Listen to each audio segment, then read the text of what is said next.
Tamar is she's in Obudu, Cross River State. She's a lawyer and identity coach, and she needs unusual access to people who are trying to discover themselves and access to the right strategy and knowledge on increasing income and influence. That's exactly what Access does. So you're in the right room. Stick around. Um, Kike Lomo is into footwear and accessory making. She needs access to mentors that can hold her hand and walk her through the process of growing a successful global business. That's fantastic. I'm just withholding uh some information, not to give it too early, but for everyone here, I see the what you all need access to. And as you stick around, you will see that you're gonna get that indeed.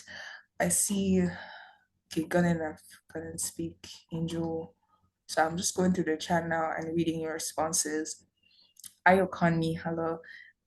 She runs a security and renewable energies company. She sells CCTV, smart door locks, solars, inverters, lithium batteries, and anything uh, in power or security. She needs access to the right market audience, both physically and online, and to the right people essentially, because she hasn't been able to reach the right audience. Okay, welcome to the room of access. Um, Nkechi, this is Nkechi's response. She's a business consultant, a fashion entrepreneur, and she works with small and mid-sized businesses on strategy, pricing, and building structures that help them grow sustainably. That's fantastic. Okay, trying to welcome to the room of access. Um, so here's Rose. Rose is currently in Abuja, Nigeria. Welcome. She founded an edtech platform and she needs access to funding, mentors, and partners. You're in the right room. As we proceed in the session, you'd understand why. Yeah. Uh, Hello, everyone. This is Ifoma. She's in people and ops, and she recently moved to human resources due to her career trajectory. This year, she went into the social impact space because of the exposure she's had through volunteering, and she needs access to start projects and growth funding. Yeah, it's fantastic. Welcome to the room of access. Okay, and the last one here is from Glory. Ekon Glory. She's the founder and executive director of an NGO, and she needs access to mentors and volunteers and sponsors. Welcome to the Room of Access. You're in the right place and stick around. Okay, Ogene, uh, Ogene Chobwen. I just hope I didn't botch that. As a student, currently learning data analysis, and she has a dream of speaking to women and children in the future. She needs access on how to connect with people and to grow globally. Welcome to the right room. And it's good that you're seeking access earlier on and investing in yourself while you're a student. Okay, so really loved reading the responses. Thank you to everyone who has shared, right?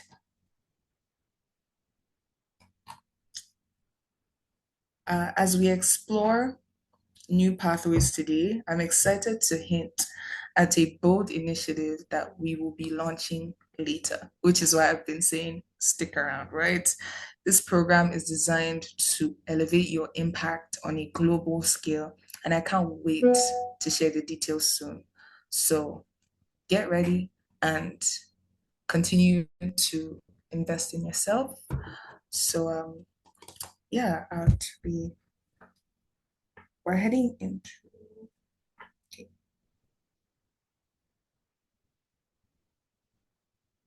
okay, so Abigail, now, yeah. thanks. Thanks. I feel like we did miss we had a question that wasn't, Question. yeah, we had a question that I would have liked for them to answer, and I think that was missed. We've asked, so a bit of context. We've asked you why you want access, right? And I found it very interesting. I think that what I hear is not a lot of us are ready for access. And let me put some, I always like to tell people about myself. I say a lot of things with love. It's just the truth, and the truth is always very it bites most times. One thing I think women don't have enough of is the truth. And here's the thing, we're going to walk through some skills today. And when I was putting down that skill, I observed the entire quarter. First of all, I took 3 months off and I just observed a lot of mediocrity. That's one. Not necessarily from just women, just the world generally. I observed, I went into a program to actually see what are women experiencing. So when I tell you that I have lived experience, when I say to people and I diagnose, most times I realize that we don't know what we need, right? We don't know what we need first. Everybody keeps saying access, access, access. I'm just curious, what do you have to have before you have access? Can anybody answer that question? And I'd like for you to unmute your mics. What do you have to actually have access? That's the question. That's because everybody keeps saying access. If you're lacking access, it means a there's a deficit somewhere that is leading to the lack of access. And I want to just reframe, I want to frame something here now. We are not victims in this room. If you want to play a victim, you might as well drop off. You want to say like, oh, society, life made us this, that, one boy did this, somebody did that to me, you can drop off. We don't, like, literally, you have full control over your lives. There's nobody that does not have control. Like, what I mean is, even if you've been brainwashed and you enter this room and you hear someone say something like this, it means that the person is telling you there is a way out. It doesn't matter what your social graces are, where you're coming from, it doesn't matter. Because what has been fed, and I'm so keen to share with you, women have been, oh, I don't know where to start. I always, if you've been to any of the programs, I always say this, and people think I'm exaggerating it, but I think the problem is too many people are dead in the spirit that they cannot see what is happening in the physical. It sounds weird, but the actual truth is if you're dead in spirit, you don't actually know what's happening in the physical. You might see stuff on social, doesn't mean you're seeing. You might see stuff in real life, doesn't mean you're actually seeing what is happening. Like last year, we said sites, right? And it opened a lot of, that was the thing for last year. It opened a lot of eyes to see, okay, this is actually the reality. And you know what a lot of women discovered? They are the actual blockers. It's not the world. Like I without, without, or at the risk of sounding maybe harsh, most people, this is not a gender thing now, most people are their blockers. There's nothing wrong. The world is upside down. It's upside down for at least 5 billion other people. So what I'm trying to say is your version of suffering or your version of lack or whatever is not unique. It is not unique. If you want to cut out the other, maybe you want to cut out how many can someone look up what's the population of, the people in Africa? If you want to cut out people in Europe, Asia, North America, South America, if you want to cut them out and you still come back to Africa, your problem is not unique. It's actually quite common. So I find that most times we misdiagnose. Access is great, but if you don't have access, it means there's something that gets you access that is missing. And that's what I want to show us. That's why I talked about we're experiencing, I think it was Lisa that said she was talking about where are these clients that are actually paying other people money. And you're saying the economy, and it's true. And I'm going to show you a video. There is what is called right now that is happening. It's called a decadal disruption. which is why I say, if you don't see in the spirit, you can't actually see in the physical. You can see that the economy is tanking, but you don't know what is driving that.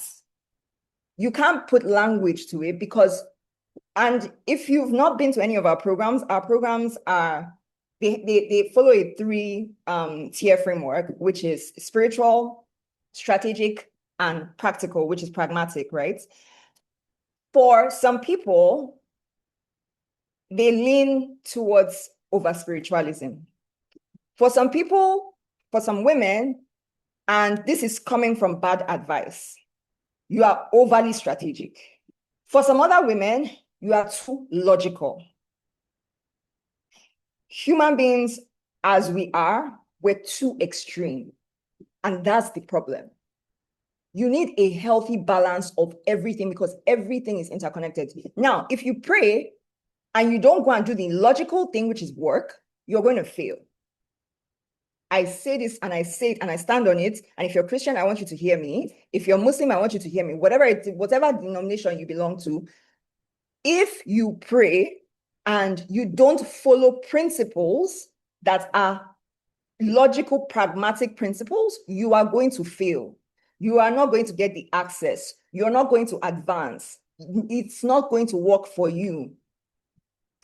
If you are overly strategic, trust me, I was that, and you are not spiritual, you are going to fail. The worst thing about failing as a strategic person is you look like you're moving forward because you think I'm too wise. Sorry, I know we have a mixed crowd. You think you're too wise. You think, oh God, I can, I can map things out. You will fail. I was there. It's called strategic people solely typically live in a lifestyle called treadmill lifestyle. They typically look like they're moving forward, like they're advancing, but they're really not. Because again, spiritual and pragmatic principles still govern things. Now, if you're overly logical, and if 1 + 1 doesn't equals 2 for you, you won't do it, or you won't make that move, or you will not invest in yourself, whatever it is, you will fail. Because you still need to be strategic. You still need to be spiritual. So I find that what we're looking for, I said unusual access, and the reason why I say it is, number one, because of the decadal disruption, you're going to see a video that I'm going to show to you. You're not going to, most people, I don't want to say most people, let me not lie to you. Hard work will fail you this decade and the rest to come. But let's stay on this decade because it's hard for some people to even think in a year's span of time, not to talk of in a decade. If you start thinking in a decade, you're an old, like, I don't want to say you're an OG, but you've gotten somewhere. If you can process life, the economy, politics, whatever in a decade, like where the world is headed, what's going to happen, which is what the people in tech actually do, the men in tech. I don't think that the women in tech do that. Maybe some women, but most men in tech most men in finance process in decades. So what we are really struggling with as people, I find we symptomatically diagnose and it ends in a misdiagnosis, and which is why I truly believe that if you want to learn as a woman, as an African woman, and I'm going to share why we're emphatic about African women. If you want to learn as an African woman, you absolutely need to be learning not just from textbook context. I know, see, what I learned building airlines that Africans don't go to school to learn. They go to school for status. They go to school for pedigree. They go to school for class.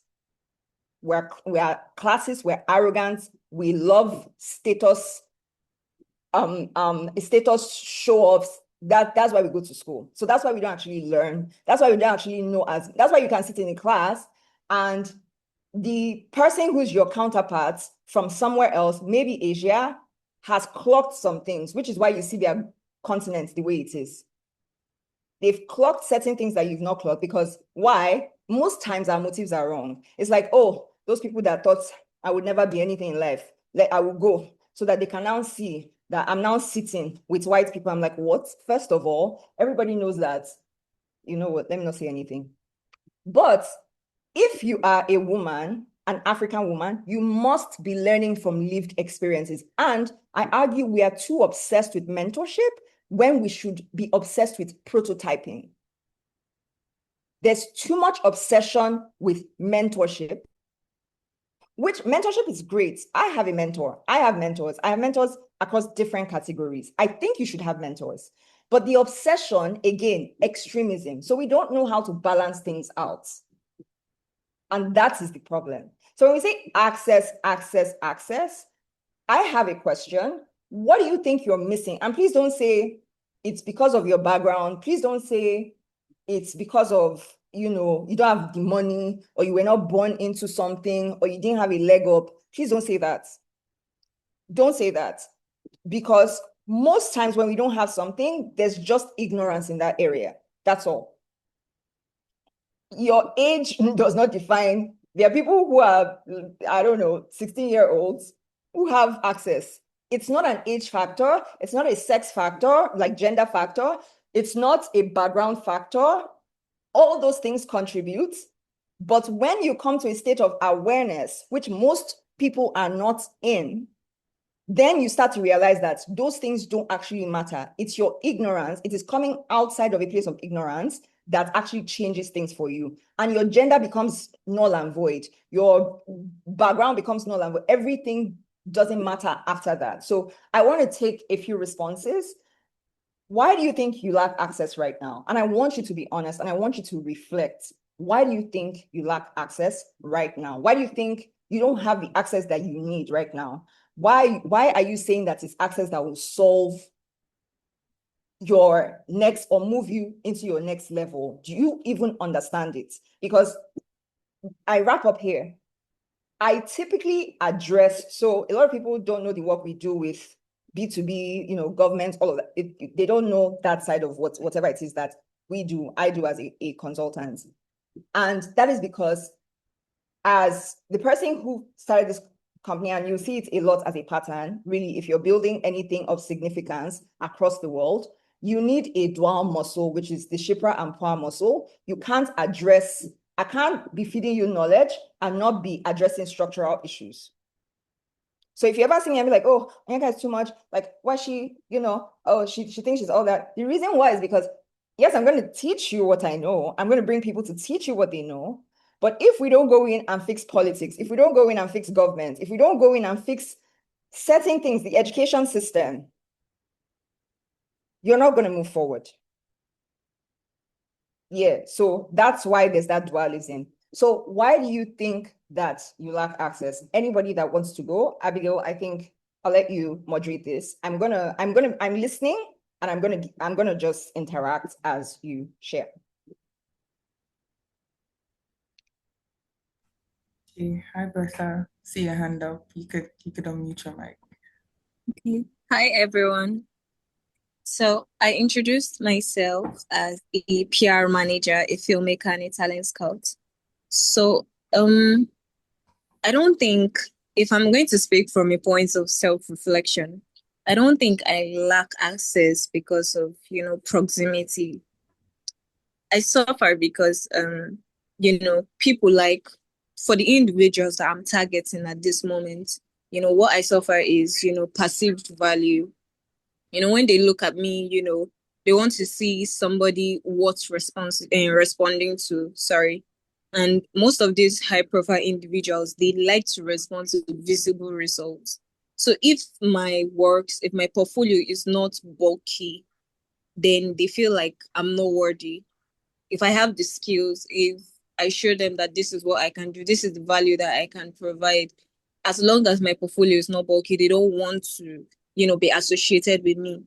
And as much as I've introduced myself, to many people, and I try to help them solve problems, sometimes I even do it for free. I wonder if the problem is, my visibility, or is it, reputation? There's just like so much. And oh, okay. I'm sorry, I just lost my train of thought. So I think my problem is, you know, positioning myself to match the level of people I want to attract. Most of them will just, sometimes they look at me, or the kind of things they say to me is, oh, you're too small. We cannot like work with you. You're too young for, the kind of job that wants to give you. But then I've had other like older people trust me with jobs. But most of the time it's just, I don't even really know how to put it in words, but I think this is something that I really do need to work on at the moment. And this is an issue that I'm trying to get to the root of. And I'm hoping that this program and this team is able to make me understand and provide clarity. Thank you so much, Beta. Thank you. I think before the next person goes, your problem is quite glaring. I think, like, simply put, you have no institutional backing, and that's a real thing. There's so many ways to address that. So many ways to address that, but I see how, like, you see the structural issues that you see, and the skills that we're going to talk about today actually answers your question. I want you to pay attention to skill one, right? Yeah, your problem is very glaring, and maybe just when we get there, we can circle back and yeah.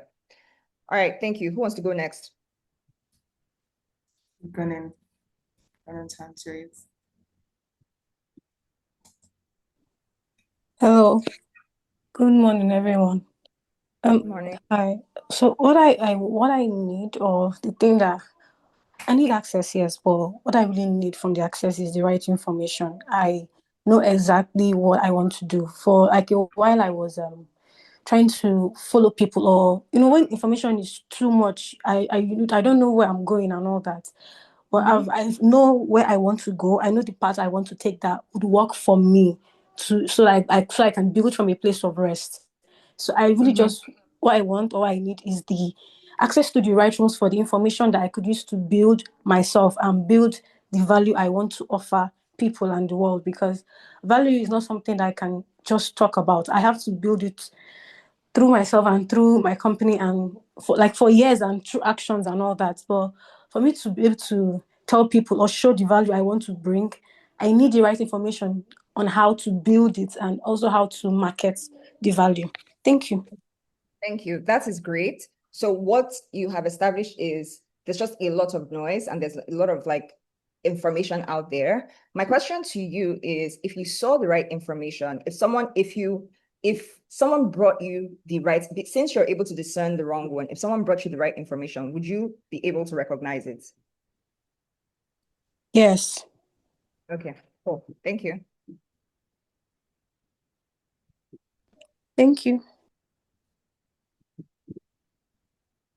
All right, I see Lillian's hands raised. You can unmute. Okay, good morning, everyone. So Morning. for my own challenge, like I said previously, I run a snack business, and by profession I'm a dietitian nutritionist. But then one of the things that I know there are limitations for us to be able to access new market is following up with regulatory compliance, which we are currently working on. And then that's just it. But the other problem that I know that is limiting me from having the access is that I've not done enough marketing and I've not been able to network better. And that's like also a challenge for me, because I'm now trying to like attend events, join conversations like this one to be able to get into people's space, learn how to build that relationship. So that's what I believe that is a barrier for me to get the access that I desire. Thank you so much for sharing. I really love your honesty. I love how you were able to identify the structural issues and you're able to identify the self issues, right? It's very important. Thank you for sharing. We'll take Thank two you. more. Yes, thank you. We'll take two more people and we move on. Hello, everyone. Good morning. Can you all hear me? Good morning. Uh-huh. So I have a couple of things to say. Miss Oika made me realize that she reoriented my mind when we spoke about access. I said I needed access, and she made me understood why do I actually need this access and what is stopping me from getting this access. And I did a very quick self-reflection and understood that I do not have the actual requirements for me to attain the kind of access I want for myself and my beauty brand. So when I talk about the actual, requirement to get the access, I am not even positioning myself personally. I do not have the personal branding. I do not, I've not developed enough confidence that I can walk into a room and get whatever I want and all of those factors. And I'm actually here. I would really, let me say, I pray that I'll be able to realize and be able to do more assessment to be able to position myself for the kind of access I need for my brand and I also need for myself. It's not just about the access, it's that I do not have what it takes. I genuinely do not have the requirements, what it takes for the access. The access might be standing in front of me and I cannot enter because I am still not well developed yet. And having to realize that this morning just did a shift in my mind and I'm glad. I'm glad that I'm here. Awesome. Thank you so much. I love how honest you are. I would like to reframe for you. When I admonish, it is not to break confidence, it's actually to bring light. The same way like you did a quick self-reflection. Trust me, as someone in this line of work, all I do is self-reflect. It's very painful for me because most times I can't get out of my head. But I want to just be clear, you do have what it takes. If you didn't, you wouldn't be here. So you do have what it takes. You just don't have the right information yet. You just don't have the right knowledge yet. So I want to reframe that. And because I truly believe that once you have the right knowledge, and you know what you need to do and you have that guidance to do it, I truly believe that we're capable of anything that we put our minds to, anything. So yeah. All right, All one more right, thing. Yeah. Lisa. Lisa's hand has been raised. Okay. Please go. Yeah. Okay, good morning, everyone, again. Um, so when I mentioned the whole gap with the economy and everything, another thing I realized that might be stopping me from having access um would be being in the right places, attending the right um probably workshops or seminars, because I'm not like a very, very social person. I find it very difficult. Like I struggle to go for events, like physical events, any events that would need my physical presence. I struggle to go for it. And another thing that still holds me back is I'm still struggling with my shyness to like overcome it. If I'm in church and because I teach in the teens church, if I'm in church and I'm teaching, I am perfectly fine. But if I have to speak based on my knowledge and I have to speak based on my experience, I struggle for a while.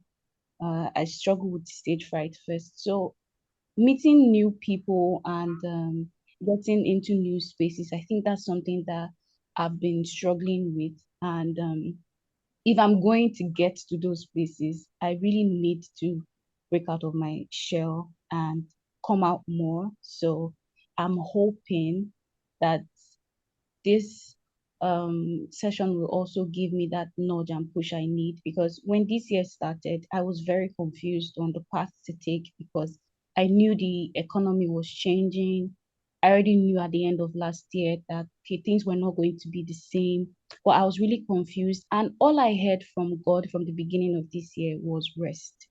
So that has you like when you hear from God rest, I'm so confused. What do you mean rest? What am I supposed to do? This is like 4 months into the year, and you're saying rest. Like I'm so confused about where to go. And when I saw that you were holding a leaders assembly for this year, I'm like, yes, because Onyeka is always she goes with the spiritual first before the physical. So I'm very sure that if I'm in this space, I would also get some clarity on what I need to do and the rest that God is actually telling me to rest. Because I don't think He wants me to be idle. I just think maybe there's somewhere else I need to focus my energy on or something else. But I just hope that this session would help. So That's the kind of access I need. Thank you. Thank you so much, Lisa. Ah, okay, first of all, who else received instruction to rest? You can just drop in the chat. The reason why I ask is it was a common theme for a lot of I want to say like a lot of women who play a pivotal role to the shift that is coming in decade. I don't know how many people observed, but there were women that came in like in March. They came in March to say like, oh, just coming up for air sort of thing. I mean, that was my case, but I observed it. How many other people? Sorry, if Abigail, maybe you just read that out for me if there's anyone signifying. But how many other people received the instruction to rest? Yeah, I see Zephora, I see Toluwanimi, I see Cool. Bukumi, I see Gunnan, right? She's waving. I see Uchioma. Okay. Awesome. It means so when something like this happens, first of all, understand that there's a global shift taking place. When God is telling the same people, different contexts, different regions, they don't see themselves, they don't know each other, and he's telling them the same thing, it means we have to pay a little more attention. And it doesn't even mean that he's telling a person something. If you observe a pattern, why did quite a number of what I would like to term powerful women, why did they not come out in January? Why did they not launch out in January? I saw it, I observed it. They don't know I'm observing them. And this is what, again, I say about the eyes. You cannot be asleep spiritually and expect to see in the physical. It's not possible. You will be looking at, of course, you're looking at a screen. Of course, I know that you can see.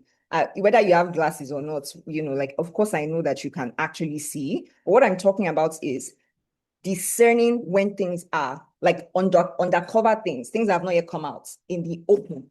To be able to discern those things, you have to be your spiritual senses rather has to be heightened.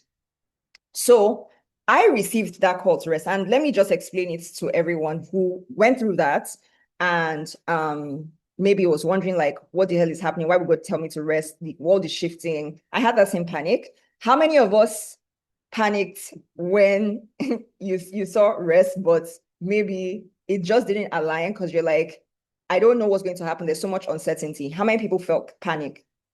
How many people did not stick to it also? Abigail, your help, please. How many people did not stick to it? I see Lisa panicked. Interesting. Okay. Okay. Uchioma, That's Angel. okay. Even if just one person, that's okay. Okay.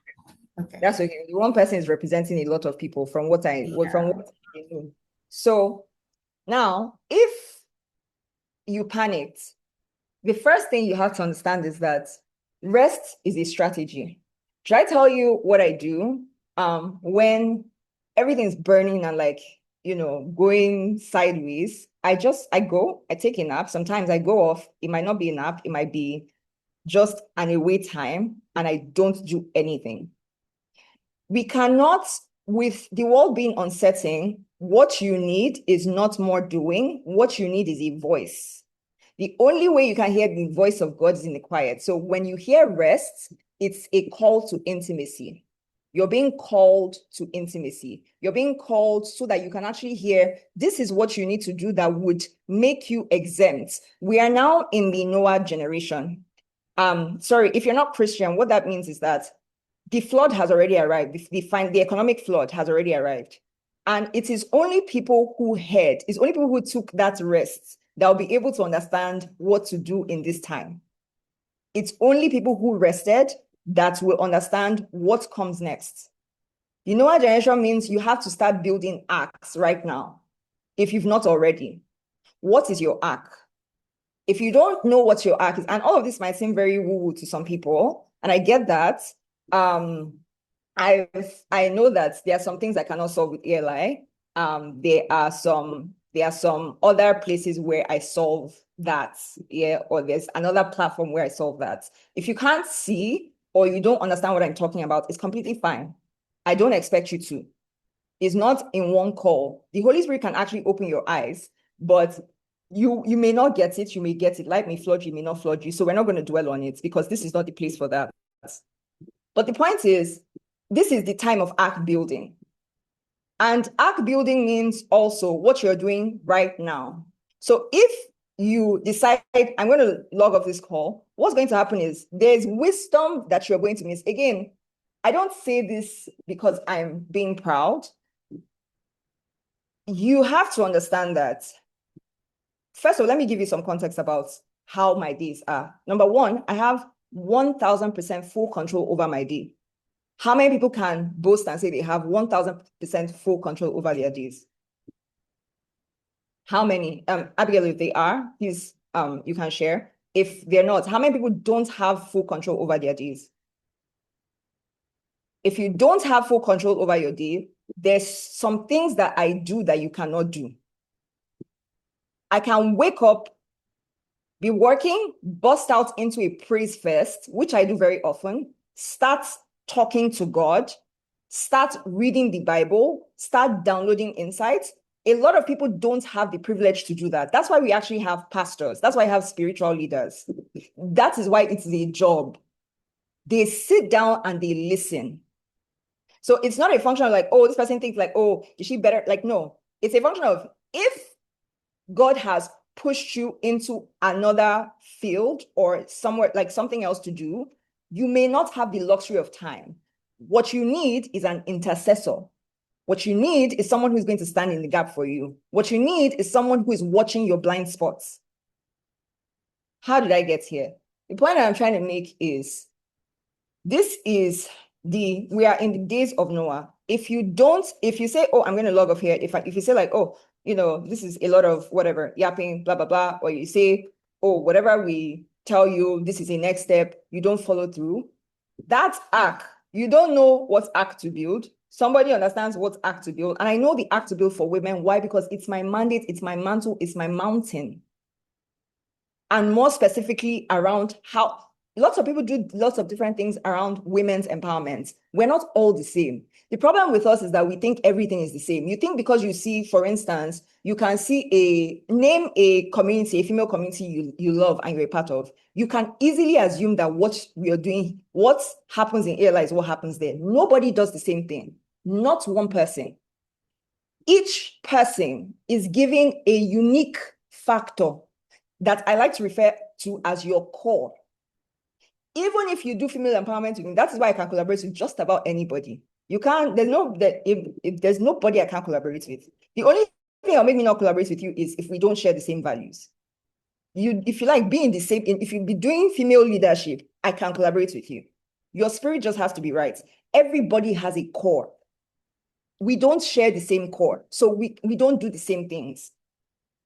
So you can assume I've seen it, I've done it, whatever, but that arc you're supposed to build, you won't know what it is because the other person is not bestowed with that grace to see what Onyeka is meant to see. Same way I'm not bestowed with their grace to see. I sit under people. Most of you know that I love DDK. I can see. Why am I sitting under her if I can see? Quite frankly, she's my prototype. Why do I go under her? Because she has a dimension of grace that I've not tapped into. And I will not tap into it, maybe until time really passes by. So what I'm trying to say is, if God called you to rest, it was as a strategy. If you missed it, this is an act of mercy. Not by me. I'm nobody. Everybody knows I'm very practical and honest. I'm just a vessel, really. Think of me as an oracle. I hear, I come, I tell you, you can take it, you cannot take it. The people who have taken it, they know what it's doing in their lives. The people who reject it, they know where they are. Where I left them, that's where they still are. Most times, that's where you still be. Because if God brings you wisdom through someone and you say, I'm not going to take this wisdom because I don't like this person or whatever, you are just derailing yourself, not the person. So that is that in a nutshell. I'm eager to share with you what these skills are. I'm eager to share with you an access framework. I'm eager to walk you through my personal journey so that you can see these personal journeys. I would also refer you to the greatest literary book ever in history, which is the Bible. And I don't want you to think about this as she's trying to get me to be a Christian. Absolutely not. I would do no such thing. If you understand anything about Christianity, if you understand anything about Jesus Christ, you will know that the God I serve is a God of free will. So I'm not trying to get you to be a Christian. What I am trying to get you to see is there's nobody, actually, all the best books that you've written borrow principles from the Bible. All. It doesn't matter who has written it. All the best books, the books that have changed your life positively, they have borrowed from the Bible. So why will I refer you somewhere else if not the Bible? Every principle you look at, if you read what's it called? What's that one? Atomic Habits, you will find those principles in the Bible. It sounds like, God gave that writer the gifts to be able to convey the message for our time. Does not mean he's the beginner of such theories. It doesn't mean he's the one that's like it doesn't mean he's talking about something so phenomenal. No. He just used a language that God deposited in him very uniquely to express a principle that is lifted straight up from the Bible. You can go and check. So what I will share with you, when I walk you through my journey, when I walk you through all these things, there are characters that I will recommend to you. And I want you to study it as literature, not as, by the way, if you are not endued with the Holy Spirit, you actually can't read the Bible. Like, you won't understand what is inside it. So you can read it as a fun literary book, which is also good. You can read it as that. And you're going to see the exact patterns that I'm talking about, meaning we call these spiritual pathways. You can walk, wanting access means you want to walk in the spiritual pathway of a specific character that has been in the Bible. It could be Jesus, it could be Paul, it could be Daniel, it could be Deborah, it could be Isaiah, Jeremiah, Gideon, Abraham, Moses, whoever. They exist. Esther, Mary Magdalene. It means you want to walk in a spiritual pathway of someone who actually got access. That is what it means. And until you understand spiritual pathways, you can't understand a lot. You don't know how to bring things to come in real life, right? So with that, I'm going to briefly share, because we have to move on. I'm going to briefly share. Oh, there's a lot of us. Hi, I see Sarah. Sarah, I'm not sure why your hands are up, but we have to move on to our next segment. Messi, you look lovely. We have to move on to our next segment, right? And sorry, I was talking without my camera being on all along. So we have to move on to our next segment. For this next segment, I want to show you something. A lot of you may not know what we've been up to, even if you've read the reports. The reports is super high level. Even if you've read the Substack article version, which was a little more relatable, you still may not understand what I mean by access in the context of ALI. How many of you, let me ask this question, how many of you know that or how many of you were aware that I'm trying to share my screen, sorry. How many of you, I'm going to do things very, I'm going to walk it in many different ways because it can actually go in many different ways, meaning my slides won't follow the order that it's supposed to follow. So I'm going to do down and then up. And that is what it's a skill that I call bending your brain. You should be able to bend your brain, meaning when something is not going a particular way, you should be able to bend your brain.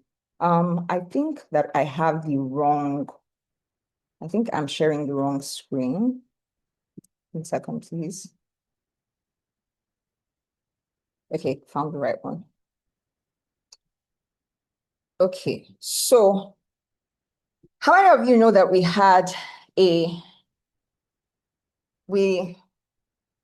how many of you know that 10 women from ALI were selected at no cost, no additional cost to them, and they were put in a program that was by us in partnership with GIZ Ghana, to be specific? How many people are aware?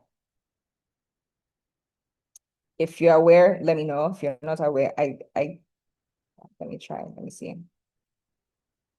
How many of us are aware? Okay, I'm not aware. The hair is giving what it's giving. Okay, yeah. Okay. Tama is aware. Interesting. Okay. How many of you knew that this program happened it ran from January till about March?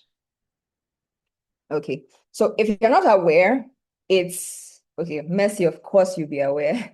Um, you didn't know that. Okay, cool.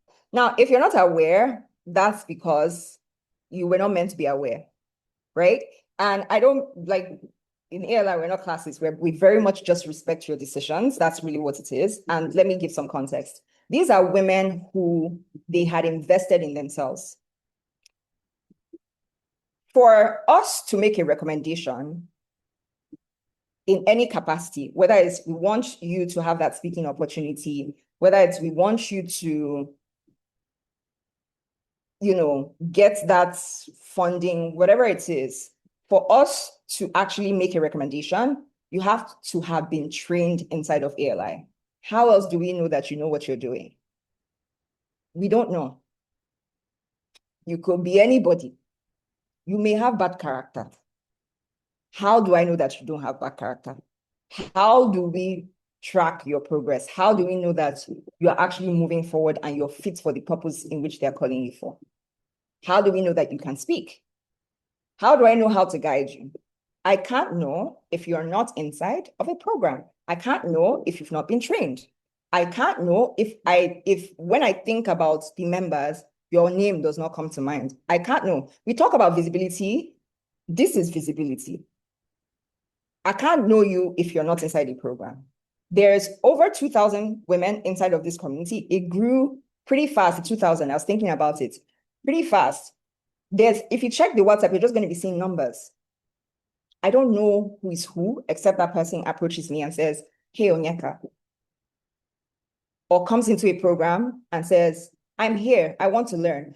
And the thing about these women in particular is they invested in themselves over and over and over again. And so that already sort of filters you from the crowd, being that you are very interested in developing yourself, which means you are going to sit in the 1% easy. Now, when everybody spoke about, I want access, this is why I don't have access when we self-reflected, there was just one answer. I don't know. And you see, the I don't know is fine. But what happens after I don't know that I find is most people say, yeah, and I don't care. I don't care to invest in myself. So the worst thing that could happen to you as an African woman is not investing in alternative sources of knowledge. And by alternative, I mean vetted sources alternatively. Here's what I mean. The system for education, let me give you a simple example that happened to me. I sat in a program, and in this program, they were teaching us about investor readiness. When they taught us about investor readiness, guess what they did? They were teaching us about how we should posture ourselves as impact, as this, as that. Me, if you see my original deck, I start with numbers. I don't really care. Like all that impact thing is jazz to me. In fact, when I was critiqued during our mock pitch, people said they can't really see what I'm doing for women. I'm like, this is a business. Like, what do you mean? If I want to talk about impact, like there's a platform for that. If I'm trying to get money from investors, I'm trying to talk about numbers. But I was bamboozled. That's what I believe. That was wrong. This is what you mean by false indoctrination. I was falsely taught that I should talk about impact if I'm talking to impact investors. Who wants to know what happened in the end? Who knows what happened in the end? What happened? Yeah, good question. What happened in the end is, of course, person who talks about impact you don't have a point. They don't care about your impact. They don't care about your impact. Nobody cares about your impact. An investor is going to give you money and you think he cares about your impact. When I go and I sit down in my meetings with my board of advisors, nobody's talking about impact. We're talking about this is the numbers that we did. This is why this failed. This is why this works. This is how much we made. And that was my original deck design. But I go into that program and they are talking about impact. You have to tell a story.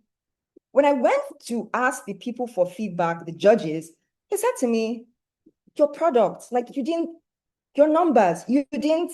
And I was like, you should not have listened to whoever taught me this. Yes. So the point I'm trying to make is, if you don't understand, let me now explain it to you.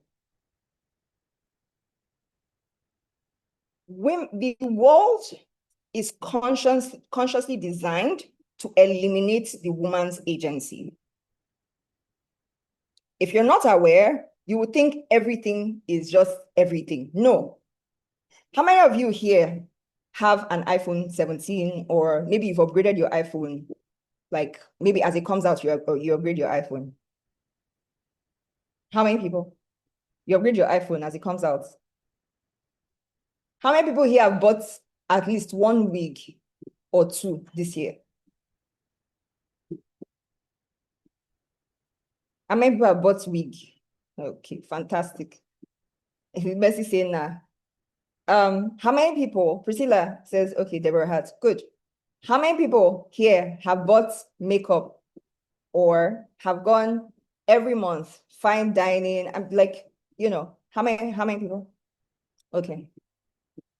Me, none, no makeup. Nah. Okay. I see we have some, I've renewed my all back.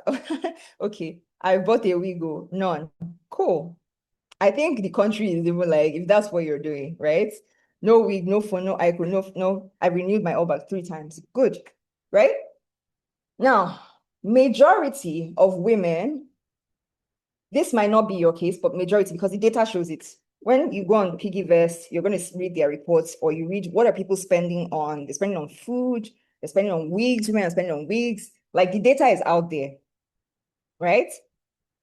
So you are changing, or you're buying these things.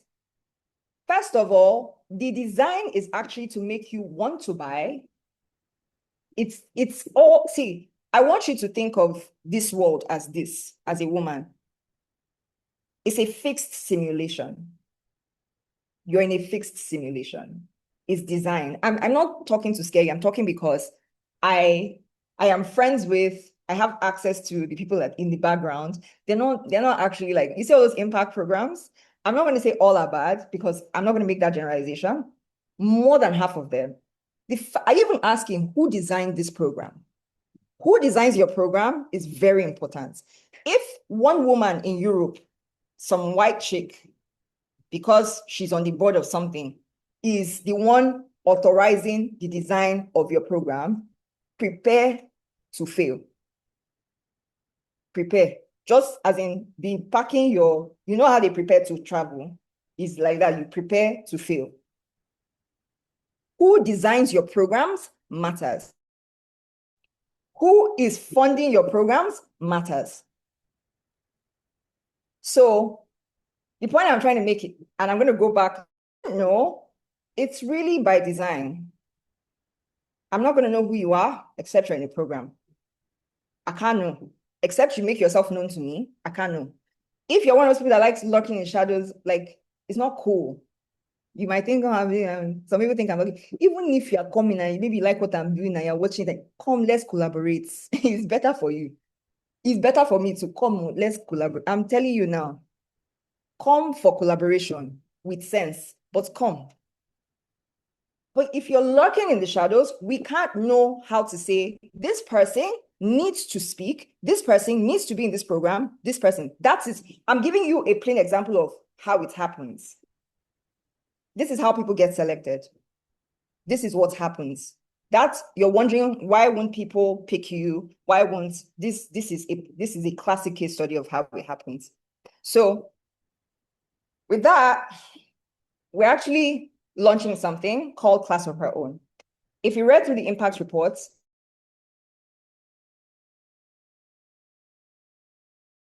and we need to bring up our speakers.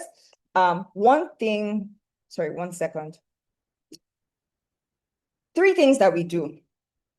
We give you the right knowledge. You can think because you went to Harvard, it's going to help you. I agree that you should go to Harvard. I agree. I 1000% agree. Go to Harvard. I also agree that you can hold two things. Harvard is not your lived experience. Harvard is not your everyday real life. It won't give you what you need when you're on the ground.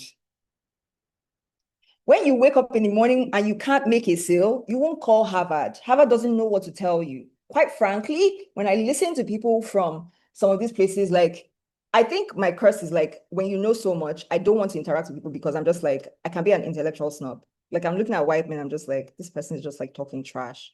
There was one very important person that was speaking to me and he was trying to tell me about the education system. And I was just like, I was having a headache because I was like, if not that you are who you are right now, like, I could walk out on you. Because like they don't like contextual sense, you don't have it. So you sound like someone that does not have sense, or they sound like people that don't have sense. I'm looking at them like, I know you are funding this thing, but Baba, you actually like, I think you need education. You yourself that's funding education, I think you need education. So we give you the right knowledge. Very important, and which is why we're all so confused. If you're getting your advice from social media, or you're getting advice from people who don't know how to structure their knowledge, or you're getting your advice from people who don't have your lived experience, especially as a woman, or people don't have your context, it won't work for you. Trust me. How many of us here are in marketing and love Bozoma St. John?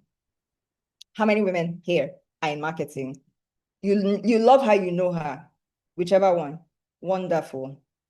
How many of you know here that you cannot try what Bozoma St. John is trying? How many of you are aware that you dare not do that? You dare not do what Bozoma St. John is doing. Your career will fail. And let's just watch Bozoma's life, right?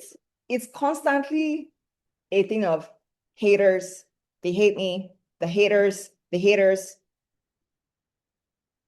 I would argue that she needs some self-reflection. Life, it doesn't always have to be a struggle. That's leadership education there. You don't have to struggle. You don't always have to be in chaos. It doesn't, like, every time you listen to Bozoma, maybe she comes up on this thing, she comes up on your chat, she's like, ta, and they told me, it's always like somebody said something about her, somebody did it. I'm like, you're not at peace with people. So imagine you going to take career advice from Bozoma, who lives in the United States. Not just does she live in the United States, she's a citizen. Imagine you going to take advice from Bozoma. And you are living in Africa, wherever you even live, the kind of cantankerous life you will have, you'll be shocked. You'll be like, is it by village people that are doing me? I respect to everything that everybody has built, but you need to open your eyes to know who you should follow and who not to follow. Not because they are bad. You can't pull off what she's pulling off. Even she that has pulled it off, there's so much striving. How will somebody of that caliber not rest? There's no rest. Why? Why should building your career not give you rest? So you have to be conscious of who is talking to you and who you're allowing in. Second thing is the right people. This also ties in, but this is more who is advising you. Not just like, oh, you're following someone's career roadmap. Who is actually talking to you? Where are you staying every day, sharpening yourself? Which communities are you actually? I look at I'm just like, is this what, like, I feel women need it. God will help us. We need to take you to see the world. That's what we need to take ALI women to do, to see the world. We need to take ALI women to see the world because I'm like, is this the community you are in? No shade, but like what? And just because you want to belong, you stay there. Right? So that's the right people, the right community, the right advisors, the right mentors, the right peers.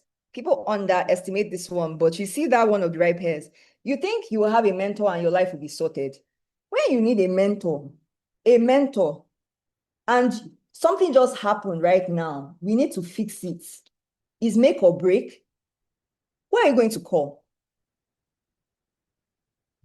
Will your mentor be available? Would that mentor, because we're always looking up for mentors, will your mentor be able to pick up the phone? I know my mentor will not be able to pick up the phone every time, except I say SOS, SOS, SOS, SOS, SOS, SOS. That's the only time he'll pick up. So I have people around me. I'm constantly sharpened by people around me, right? And the right visibility. I've touched on this. So now I'm just going to step back. I'm still here. I'm still listening. But I'm going to step back. And Sylvia, I see you have your hands up, but I think that was from before. I'm going to step back so that you hear from women who have been through our programs. I need you to listen to them. It's one thing if I'm speaking. It's another thing if someone else is speaking and recounting their experience. You may not know, you may not believe, oh, does this work? Does this not work? I don't need, quite frankly, the last thing I need right now in my life is belief from someone else. But I think if you need, like, if you are desirous of these things, right? You want right knowledge, you want the right people, you want the right visibility. I think you should listen to people who are towing that path in the context of ALI. And maybe you gauge for yourself, is ALI right for me? You should be able to tell, right? Because I truly believe that we all have discernment. Even if you did not have before, the fact that you entered this room, you will have discernment. Trust me, right? I truly believe that we all have the discernment. And so I need you to listen to them, and I'm going to leave it for them. And I also want to give a special shout out, thank you to Christy Bassi as well. Christy was program manager on the GIZ program.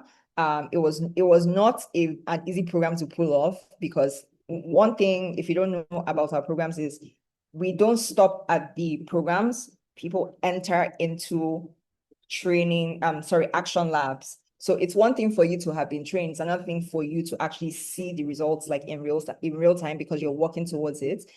So that was quite the stretch. And that is also what we mean by we are able to connect you, because these women have, I find it fascinating because these women have connected with each other from different parts of the world. And so you hear from them. So permit me to hand you over to Christy, and I'll be here. I'll pick up once Christy is done. All right, Christy, over to you. Thank you. Thank you so much, Miss Onyeka, and thank you, Abigail. And also, I just want to say a very big thank you to every single one of you that is in the room today. Like Miss Onyeka has rightfully emphasized, right? Hi, Abigail. So, like Miss Onyeka has rightfully emphasized, right? It's one thing to put yourself in certain rooms, but it's another thing to, I would say, have access to the kind of knowledge that can take you from where you are to where you ought to be, right, in life.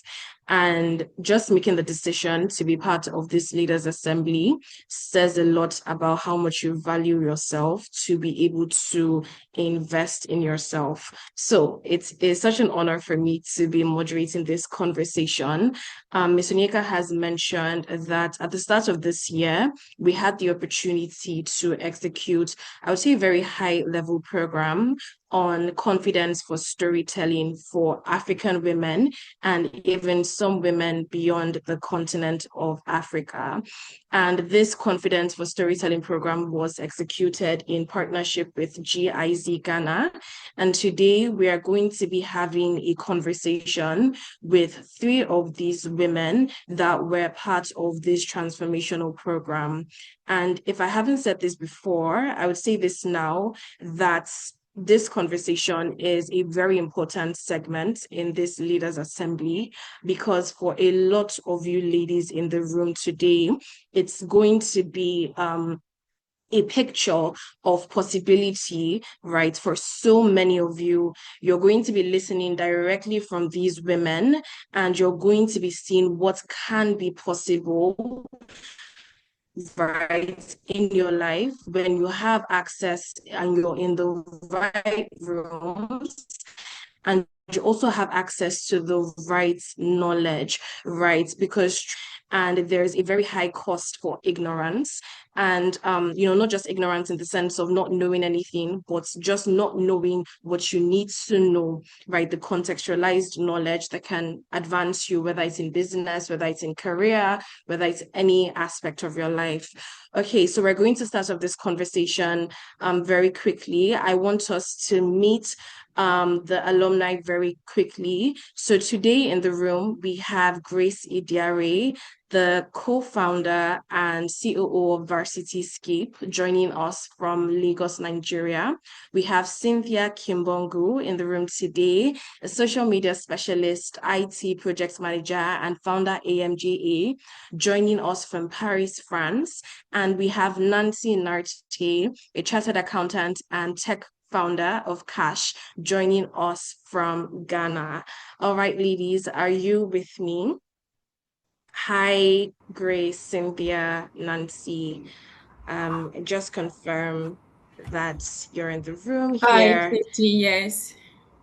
All right, beautiful. Okay, so we're going to start this conversation, and I have a list of questions, and we're going to start with you, Grace.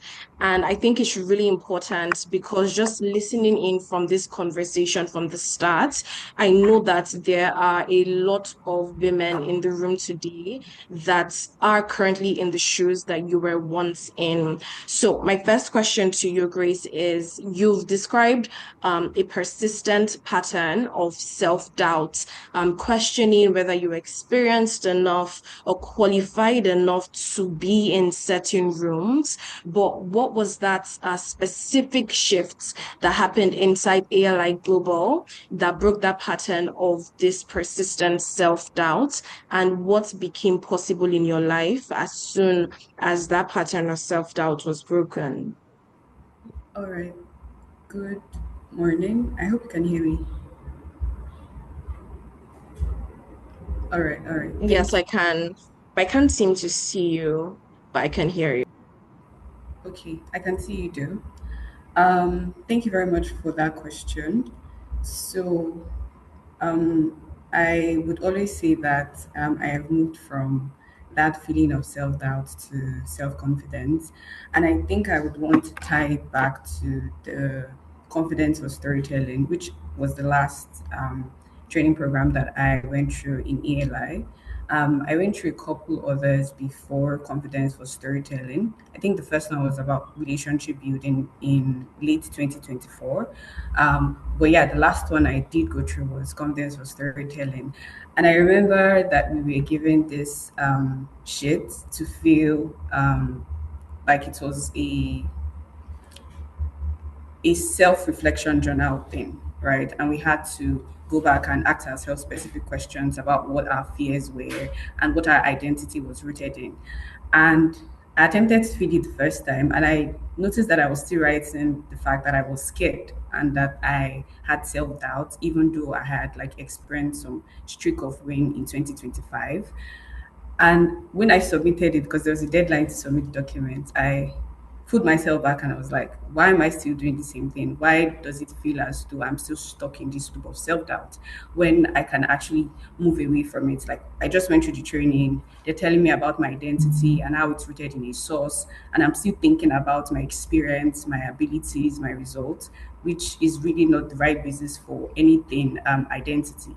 So I went back to fill the form and I was writing everything and like in positive sentences. I was like, oh, I can do this, or this is what I can do, these are my skills, these are my strengths, right? And I think that was where, like, that's what I remember that really changed it for me because I was no longer scared, right? I remember after the program when we had to do the action lab, I was very, very excited to do it with my pod partner, Nancy. And that's because I was thinking differently about myself and about the value that I provided or that I was bringing to anybody at all, whether it's an organization, whether it's an individual, right? So that particular moment is what I would say changed it for me because I started thinking of myself differently. And to be honest, I think that is usually the basis for anything transformational for any person, whether it's a man or a woman. You have to come to accept yourself, right? That's the only way you can then properly see that you're providing value to other people. So that's the first part of the question. The second part of the question, I think it's what make it possible, or what became possible the moment it did. I think I've touched on this a bit, but I would say that it was easier for me to um, say this was what I was bringing to the table, in quotes, right? I could easily go to people or go to organizations and say, this is what I've done, right? I've done this in just a year period, and I can definitely do this for you. And I noticed that I was able to get like more inbound leads, like invitations to speak at events, to moderate events, and even I was able to sell, right? I was able to close like a six-figure deal in Q1 because of that change of mindset, right? So I would say that was the point that I knew that things had actually changed, even though I had gone through like series of programs in 2025. But January this year was, yeah, when it's really stood out for me. Thank you. Thank you so much, Grace. I really love how you highlighted the worksheets parts and also just, touched a bit on the action lab. I think it's just one thing that is very worthy to note that at ALI Global, we don't only equip you with the knowledge, right? Know this, know that, but we teach you how to do, right? We teach you how to use the knowledge that we give you, that distinct, unique knowledge, and we show you how you can convert that knowledge to actionable, steps, which in turn just converts to actionable results across the different and many areas of your life. So thank you so much for that, Grace. So now we're moving into our second question that I have for you. So your company, VarsityScape, has since won $100,000 grant, placed second at Web Summit in Lisbon, and grown revenue by more than 120% year on year. Now, I want to ask you how much of this success is directly traceable to either something that you learned or a door that opened through ALI Global? And can you just be, very specific with us about that? All right, thank you. So I would highlight two things that I've learned, and I think I probably touched on them in my first answer, which is the first interaction I had with ELI was actually a replay of a training that I'd missed. So I had paid for like the replay, and it was something about relationship building. I think Oyeka was the person who moderated the session, and there was an invited guest, Mr. Remy. So when I was watching that video, I came to understand that it's really not about your skills, but actually about building relationships with people, or how to just position, whether as a woman in career or a person building businesses. Because at the end of the day, you are only able to make sales by the reason of the relationships that you have with people, especially when you're a B2B, and we have a B2B product primarily, like B2B to C, but like we had to close these with organizations first. And what I just referenced about the sale we made in Q1 alone was because of the relationship building skill that I had developed after that training session, right? I knew how to properly position myself to say, okay, this is the value that I'm, going to provide. And when I was trying to secure that particular deal, I had to also use the things I learned during the Revenue Revolution program that we had, I think, mid 2025, right? And when we talked about how to sell, what sales archetype you wear, whether you're the one who guides the client or you're the dormant person, right? So I realized that there was a specific archetype for me, and I would normally just, want to understand the problem they're trying to solve and come from that point and then present a solution. And that was how I was able to close the deal. So that particular skill was because I'd learned it in ALI. The other part is the visibility we talk about.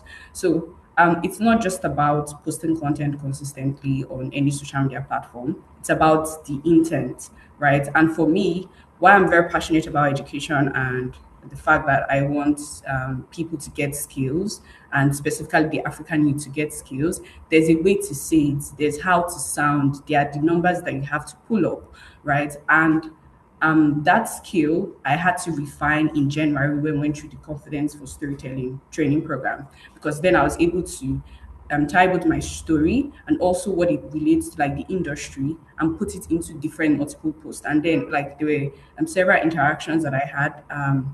I'd used LinkedIn then, it was my primary platform, but it just opened up a lot of things to me just in Q1 alone. And I didn't even do it consistently. I think I stopped halfway because I was getting a lot of like data from um, what I was doing. So I had to go back to refine what I was saying. But I could effectively see the results for just doing that thing consistently for a 4 week period. So what I've cited now, the first one was that replay that I did of the relationship building class. The second one is the Revenue Revolution coaching program, where we learned how to actually make sales, like marketing and sales together. And yes, the confidence for storytelling workshop this that was held in January. Thank you so much, Grace. I would say that I really liked that we started this conversation, with just the first dealing with how you were able to overcome that self-doubt. Because I know that at the start of this event, I heard some ladies just speak to that a bit, that, I would say lack of confidence in approaching opportunities, and that just that boldness to be able to um enter certain rooms and be comfortable with being in those rooms without feeling like you're out of place. And your story is one that is a testament of the kind of impactful work that goes on at ALI Global, the depth of impact, right? The depth of transformation that happens when, African women just have access to the right kind of knowledge, one that's contextualized, one that can easily move them from, knowledge to action to results really quickly. So thank you so much, Grace, for sharing with us. Now we're just going to be moving on to Cynthia here. Cynthia, like I mentioned, is a social media specialist, an IT project manager, and the founder of AMJA. So, Cynthia, the first question that I have for you today is, I know that you were already operating at the intersection of a corporate career and growing your personal brand when you joined ALI Global. So I want to ask you, what gap did you come in with, and which specific program or moment addressed that gap in a way nothing else had addressed it before? Thank you, Christy, for this question. First of all, I want to say thank you, Onyeka, for this opportunity, and the organizational team for your support, because I'm very grateful and excited about share my experience in LI, and I 100% convinced that after this session, everybody will leave with strategic input. When I joined ALI Global, I already had a dual path indeed, as IT project manager and also social media content creator. But my gap was the lack of strategic knowledge. And even I did a business school, I knew how to create content, and even I knew how to share tips online. Um, I had not yet turned into level of use my online presence as an influence and impact tool. And because I didn't know how to do it. And the turn point came since my first militia meetup session, when Onika talked about identify your mountain and discover. And at this moment, I discovered words I never heard before on YouTube, online, in books of marketing. And at that moment, it was the beginning of the transformation process, with the training like know your data, visibility for leadership, and also confidence storytelling. And yeah, it was very interesting. Thank you so much, Cynthia.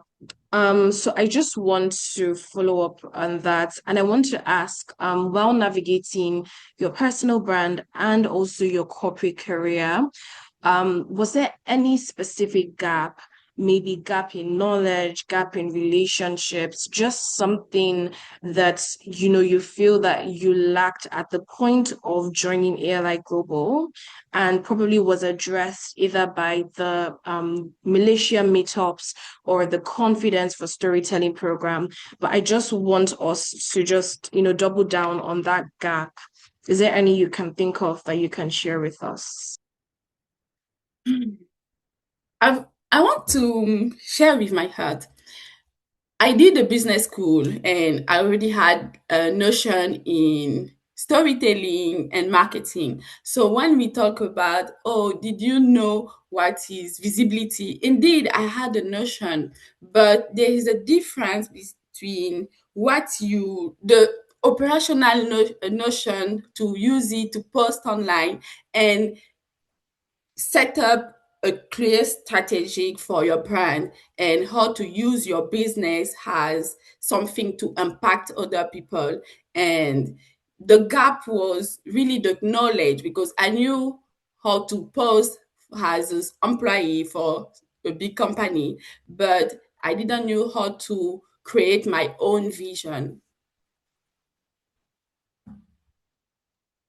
Thank you so much, Cynthia. Thank you so much. I think, the answer you just gave was very insightful, and it just shows how, sometimes what really can take us to where we are trying to get to is just sort of that contextualized knowledge, right? So thank you, Cynthia. So to our next question that I have for you today, you founded the AMJA, which is now training young people across 6 African countries in technology careers, and your personal and business income has grown by nearly 25%. What does that journey from content creator to social impact founder tell us about what becomes possible when you just have the right knowledge? Um, this transition simply shows that there has been a transfer between Eli and myself. And I was attending the session, and the process was not easy. Don't get me wrong. I was attending the session, but I could not see any visible result from what I was learning. In reality, I could not see it because the results start inside before it shows outside. And when things become clear to me, um, outside the business, my reality started to change. I moved from being a content creator, sharing tech tips, to becoming a founder or someone building a program that train African young people in tech. I went from a solo entrepreneur to manage a team of 7 people. And in 5 months, we are growing from 10 learner to 250 person with the support of a new partner. So I'm still learning, and I fully plan to rely on the strategic knowledge I will gain in AI. But the transition, when you have real knowledge, it's unbelievable, honestly. When you As I said previously, the problem was the lack of knowledge. At the moment where you are at the right place in AI and you apply all of the advice, you check the replay, you start to clarify your vision, as Grace said before, you start to do the exercise, you can see. Maybe not at the beginning, you are thinking, oh, you are just doing it for yourself, but the way you show up will be different. Thank you so much, Cynthia.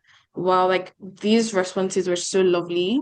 I like how you also spoke to the fact that, sometimes that transformation is something that is first internal, right? I think it just made me think about how important it is, for the knowledge that you're receiving, whether through programs or whatever means, right? How important it is for that knowledge to first be able to shift you internally, maybe shift your mindset, maybe shift your perspective. So before you're trying to turn that knowledge to action and results, it's first able to, shift something in you internally. I think that was very profound that when you mentioned that. Thank you so much, Cynthia. So before we move into the questions that I have for you today, Nancy, I just want to say that for every lady in the room today listening in, if there is anything that sort of stands out to you, maybe like a light bulb moment, I want you to feel free to just share it in the chat so that as we're listening through this conversation, it's a sort of like a collective learning moment. All right, thank you. So, Nancy, I think that your journey with ALI is something that I would say is very, very unique, because I know that one of the most transformational moments that you've had with us was through the Confidence for Storytelling program that was delivered in partnership with GIZ Ghana. And now to my first question that I have for you. You came into ALI Global as a chartered accountant, which is something that I believe we can both relate to, but with a very, very, very strong career track record, but at a crossroads. Now, I want to ask you, what made you decide to make the leap? And what did the Confidence for Storytelling program unlock for you that your professional qualifications could not? Hi, Christy. Hi again. Thank you so much. Hi, Abigail. Hi, Yanyeka. And hello to everyone. I am honored to be here to share my story and my experience. So, Christy, to your question, it really started with an awakening, and this was, I think, the last quarter of 2025. And I think all of us here can relate or resonate with what I'm about to say. It's like you know who you are, you know what you are about, but you know that there is so much more you have to offer, right? But it can be that you've not been able to figure out how to deliver on that level, right? That aspirational level you see yourself at. And because you may have no idea how you are going to do it or what you even have to do. And that was a case for me. Like you said, yes, I'm a chartered accountant. I have 9 years of working experience, going on 10 coming September. I have a role in the government space. I work with the National Investment Fund in Ghana. I'm building a company, Carpe Accounting Solutions Hub. I'm a co-founder. And I mean, on surface level, everybody would say, "How this girl, she's got it all figured out." But no, no, no, no.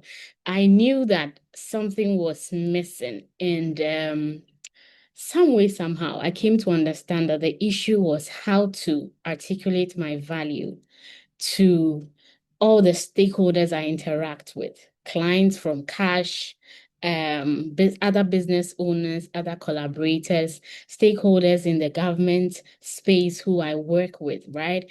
And as fate will have it, when you are in that funny, funny phase, you feel lost. But then, like Onyeka said, it's always good to tap into your faith because, I mean, who knows you more than the Lord who created you? And as fate will have it, I was scrolling on the streets of Instagram and I saw Onyeka's page and I was like, wow, this was, I think maybe October thereabout. um I saw her page. I was like, wow, I love what this lady is doing. So again, shoot your shot. I sent her a message on LinkedIn. I was like, I love what you're doing. I see you be coming to Ghana. I don't know, maybe I didn't even say I want to meet. I just said, I mean, all the best. Best of luck with your program in Ghana. And then she says, hey, I mean, I'd like to see you, right? So long story short, I mean, it was a very like acquaintance level conversation. But I also saw because I was following on Instagram at this time, the Confidence for Storytelling program around December, right? So I saw it, and then what's it called? At that time I had subscribed, so I was on like the mailing list. So I got the email. I was like, I'm definitely going to join this, because I think I had come to the realization that my issue is visibility, and not just being visible, but couching the value that I give to all these stakeholders in my life, professionally, whatever, and being visible in like a very authentic and consistent and amazing way. So I said, okay, I'd love to be part of the program. So I signed up, and what has the program done for me? Anyone who knows me can attest to how wild Q1 has been. I have showed up and showed out, and I can say that confidently. And what CFS does and ALI Global as a body, it's a mindset shift, right? It sort of moves you from being like a doer to thinking like a leader, and a leader of your own life, right?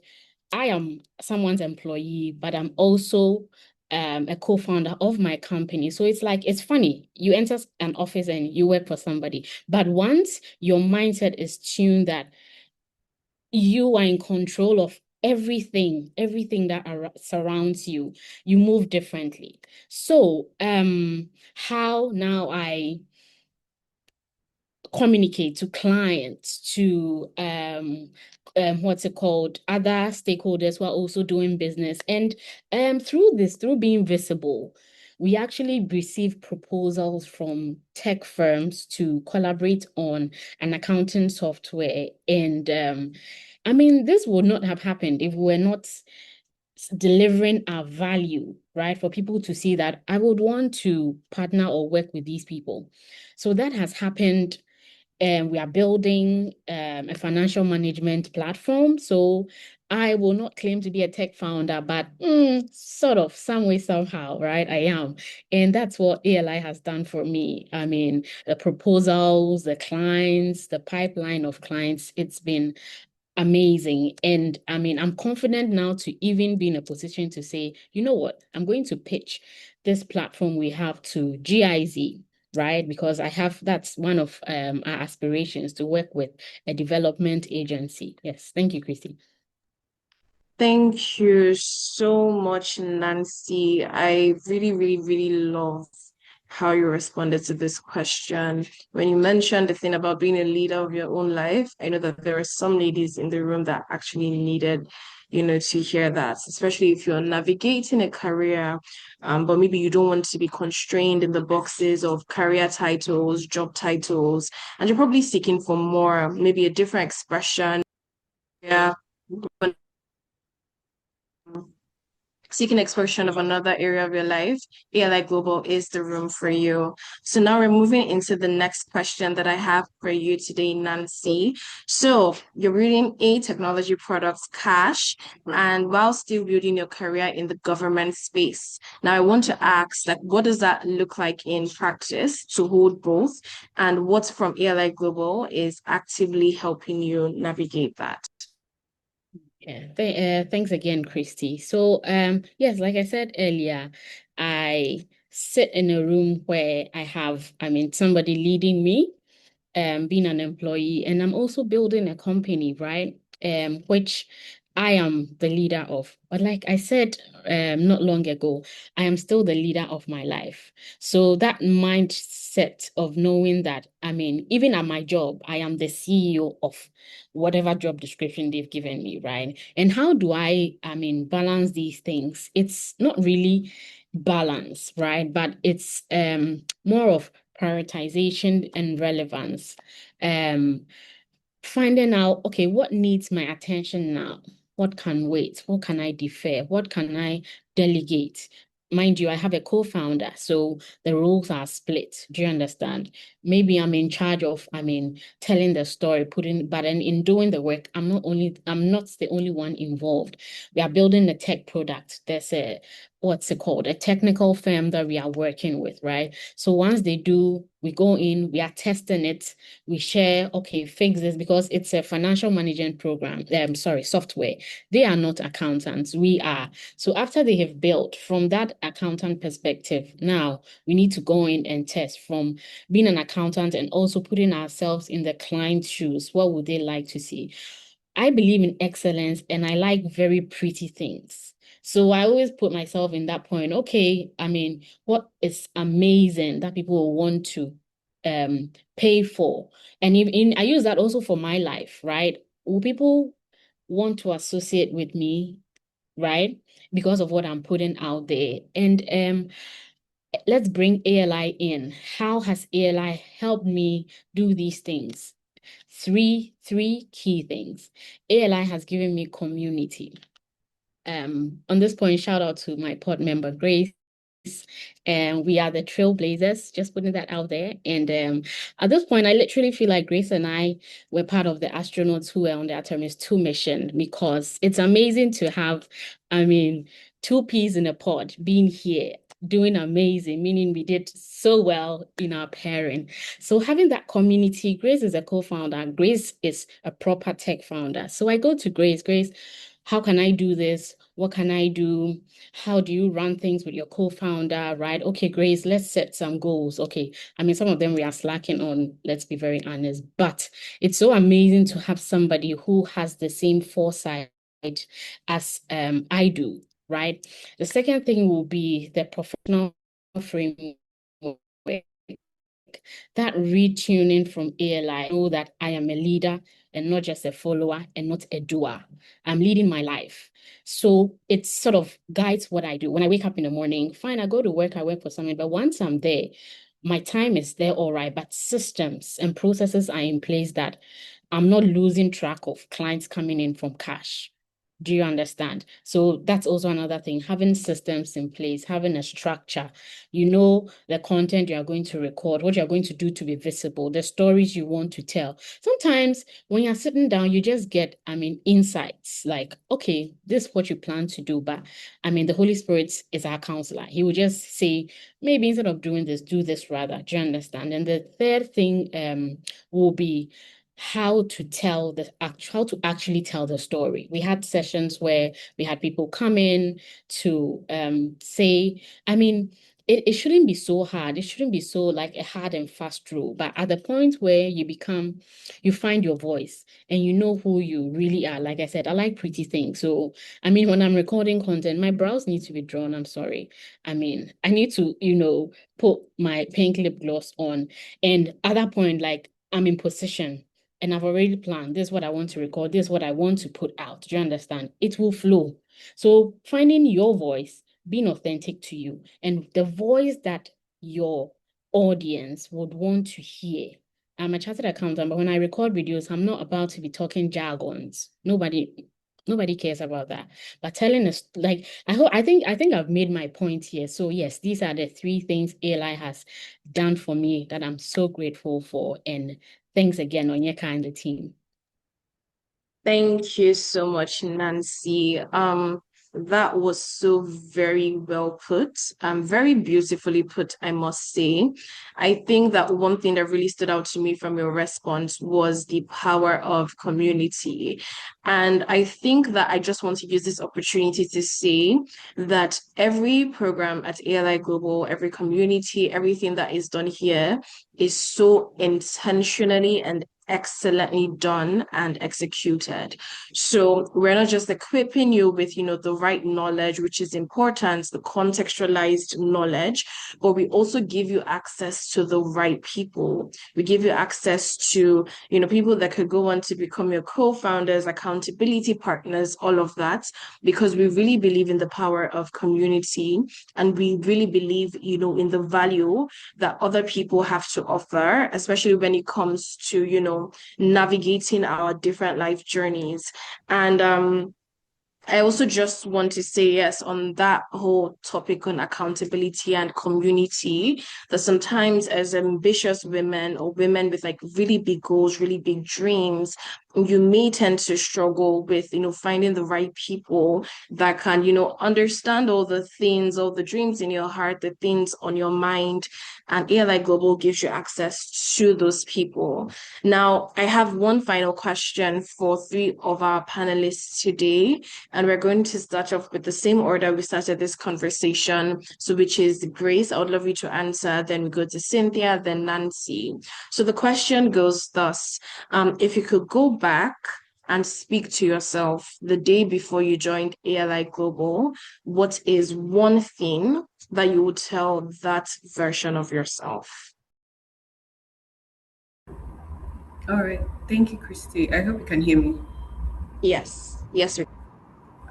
Okay, so I would tell her to step into the room, right? I think ELI is one of many rooms that just propels you forward. And to buttress that point, I would also say that they should definitely, or she should definitely invest in staying in the room, whether it's by really belonging to a community, right? Don't be the silent person who doesn't say anything, right? Or whether it means paying for training programs that have to be paid for. ALI is one of the rooms, right? One of the first rooms you enter that would really matter, whether as a founder or a person working in an organization, right? So that's what I would say. Thank you so much, Grace. Invest in the rooms and also like stay in the rooms. That's so profound. Cynthia, I'd love to Yeah, I hear think from you. if I can give a share something to the previous me, I will say that you need strategic knowledge, and I think it can relate to everybody here. If we are here today, it's because we need strategic knowledge, and just the fact to start to be exposed to this strategic knowledge is the first step, and LI is the right place to extend your mindset, extend your vision, extend your capacity. And second tips, just take seriously the assessment, all of the assessment, even take your note, come back on your note, check the replay, do the assessment. Even you don't see the result at the first sight, the transformation is going on. Thank you so much, Cynthia. That intentionality in learning, I love that. Okay, Nancy, over to you. Hi, Christy. Can you hear me? I think my network is a bit unstable, but Yes, I can hear you. okay, all right. So my response to that. So for the last, I think it's about 1 month, there's one particular song that I've been listening to on repeat. I think we all know the song Favor, but there's a rendition of it by so they actually realized they're twins. So the other twin did a rendition of the, I think, God's Will version. And there are some declarations in the song. And the part that really resonates with me is that you are not just an idea whose moment has come. You are the very moment that they have been waiting for. Kings and queens will come to sit at your feet to listen to wisdom. And it's been so powerful listening to this over. Like it's literally on loop. It's on loop. And what I want to add to this is I wrote this down, so I want to read. Clarity will not come from the planning. It is in the doing that you get to become. It's hard sometimes to know what to even do, but that is why bridges like ALI have been built, God ordained, to help us become. Thank you. Thank you so much, Nancy. I absolutely love that.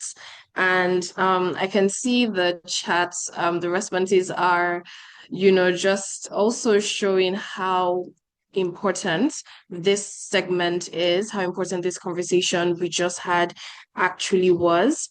So just to round this conversation up, I want to say a very, very huge thank you once again to Grace, Cynthia, and Nancy for being here today This is a segment that just shows how important it is to be in the right rooms, to be exposed to the right and contextualized knowledge, and how much power that has to take you where you currently are to where you want to be. I mean, we can see the results. We can see Grace, who secured $100,000 grants, Cynthia, who is now building in 6 countries, and Nancy, who found her voice and found her product, right? These are the kind of things, these are the kind of possibilities, these are the kind of results that ALI Global makes possible. So I want to say a huge thank you to all of our panelists today. Thank you so much, Ms. Onyeka, for the opportunity to host this segment. And I will be passing the mic now. So as we continue this event and this program.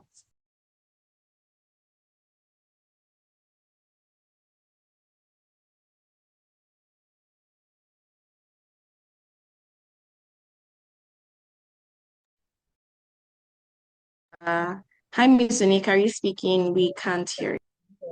Abigail, over to you. Is Abigail on the call? Yes, sorry, I was trying to unmute there. Okay, I thought, okay. Welcome. That was a fantastic session. Thank you so much, Christy. Thank you to all the fantastic alumni that spoke, from Grace to Cynthia and Nancy. Honestly, I was just thinking, okay, how can I get in the room now? Let's anyway, let's not rush too much, shall we? So there, as you can see, confirm that you can still see my screen, please. Yes, we can. Okay, thank you. All right. So there are a few questions, as you see there, but I'll read them out and I'd like us to answer. The first question is, who is the most senior, most connected person you have direct access to now? Someone whose call you can actually make. Let me check the chat so I don't miss out on anything.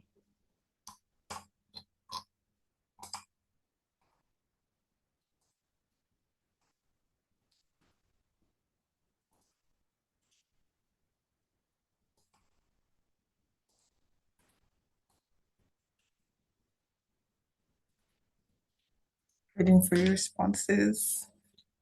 Please. Yeah, it's important to definitely have the Holy Spirit, but or you know, question has a context. Okay. Okay, yeah, you don't have to put their names if you don't want to. You could say, oh, CEO of so company, something like that, just to in case you want to protect the privacy of people. Um,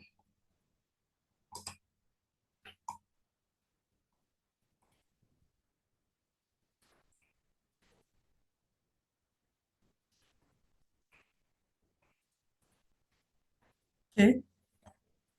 What are we waiting for? I'm The curious. responses. The responses. What is our question? Who is the most senior, most connected person you have direct access to right now? Okay, so you're meant to write that down. You're not meant to actually like share it, right? Write it down, right? Just put it down. You're not meant to share it with us. Think about who is the most senior, most connected person. Of course, like nobody's going to share with us who their most connected person is. If you've written that, please just signify. If you've put it down somewhere, if you've thought about it, please signify.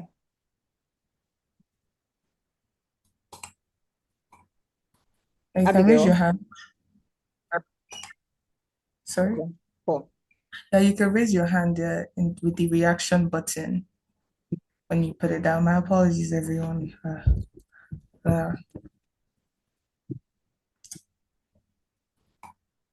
Okay, great.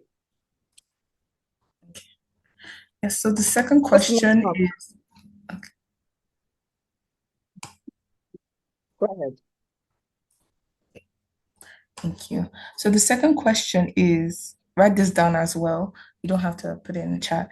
When was the last time you were in a room where someone changed the trajectory of your career or business?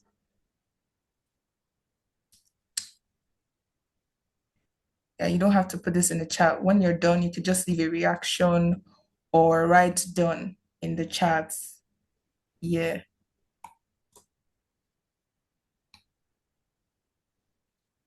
Yes. Okay, done. Okay. Have one there. Okay.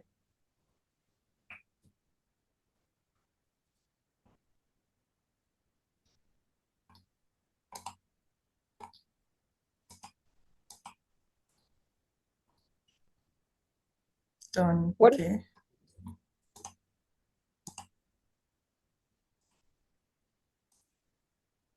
Done. Done.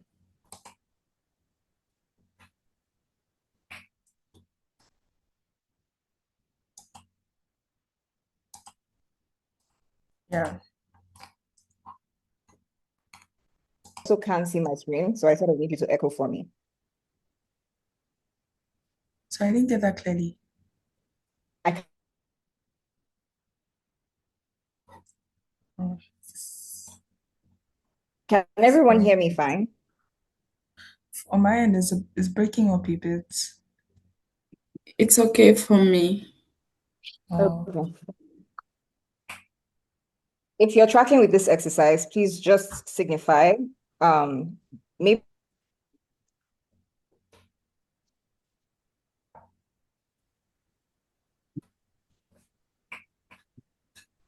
next prompt, please. okay. Some people are saying they can't hear you. Okay, I see most of us are done. Hopefully the network comes in alignment.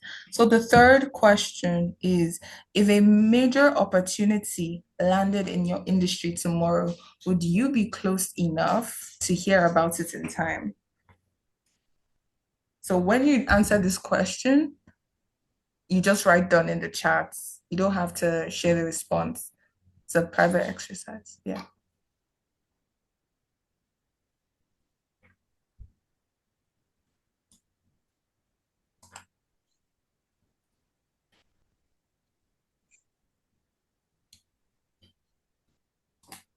Okay.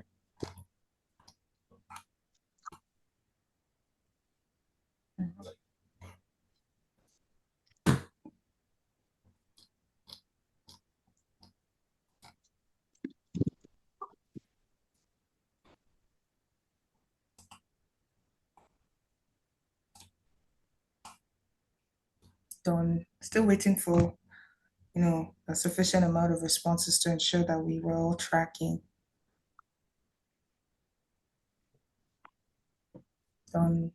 Sipanen is done. Sylvia is done. Choma is done. Done. Done. Done.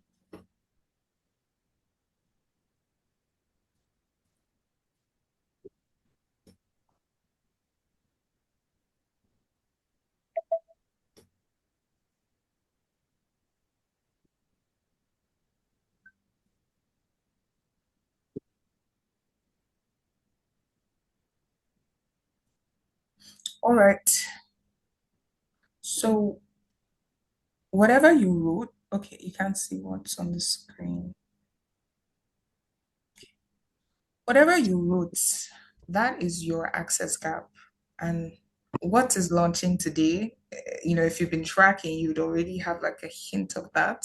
What's launching today was built to close that gap, right? And just stick around. We are getting to the tempo is getting higher and higher. So just give me a sec. All right. Thank you so Yeah. much. So Yeah. I'm gonna say I'm ready for you now. And by ready means can everyone hear me? If you can hear me fine, please just let me know. Okay, cool. You can hear me. Wonderful. We're gonna start now. When I say I'm ready for you, when I talk, like, yeah, but when I get into teacher mode, it's a bit different. So I know you've heard everything that all of the women. First of all, thank you so much, Nancy, Grace, Cynthia. I'm so proud of the women that you are all becoming. It's an honor to know all three of you, and to be honest, I'm talking about you if you have been a part of ALI's programs and our community, but more especially the programs, because I know the work that it takes. And it's not very, you don't see it often, women applying themselves. You don't see it often. Most times we just learn, we're like, yeah, this sounds like fluff, but like try it. Yeah, you know what, but try it. Try it and see whether it works. Try it. Most women don't get to this phase of trying it. So I listened to Cynthia, and it was so profound because she said, I wasn't saying, and we had those discussions. And to be very frank, I love honesty a lot. We had those discussions, and she's like, yeah, like, you know, it's just like mindset. I kept asking, like, okay, so what's next? She's like, yeah, just my mind. I can't really see it right now, but she tried it and she found out. And I've seen Cynthia literally go. So when Cynthia came in, she was doing, she was like, TikTok, the position is wildly different. Cynthia, we have to have you back to do I know you shared your story. Story is fine, but I think the reason why we put visual cues is so people can actually see before and after. We need Cynthia to come back so you can see the positioning before and the positioning now and what that has done for her, right? And when we say this word positioning, it's not about branding. It's not necessarily about that. It's about really, we dig very deep into what are you called to do? Because Cynthia went through the Visibility for Leadership program. She went through the Revenue Revolution program. She was, even with the craziness of, you know, her schedule, attending the militia meetups. These were some of the things that she did, right? And so to see all of this now, like in real time, I like, they're just women that I observe, and I'm just like, this is, you know, like, even me that I created, you know, ALI, I'm just like, yeah, I wish I had this when I was coming up, because I didn't have this. And to be able to structure it in such a way and, you know, like pass it on to people is a gift I wish that I had. You know, I'm not old, but I talk like that. Like, I wish I had that.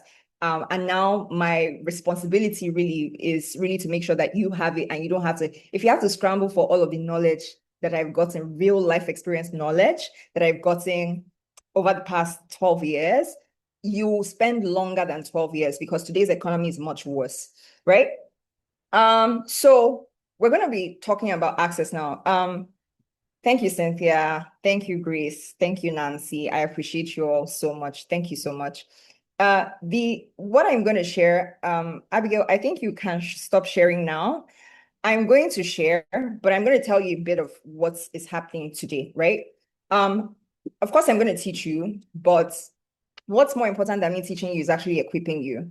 So I'm going to equip you with something.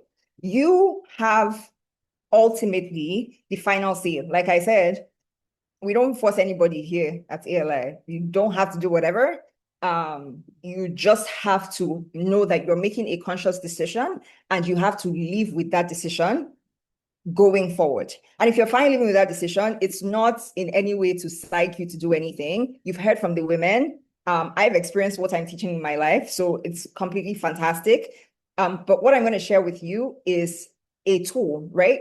And I realized that what's the one thing that women actually are seeking for on a daily basis? Like, what is one thing all of us universally, mother, you know, single, married, whatever, we're really trying to know, am I on the right track? Am I doing the right things? Like, and who is going to tell me what I am doing that is right or that is wrong? That is what I observed. Like, I spent the whole week. So if you're from, sorry, I forgot to say this from the beginning.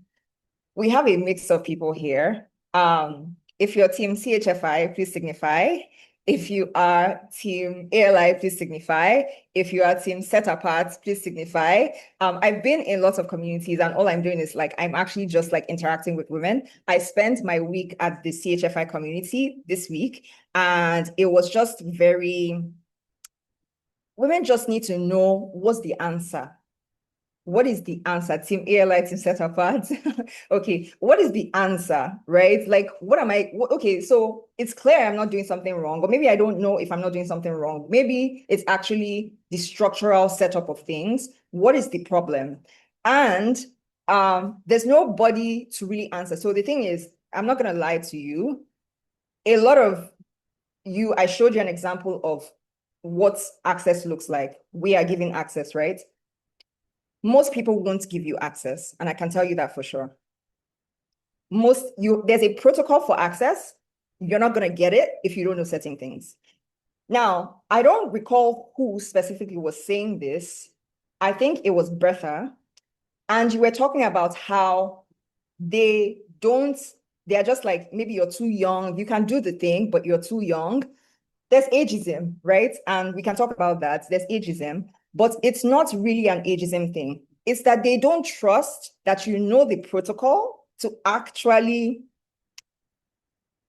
sustaining access.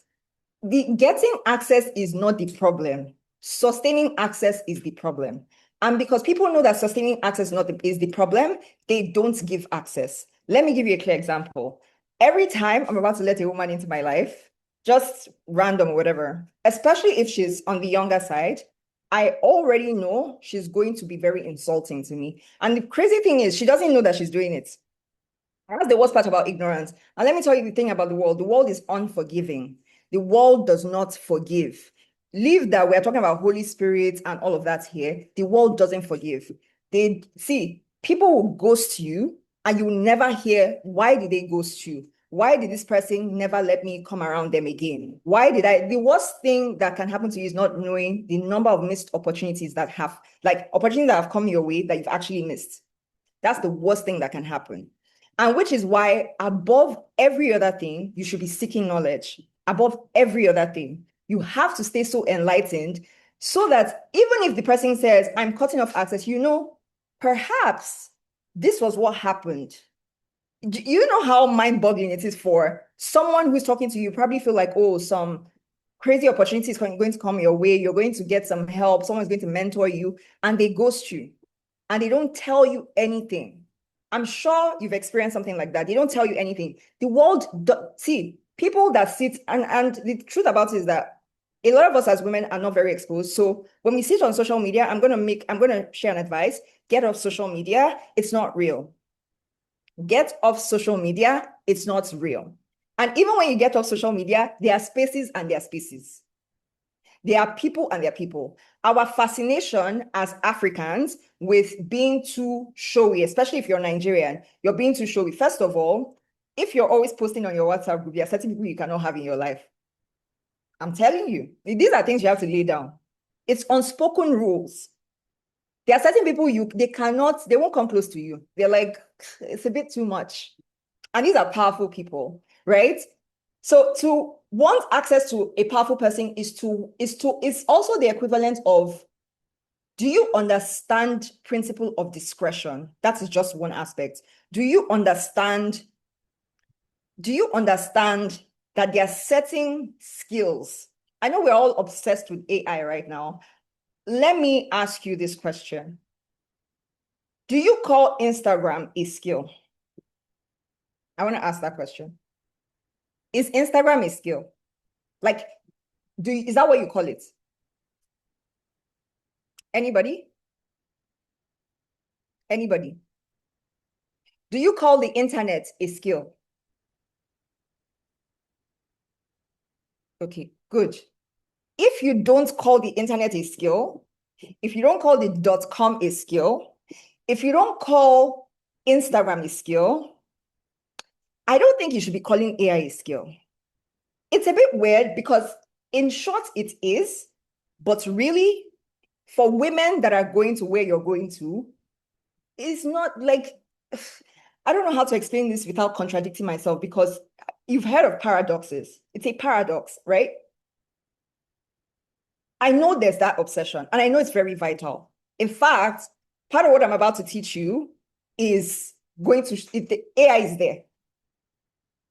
But I just want to let you know that the things that govern and rule this world It's not AI. The people that are funding AI are not using it. I'm telling you, I talk to these guys. They are not using it. You're in a simulation. You are in a fixed simulation.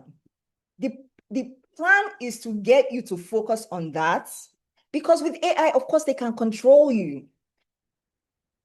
This is not conspiracy theories, anything. They can control, and I'm going to briefly share my screen, and then I'm going to share with you what we have, what I have for you, and then I'm going to walk you through the skills. If you have time for me today, say I have time, I planned that this will be wrapped up by 12.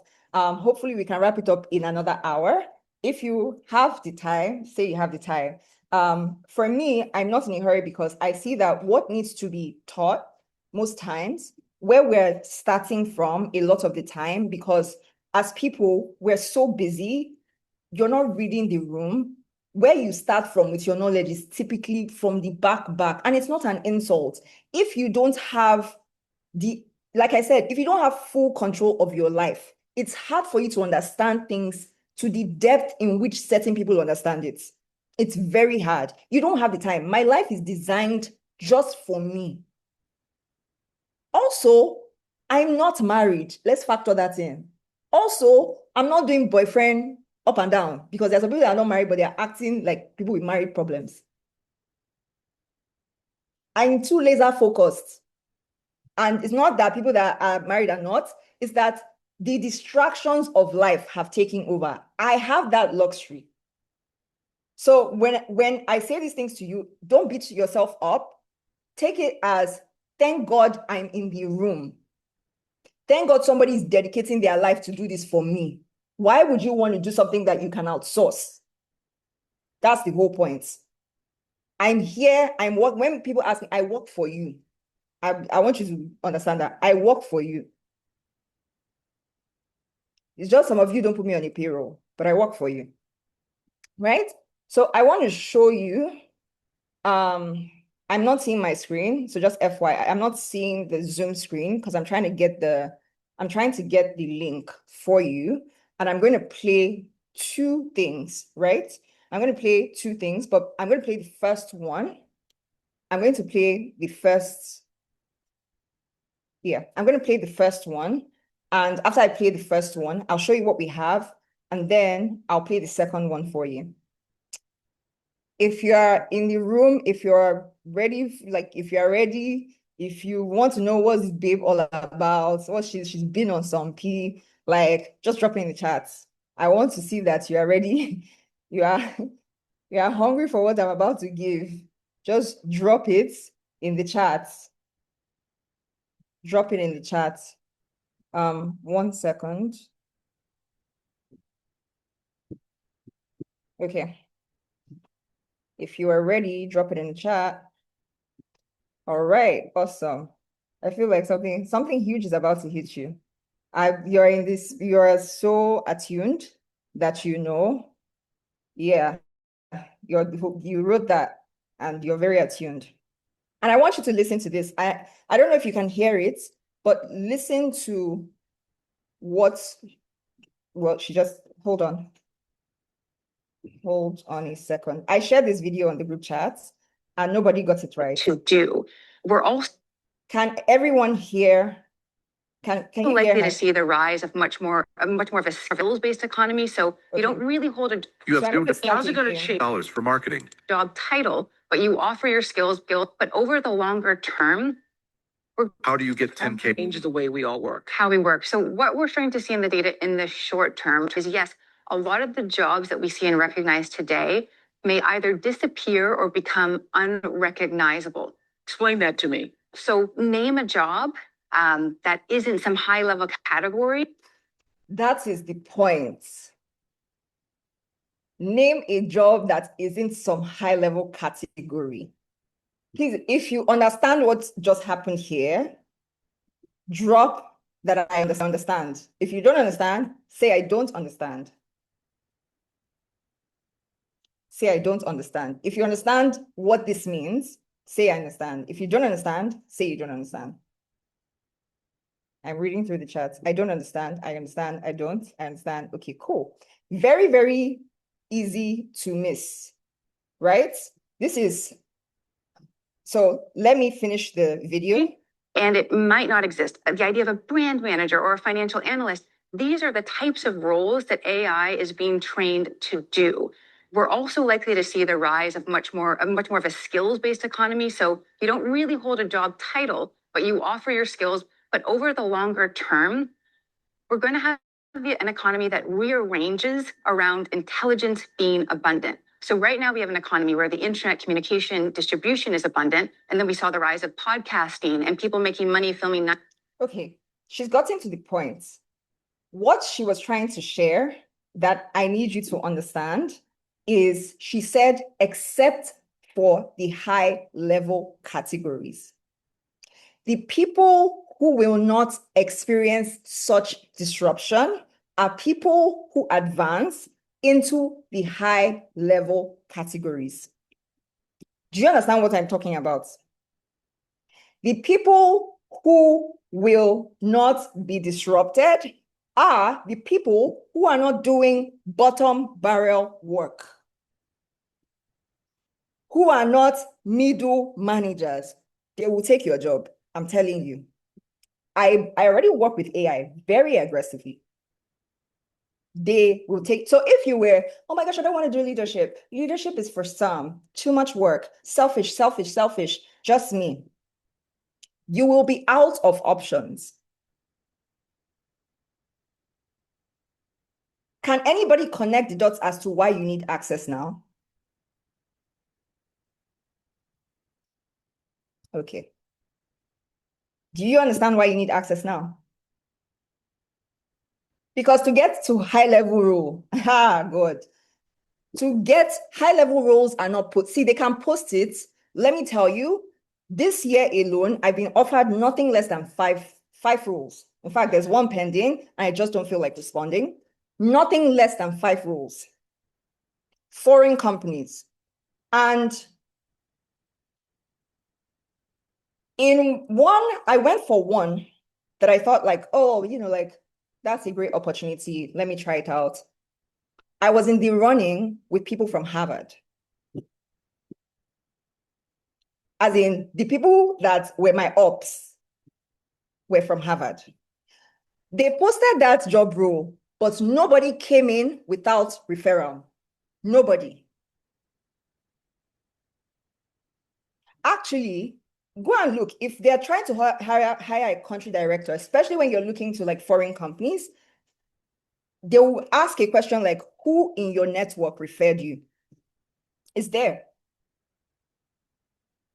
Do you understand why you need access now? Do you understand why AI is not like,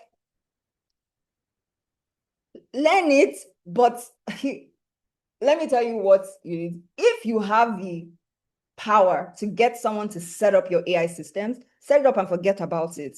I'll tell you the one thing you need to know, the AI skill you need to know. I'll tell you that. Do it, move on. Like you're dwelling on, see, and I'm going to play the second video for you. Where we're headed, you can't compete against robots. Actually, there are people who are not competing with AI at all, and they sit at the top and they fund the AI projects, and they are the ones who don't use AI or don't know how to use AI. Isn't it crazy to you? And your hair scrambling. AI course. You run. They'll tell you, come and learn something that will, you see, when women say, I put on my story and I say work-life balance is strictly your problem, and you can think I'm very harsh or whatever, and that's your personal business. You would know that work-life balance is your personal business if you came into ALI or a platform like ALI and actually listened to what we were teaching. See, you see, when you make statements like there's no work-life balance here, you see what you're saying. One, I'm not qualified. I don't have what it takes to be at the top. That's what you're saying to an experienced ear. I want you to know how, when you say I don't have access, your speech Your mannerisms, they give you away. They let people know whether they can invite you to rooms or not. I just want you to know there's so many unspoken things in society. You want access to people who are creme de la creme, top of the society, not because they are creme de la creme, but because they've worked hard to get there. They're not going to freaking give you access. They're not. Even I don't want to give people access on a normal day. If God did not call me to this work I'm doing, I won't give people access to me. Why should I? So you come and offend me, so you come and insult me, because you're going to insult me because you're ignorant. And it's not an insult, you just don't know. So when you fixate too much, and when you're saying things like, I don't have work-life balance, what you're saying to someone is, cool. She's not, your promotion is automatically affected. People take note of these things. Yeah, that one. That's why they ask women like, oh, do you have kids? That's why they're asking those questions. Do you have kids? Are you married? That's why they're asking you those questions. Do you know there's a level of rigor if you truly claim you're ambitious? There's a level of rigor that has to come to your life. There's a level of self-governance as a human being, forget woman, as a human being, that you're meant to say, if this is where I'm headed, what do you think Elon Musk does in a day? What do you think, forget Elon Musk, what do you think, who's a woman you admire, Ibuku Awashika's schedule is like? What do you think? Are you dreaming? Do you think these people have work, like you see them every time doing something? What do you think DDK's schedule is like? Like, are we thinking before you come out and you say certain things? You know what? It's okay to say, I'm not cut out for this. It's better than for you to open it, because automatically people have already signaled this one. Let's just keep her here. She'll be the hands. She'll just do for us. But yeah, this one, when we are promoting people, your name is not there. When they want to give people deals, your name is not there because you voiced out, I can't handle being at the top. Have you designed your life before you say your boss is wicked? Have you designed your life? Before you say the business is too demanding, do you have structured life design? If you don't, I'm sorry, just shut up. If you're on social media, please stop embarrassing yourself. Please, if you go around talking things like that, please, you're embarrassing yourself and you're quite frankly ruining opportunities that could have come to you. People won't give you that. If I hear you speaking like that, don't worry, my head, Chakam, when they're asking for who is going to do that, I'm not referring you. No, I'm not referring you. I'm so sorry. You're not cut out for it. In this airline, I know who we can refer and who we cannot refer. I'm not referring you. You're telling me you're not cut off it. Why should I bring? It's your choice. It's free will. You're telling me you don't want it. You don't see yourself being it. Why should I give it? Like, what is? It's not holding it, but somebody is saying, I don't want something. Why should we force it on the person? You think people are going to come and say, let me tell you, it's just 1% at the top. We look and we say like, oh, women have made progress. Actually, the statistics show that women are not making progress. We're actually regressing. Think about it. It's the same women, the past decade, same women that have been recycled in the media, the same women who are first to do.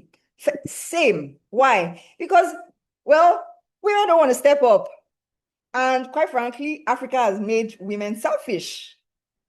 Yes, poverty makes you selfish. So you just think about your life. You think about looking good. You think about smelling nice. I mean, the people are looking at you on the internet. I swear, we don't know how we're embarrassing ourselves on the internet. I promise you. I need you to go and do an audit of your, if you have anything, like, please just tell the Holy Spirit to guide you.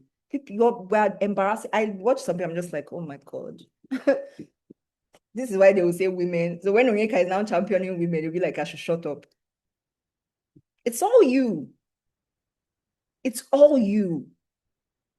There's a level of, there's someone you become that people cannot debate whether they should give you things, whether they should let you into the room or not. It's a privilege, it's an honor for you to be in that room.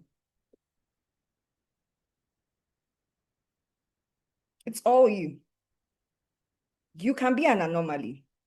You just don't want to be an anomaly. You can be in the 1%. You just don't want to be in the 1%. You're telling yourself, you're reinforcing things that people told you, you say if you reinforce it times 100, it's all you. I'm trying to tell you that there's no, for you to keep blaming external forces is to say, I fully handed over my agency to the world. That's what it means. I'm sick and tired of like women complaining. It just sounds like noise. And I can tell you how when people hear women, they're like, I beg these ones.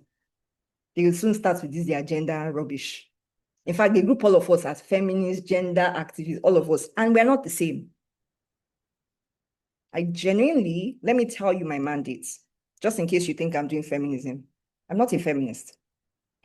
My mandate is to bring people, not just women, out of oppression. You may not understand it.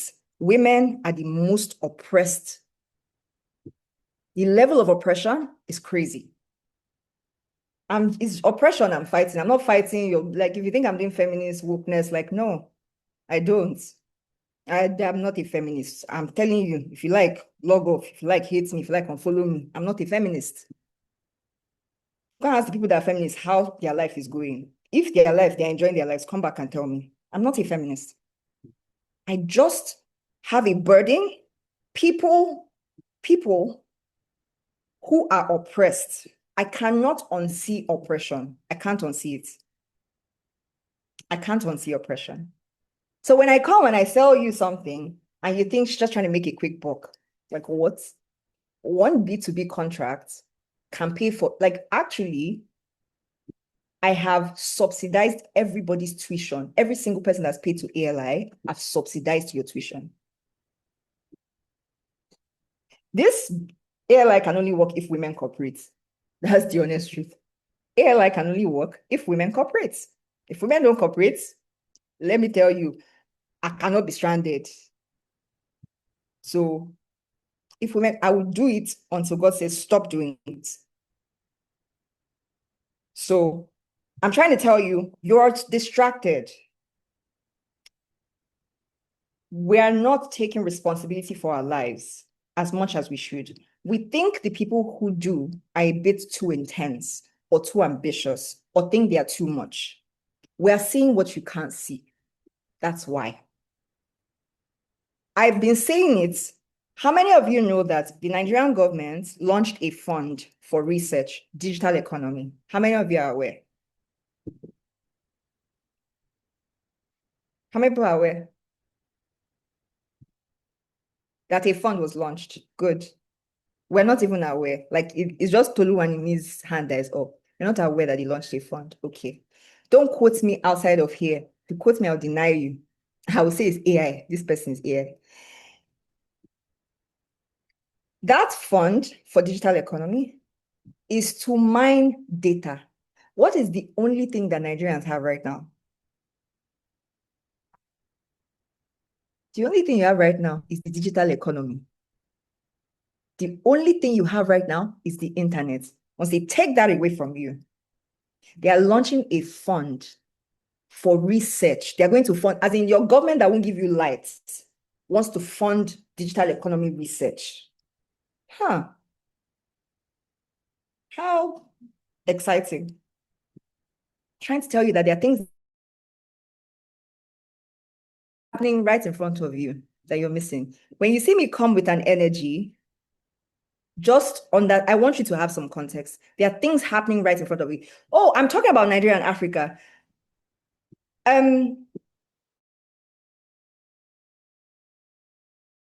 This country, I hope you know it's not any better.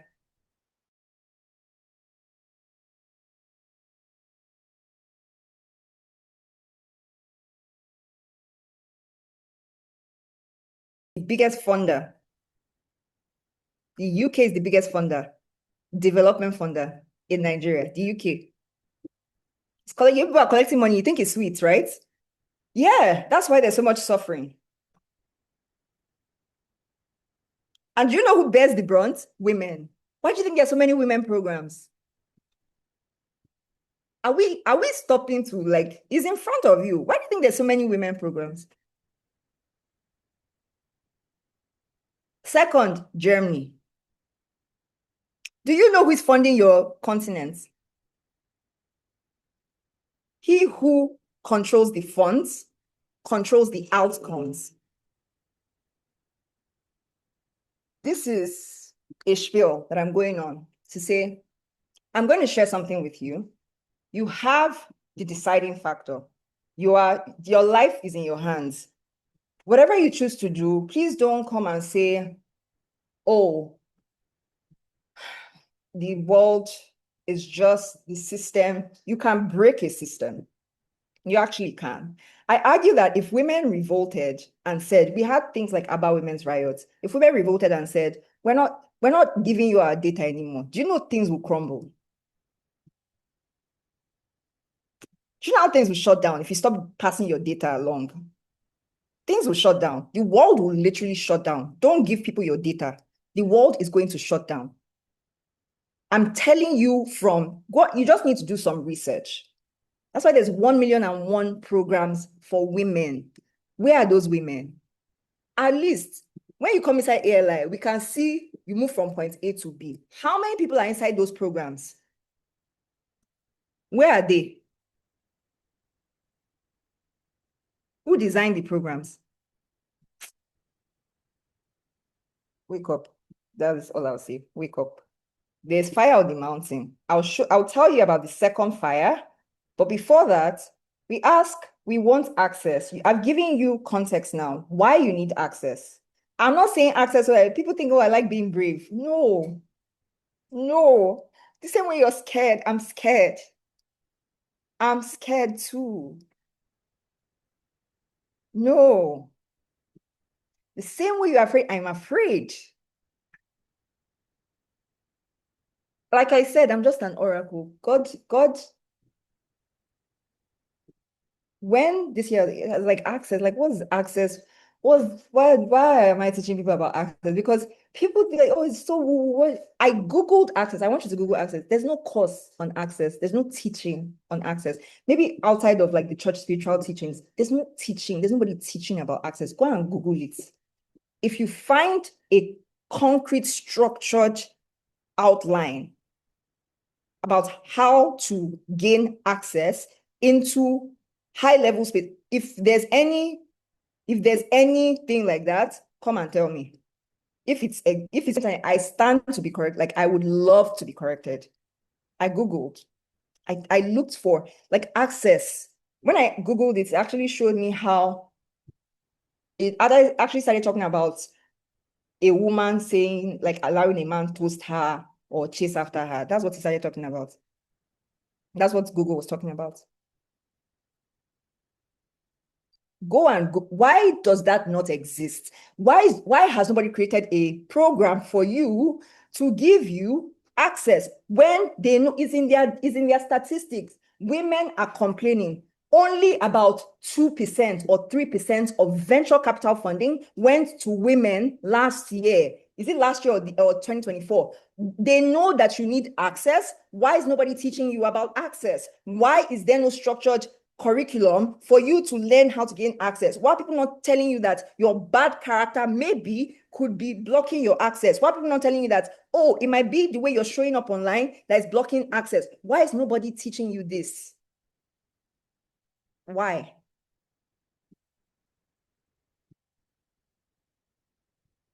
If you go to Harvard, maybe you will find it. I have friends in Ivy League schools, creme de la creme of the Ivy League schools in Europe. We talk, and trust me, if I talk, I'm trying to know. I've been through one of the best business schools in the world right now. They don't have what is in ALI's curriculum. How can they? They don't have your experience. So how can they? It's crazy for you to think that people without your experience, without your context, will be able to teach you what you will use practically in the everyday. I think that's the definition of like all of us, we're all insane to think that. They can't. They don't understand it. They're sitting there. They're all the way in Europe. They have access. Why should they teach you about access? It's a privilege they don't know they have. Why would they teach you? So I built something. I'm building something, and I want to invite you to what I'm building. Again, you have the decision. You have the choice to say, I'm going to take my time, I'm going to decide. Wonderful. You have the choice to say, I want in. I don't know where this is going to take me, but I think from what you're saying, my eyes are already open. I think you know enough to know what you're saying, or it can resonate. I think we have the internal compass to decide when someone hits a nerve, it's majorly because it clicks for you. So you have capacity to say, I think I don't think I have to take your agency for you. I would not want that. It doesn't benefit me to rob you of agency. Actually, that is what people who want to manipulate you do. The people designing those programs, that's what they do. I don't want to manipulate you. I want to give you a real solution to all this talk about access. I want to give you a real solution. Our programs are one way to give you access. But the truth about it is that the programs first of all, I wouldn't call them expensive, but due to feedback, I can say some people feel like the programs are out of reach. And that's when they were at 250,000 naira, $250, 200 pounds. That's when they were at that range. Right now, we're at 500,000 naira, $500. So if you want to get to a program in ALI, that's how much it's going to cost you. But if I keep doing that, I'm going to, instead of giving you access, I'm going to keep you out of the room. That's what the programs were doing to some people. Even though I would argue that even when we had 50K programs, some people still did not take their shawarma money and go and learn. Let me tell you, I'm not telling you a principle that I don't practice myself. I've emptied my bank account for knowledge.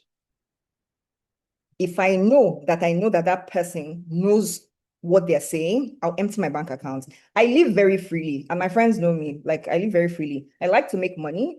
I don't like to see money or interact with it. I like for other people to do that. I live very freely with money. So spending money is not my problem. Spending money on the right things, it doesn't. So if I see something and I spend money the most on experiences, because I believe that experiences are literally, they teach you so much more than just buying an item, right? So I realized that I was keeping people, according to them, keeping them out of the room, because even when it was affordable, as at 2024, I started charging 10,000 naira for programs. It moved up to 35,000 naira. It moved up to 50,000 naira. We skipped the line, not because we wanted to skip the line, but running programs that actually change your life. You want me to sit with you for 8 weeks? Like, if I don't charge you, you might not grow. We'll all be broke. All of us, right? So the Forge, right? First thing I want to say about the Forge is, if you've experienced the militia meetups, if you enjoyed the militia meetups, then the Forge may resonate with you. If you don't know what the militia meetups is, the first thing is that ALI is undergoing a makeover. So you're not going to have militia meetups anymore, because that's changing, right? We're changing the system. So the first thing is, this is the first time I'm sharing this here. And this is the way that I've designed it to share with you. It will not be shared with anybody else that sees it like this. I'm not going to offer this, right? If we say we want to give access, let's give access, right? Now, the first thing you need to know is, if you're inside of the community, you've probably seen the Authentic Leadership Circle, right? And the Authentic Leadership Circle, we're no longer going by that. It is changing to the Forge. It's no longer the Authentic Leadership Circle. Are you still going to have the militia? Yes. That is a general group, right? It still stays inside of, and I'll show you just our architecture. But we're thinking A circle is great, but being forged is better. What happens inside of ALI is transformation. It's not just connection, right? So hence all of that. Now, the forge is not a community membership. When you go into community, you see content, people are sharing, if you've noticed about ALI, where I've been in communities, we're a lot different than, you're not chatting. If there's no value for you, there's no value for you. We don't need to keep chatting noise for you to feel like there's value in the community, right? We don't have noise inside of ALI, and maybe some of you can appreciate that. I know I don't like a noisy group. I like groups. I'm in a lot of groups. I'm in groups that deliver on value, right? Now, what we do, this is a system that I built. It's a system that I have, after the 18 months of work, what will actually give people access that lowers the barrier to, oh, I don't have XYZ to pay. How can we lower that barrier for you, right?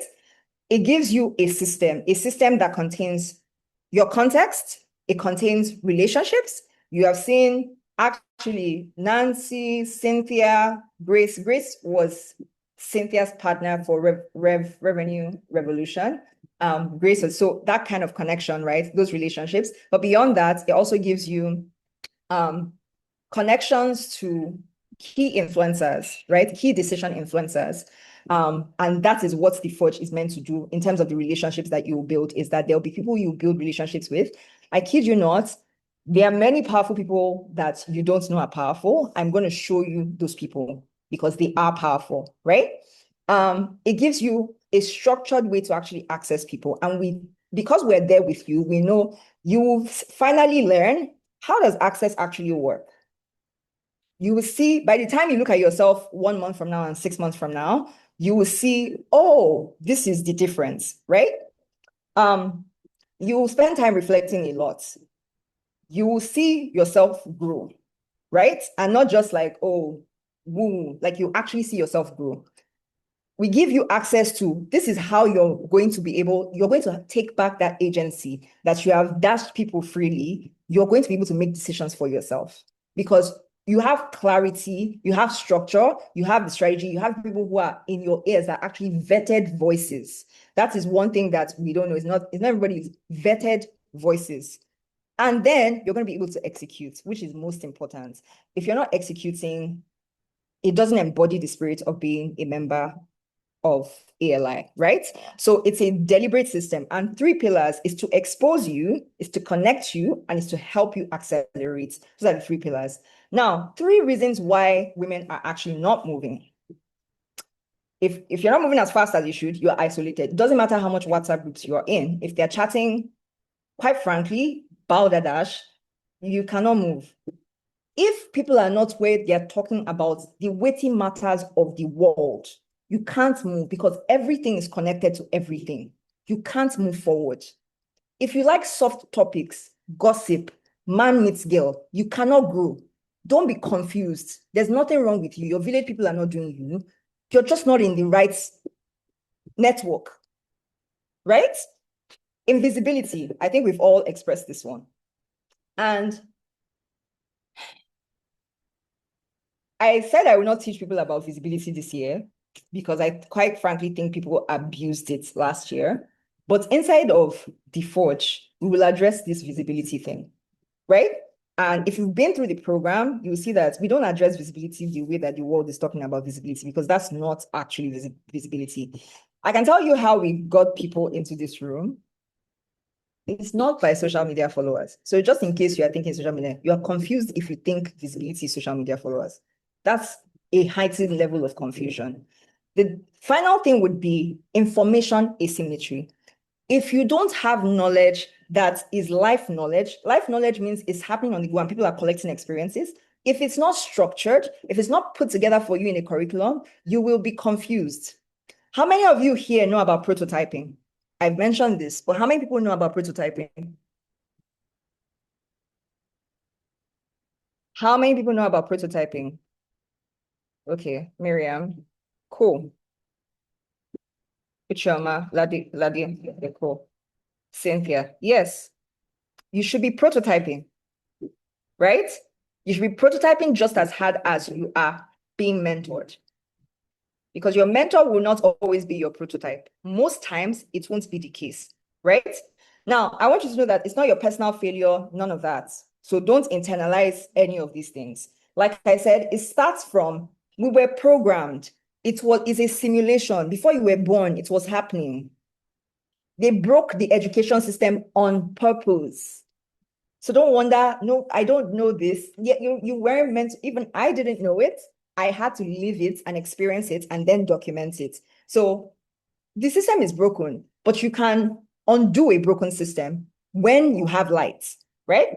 Now, you've seen all of what happens. You've seen Cynthia share. You've heard everything. If you've been in the militia meetups, I really, truly do not feel like I need to push this on you. If you know what you got from the militia meetups, then you know this is even better, because militia meetups, all we're doing is you were talking to me, we were having teachings, and we're doing that frequently, but this is so much more. I've identified from speaking with, I don't know how many women I've spoken to in the last quarter, from speaking with women plus 18 months of data, this is it, right? So you want to be able to move to, you want to be able to move from introductions into partnerships. A lot of people don't know how this happens, but when I'm looking for partners, like, they're all around me, they're in my network. And these are people that I just talk to people. People just introduce me to people. I can't tell you how the system works. First of all, I have a majorly male circle, like close circle. The way they function is crazy. Like, the way I'm well connected because of, like, the way they function is very crazy. They're not like women. And I want to say something is that women, especially women in business, we need to get ourselves together. Yeah, we need to get ourselves together. We are not getting it right at all. Conversations have turned to contracts, right? And exposure turns to opportunity. So I'm not saying, oh, we just want to connect you with that. You will literally in real time see how it's being done, right? Now, it used to be occasional that we would do militia meetups, and then after militia meetups, we'll go into programs. Now, what we want to do is both programs and, have these, it's not sessions. I'm going to show you what it is. But 3 things we want you to do is, we want you to belong, we want you to learn, we want you to lead, right? Belonging means, like, we're creating that network. The thing that you'll be like, oh, I don't know where to start. I don't know who to go and speak to. I don't know where I should go. We're bringing it to you. Again, what I wish someone did for me, these are things that I spent, if you see what I do on LinkedIn, I connect with the randomest people. In fact, my first starting of this year, I connected from Hong Kong, Asia, wherever, like, I'm finding people. I'm just finding people, right? And to curate a network without guidance, you not knowing what you need per time, it can be a very difficult task. If you've tried it, maybe you know. If you've not tried it, maybe you want to try it and then see. The second thing is learning. Don't forget we're school. So the base of whatever it is you'll be doing is your learning. And you won't learn in the typical way. It's not everybody that wants to learn through structured program, even though I recommend, but some people learn through just talking to other people, listening to other people. So we're bringing that dynamism to things, right? So 3 things. Actually, this is wrong. 3 things is, you're going to have the Forge Accelerator, you're going to have the Forge Room, and you're going to have the Forge Bridge. The Forge Accelerator is the premium tier, right? And forget when I say premium, it is super affordable, right? Premium tier, and this is for people who want accelerator. I'm going to show you what is inside of the Forge tier. I'm going to start from the Forge Accelerator, actually. No, I have to start from the Forge Room. So inside of the Forge Room, this is the basic tier, right? You're going to have access to monthly meetups with experts. I'm no longer talking just me again. No, I think you need to hear from other people. I think you need perspective. I think you need to meet people from different walks of life. And then you need to hear how everything aligns to one point. At the end of the day, we're all speaking the same language. So you see, oh, Onyeka is not trying to brainwash you. It actually is what people know that you don't know, right? The next thing is, one thing I've seen that makes us behind financially is that we don't look at money. We don't talk about money often. We don't talk about money often. We don't look at money often as women. Like some of us, we did the IRC challenge, so I know I have data. We don't look at money often. We don't talk about it often. So what we're going to be doing is both your personal and business financial check-ins. We're going to be having those check-ins on a monthly basis. Once a month, you have to sit down and actually look through a guided, you look through it, you actually ask yourself questions with people you feel comfortable doing that, right?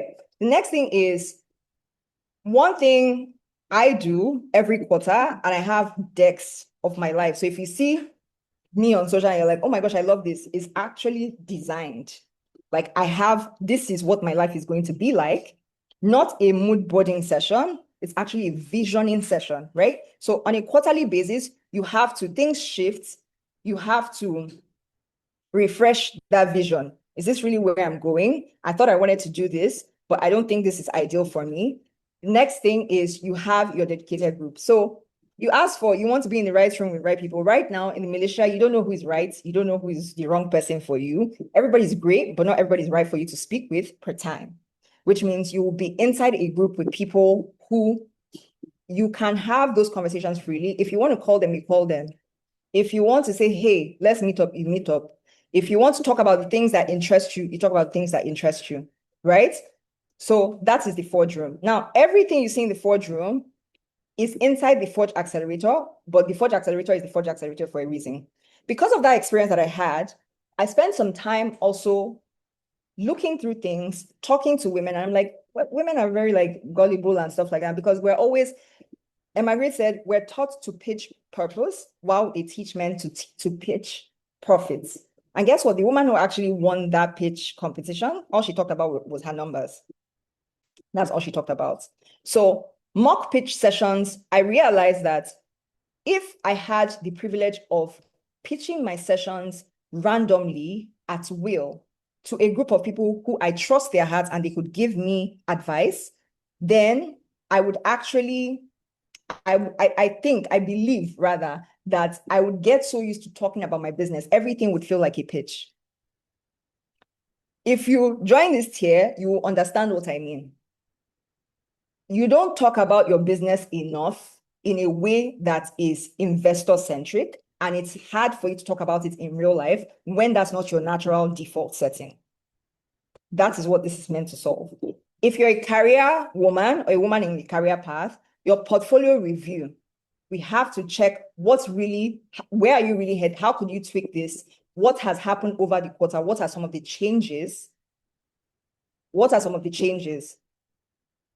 And where do you need to adjust, right? The next thing is book readings and group discussions around those books. I have some interesting books that I'd like for us to read. And subsequently, people will also like read with you and then watch parties. So for the people who don't want to connect in person, you have to come out in person. You actually have to come out in person. Now, I want to put things in perspective for you, right? The Forge costs 50,000 naira only. Our programs cost 500,000 naira. And there's no going back on that. If you don't want to come into the program, fantastic. Just know that the people who get inside the program have so much more of an advantage. I'm not going to lie on that, because they are coming in, they're going through a process that is actually sped up because of the structure and the cramped down time. The Forge takes you through a longer process. Think of it at your pace. It's not really at your pace, but you have to go through it through time to see the results. But the point is that the Forge is 50, the program is 500,000. And you want to buy wig, you want to buy dinner, you want to go for fancy dinners, you want to do whatever, you can do all of that, that's fine. But if you're looking for something that will keep paying you dividends from year to year to year to year at a price that is what I like to think is very affordable, then your investment can compound with the Forge. And what you're really buying is, you want the right rooms, you want the right people, you want the advisors. I'm very emphatic on advisors. You want the advisors, you want mentors that understand your context. You want real conversations. What are people actually really talking about is different from what they are saying on social media. I hope you know. culture versus what is going on in decision-making rooms are not the same. I hope you know. A community that's going to hold you accountable, insights that carry your context, women that don't make you feel like you're too much. Yeah. And people that are willing to invest in your growth. So all these mock pitch sessions that I talked about, all of those things, you're going to be doing it with actual people from investment companies. So pitch yourself well. You just might enter your next, you might have found your investor, right? I'm not going to be the one. We will actually bring them. They'll tell you, they'll give you their concrete feedback. I'm not an investor. I'm an investor, but not in that sense of a VC or whatever, an angel. So we'll bring people who actually have expertise so they can tell you what to work on and give you concrete feedback, right? And this is so that you get used to it, doing it, saying it. It's not something you have to prime yourself for every time. You need to talk about your business like you're looking for investment every day. That's how you need to talk about your business. That was the biggest learning I had from that experience, is learn how to pitch your business so much that having a conversation is you pitching your business. Learn, as in practice your pitch so much that when you talk about your business, all you're doing is you're pitching your business, right? Now, I'm going to wrap up here to say what I'm doing that is special today is really, if you pay for the monthly, you actually have up to 15% off. If you pay for the monthly on this call, you have up to 15% off, and you're going to have that for the next 6 months, right? If you pay for this, you're going to have it up to 15% off for the next 6 months. If you pay for the quarterly package, you're going to have up to 20% off on this call, up to 20% off for the next 3 quarters. That is 9 months. If you pay for the annual, you're going to be locked in for another 2 years, right? So you can decide. Abigail, I would ask that you share the links to the room and the links to the accelerator. If you want to use the screen, the QR scan code rather, you can do that. And then we move on shortly. Okay. Hi, Nika, please, are these programs only for women who have businesses? I'm going to reiterate. One, it's not a program. I'm not selling you a program. I'm selling you access to where you can get information, people who are like you, the right rooms, the right people. I'm selling you access to conversations that actually can move you forward. And no, those conversations are not for people who have businesses. I did speak about career portfolio reviews. I spoke about monthly meetup sessions, and they carry each context, both for they carry context for business and they carry context for women in career. So to answer your question, Chisom, no, it is not for women in business. Yeah, you're not sure you understand the prices. Okay, cool. Thank you for sharing that. This is probably what you're referring to. And I was just showing you that our programs are 500K. The Forge, however, which if you think about it as your monthly subscription to ALI, ALI's community, which is called The Forge, is 50K, right? Program, meaning if we say we're doing visibility for leadership, we'll charge you 500,000. But we're saying we're not charging you for one program, meaning all the conversations about the different programs that we run, conversations around those things will still be happening inside of The Forge. Doesn't mean that we would then, separate, separate the subjects. Yeah, doesn't mean that we're separating whatever it is that is being discussed in the program is also being discussed inside of The Forge, right? I don't know if that clarifies. Lois says, I'm not sure I understand the price. You have the option to pay for, there are 2 tiers. The first tier is 50,000. The second tier is 90,000. If you pay for either of the tiers, what you get, actually, let me correct this really quickly, is if you pay now, you actually get 15% off for the next 6 months if you pay monthly, right? If you choose the quarterly package, you are getting up to 20% off, right? And that is for the next 9 months, next 3 quarters. And if you pay for the annual, you will lock it in for the next 2 years. Let me know if it's clear to you, Lois, if you want me to clarify anything else. I'm happy to. Yes, Cynthia. Hey, Onyeka, I don't really understand the difference between Forge Room and Forge Accelerator. Question. Okay, I'm coming back here. Everything, Forge Room, what you get is 4 monthly meetup sessions. You get the business, financial, business and personal financial check-in. You get a quarterly visioning session, and then you get the private group, right? So meetups, the financial check-ins, the visioning session, and you get all of that with your private community. For Forge Accelerator, you get everything that is in the Forge room, and then you get access to pitch sessions, mock pitch sessions, career portfolio reviews, book readings, and group discussions, as well as watch parties. Is it clearer to you, Cynthia, or would you like for me to take it Yes, another thank way? you. Thank you. Are the Forge room and the Forge Accelerator the same price? No, they're not. The Forge Accelerator costs 90,000. 90,000 naira, and if you pay now, you get depending on what you pay for. If you pay for the monthly, you get a 20%, you get up to 15% discount. If you pay for the quarterly, you get up to 20% discount. They're not going for the same price. Okay, Forge room and accessories. She's saying, okay, yeah. Will this payment go on for a specific? If you choose monthly, it's month. If you choose for a quarter, you're with us for a quarter. Let me know if that clarifies, Louis. Yes, Grace. So does access to the accelerator also equate access to the room, or do you have to pay for both of them separately? No, you don't have to pay for them, both of them separately. It equates whatever you're getting, you'll be getting the full package inside of the accelerator, so you don't need to be in the room. Does that make sense? Yes, it does.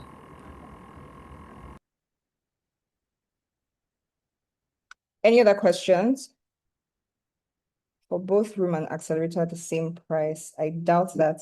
Yes, Uchoma. I'm looking at the links now. The price, I think the prices I'm seeing for the both are the same, and I can see I can see monthly, I can see quarterly, but I can't see the yearly. I don't. Oh, it's just me. Okay. I'm checking it out. I can see the accelerator, and I see that it has. So you're looking at the one that has 90,000, right? Can we Yes. confirm? Okay. If you'd like to go for whichever one, please just signify which you would want to go for, please.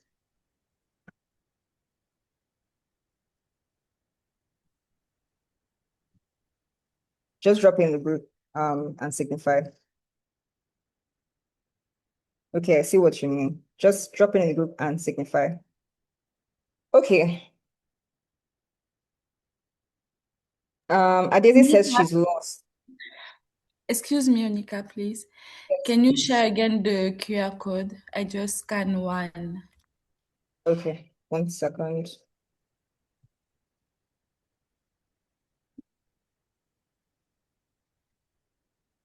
If you have any question, please drop which one you'd like to go for while we rectify. Oh, it's okay. Abigail sent the link in the chat. Thank you very much. Okay.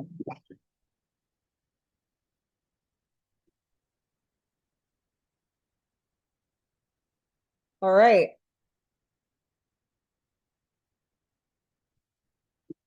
Do we have more questions? Okay, monthly Forge accelerator. So, Lois, you have the link to the accelerator. Abigail, please share with Lois. Angel says the room. Okay, awesome. Give us a moment to just rectify that, and we'll do so. Any questions so far? I'm opening up the floor for questions, and then we get into skills. I have a question. So we have two things. There's the access framework, and there is the 10 skills. Which do we address? And do we want a bonus session just so that we can contain this? And which do we address?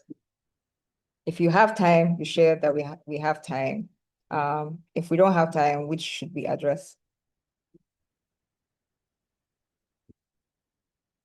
Is Abigail on the call? Yeah, I'm here. Okay. Okay. Any questions?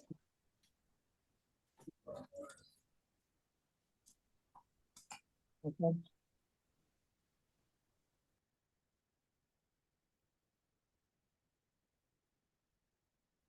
Abigail, the reason why I called is I can't see my screen, so I don't know. Oh yeah, we're all saying we have time. Yeah, We we have have time. time. Yeah. Okay, got it. Got it. So we continue, we finish this here. Is that what we're saying?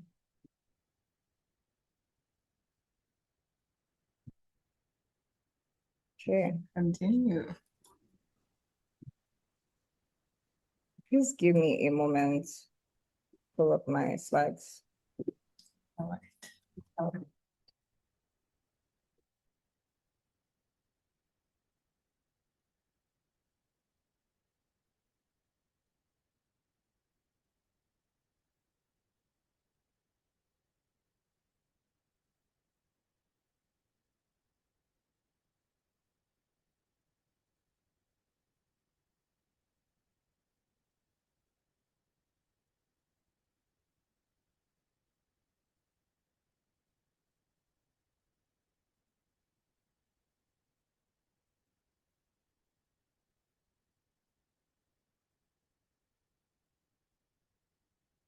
Um,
okay.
All right, so I will be taking you through my personal journey to access. And I think I just want to draw out a pattern for you. If you, sorry, Abigail, I want to see that we captured. Charts. Okay. There's no yearly. Okay, Angel, I'm going to follow up with you. If you need maybe Abigail, you reshare. If you need the room, I think that has been clarified. Adeze, you were asking a question, and I think we were just sharing about the Forge. And basically, it is our subscription. Think about it as a community subscription to ALI. So if you don't necessarily want to get into our programs, there's the option for you to still learn, to still be in the rooms with people who you should be connected to, just beyond your peers and the people inside of ALI. We're going to be bringing advisors. We're going to be bringing people who are in the investment space. We're going to be bringing people who are in different walks of life, people who have been through or gone ahead, rather. Key decision influencers is who you're going to be able to access, as well as your peers who you have with you. So that's what I was sharing. Angel, we're going to follow up with you. I see, is it Angel or is it Uchoma Chimezirim? If it's Lois, we'll follow up on all of that. But if you would like to, someone says 10 skills. I have time. We have time. Okay, cool. Access framework. So which do we start with? Do I walk backwards from the skills? Do I walk forward? I know we want both of them, but you can pick as you want.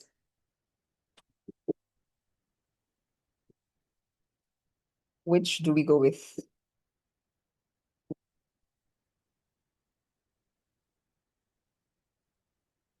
You have the choice to share with me now. Okay, let me start by walking you through my personal framework. My personal, what's it called? Okay, I'll share the personal, and then we can look at skills, and then I can give you the framework as something to wrap up, even though you have the resource, the Access Audit resource as well. Okay, so the first thing, one second.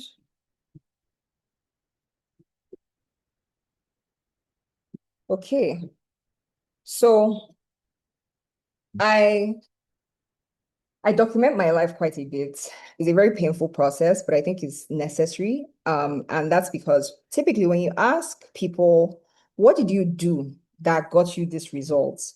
Most times what you see is people don't know how to really give you anything concrete other than what you've heard, right? Oh yeah, work hard. Oh yeah, do this. Oh yeah, do that. But the truth is, it takes more than working hard. Like a lot of people work hard, but it takes more than working hard to actually, it takes more than working hard for you to go up the ladder. And again, I want to give some context. ALI is not training you to lead. Leadership means so many things. What we are training you to do is to be able to get to very senior decision-making roles, right? So there's a difference. If that's not your goal or that's not your aim, we might not be the right fit for you. Meaning there are programs where they can tell you about leadership and maybe all they'll teach you about is you want to become maybe a middle manager. That is also a very valid ambition, and that's fine. But what we're more interested in is we talked about all of these things that had to do with, and talked about all of these things that had to do with,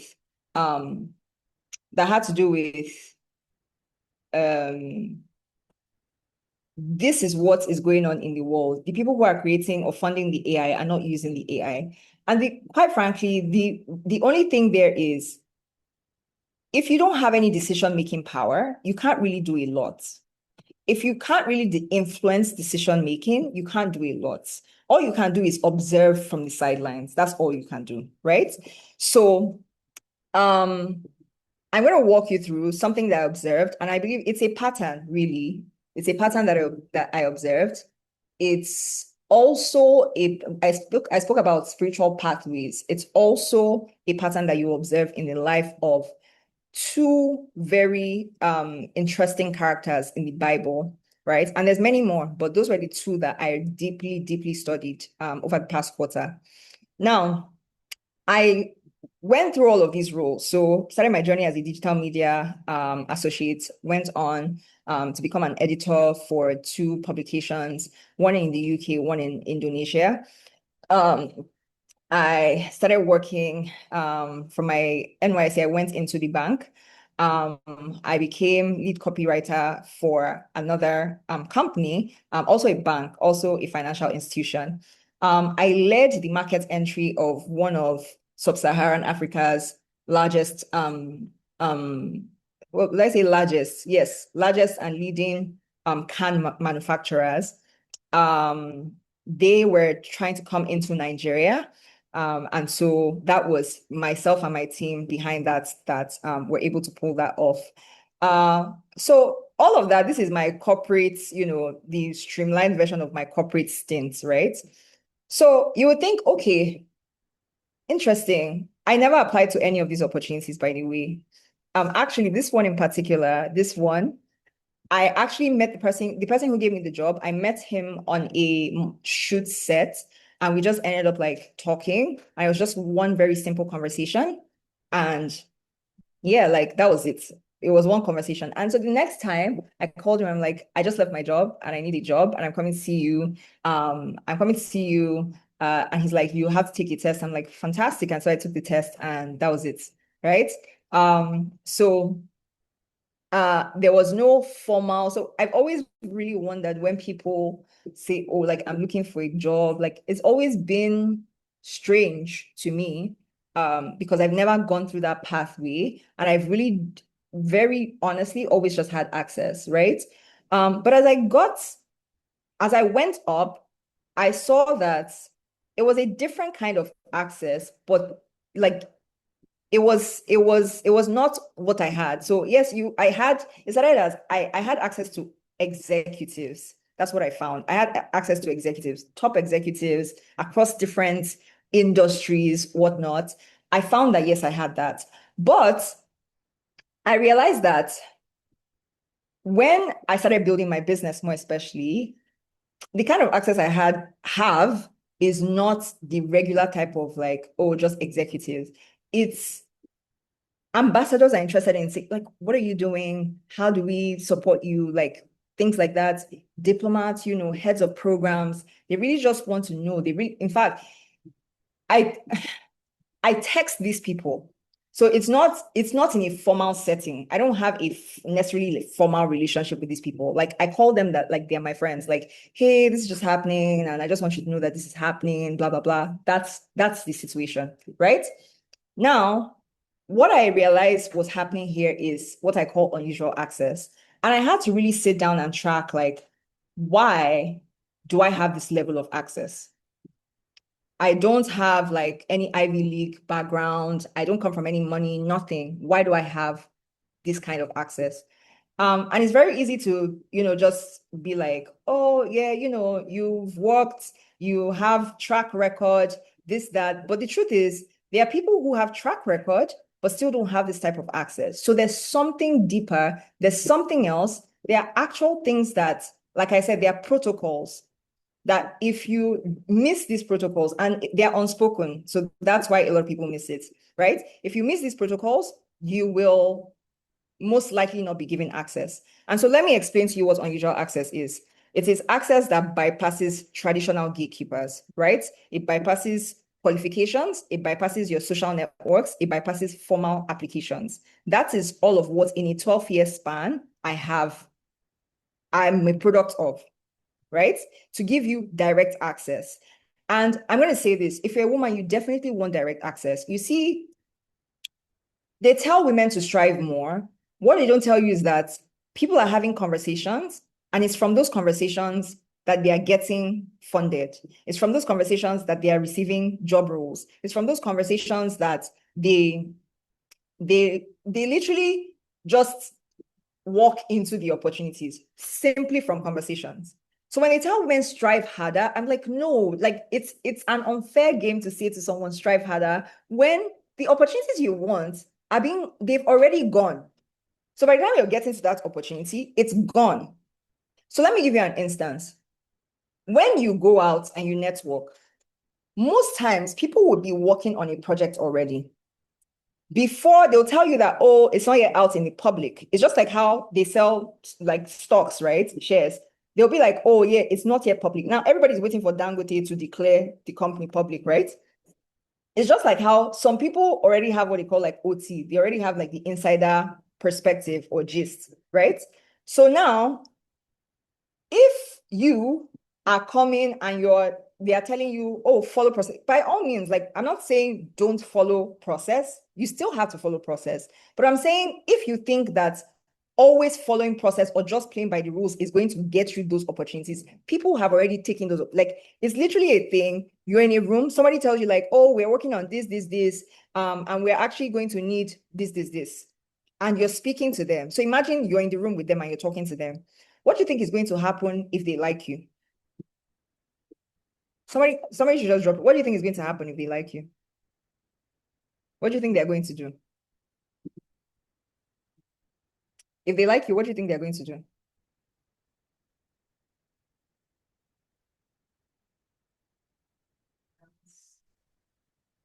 If you ask to bring you in, you get the job. They're not going to come and start distributing it. Quite frankly, it's a headache to bring people on. And I think the moment one skill, it's not in the list of skills. By the way, I'm giving 10 skills out of maybe 20. One skill that can help us unlock a lot of things is empathy. When you think empathetically, you'll be able to map what will really happen. So think about it. Someone has to, let me just tell you the truth. All those things I showed you, I've not bid for contracts. I've gotten the contracts. I didn't bid, like, there's a contract we got. It only came from a conversation with someone, just one conversation. This is someone I don't know from anywhere. And the person just comes and is like, hey, like, we're having XYZ. We're putting your name in. Just one conversation. Literally, if you know how contracts work, especially in development space, you will know that it's not a walk in the park to get a contract. It's a war to get a contract. That's why they call it bidding. You have to bid for contracts. So far, the contracts I've gotten, I've not had to bid for them. There's not one I can remember that I had to bid for. It was literally people calling me, hey, we want you to do this. We're sending you an email. We'll send you. So you have to do some formality back and forth, and that's it. Right? So people seeing you, what we're downplaying, and this is a marketing principle. Knowing, liking, trusting is really the thing you need to be like very aware of. That people know you, that people like you when they know you, that people trust you when they know you. That is something that is being thrown to the side. At the end of the day, let me say this, and let me say it point blank. People, when you want to get an opportunity, God is only going to help you through a man. What does that mean? When I say a man, I mean man or woman. What does that mean? What does that mean you need to be aware of to continue doing? What does that mean? There's one thing you need to be aware of to keep doing. What does that mean? If God will only like pass your blessing through a man, good.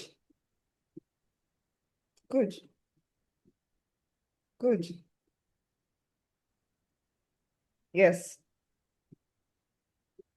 I see Sylvia has questions. Forge room is 50, Angel, Forge room is 50, but I think the link.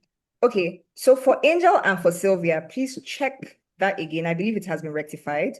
Check it again. The Forge room is 50 and the accelerator is 90. So just check it again. Okay, good. Build character, build. I love the responses that are being shared. Build relationships. Yeah. Build relationships. be intentional with relationships. That is the one thing nobody is telling us, do more of this. They call it networking. Networking is not the same as building relationships. If you know what building relationships is, so this is now, it brings me to my point. Oh God. Why do you want someone that you have no relationship with to give you access? Why do we want people we have no relationship with? Relationship is not that you know them. That's not a relationship. That is not a relationship. Remember the questions we asked you at the beginning? What were some of the responses? Do these people, do you have a relationship with these people? Or do they just know you? There's a difference, right?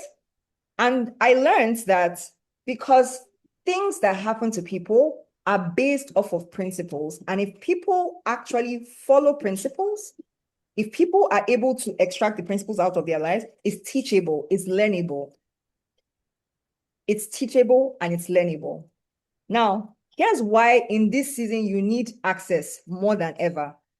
I'm going to skip all these parts. I'm going to play that video that I was talking about. Please pardon me. I'm going to play that video that I was talking about, and I need you to listen carefully to that video. I need you to listen carefully to that video.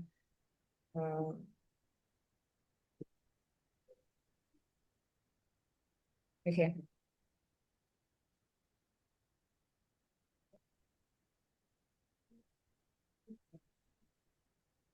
I need to share my screen so that you catch it. 1 second.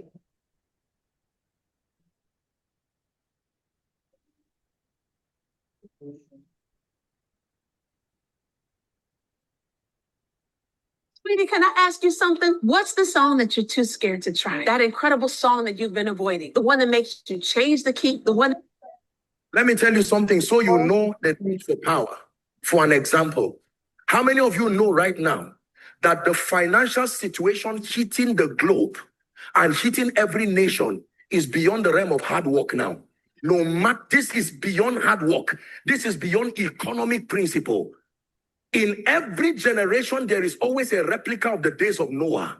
And when those times come, it is not about hard work. You know how much a house is in Abuja now for rent? Your whole salary for the year as a diligent employee.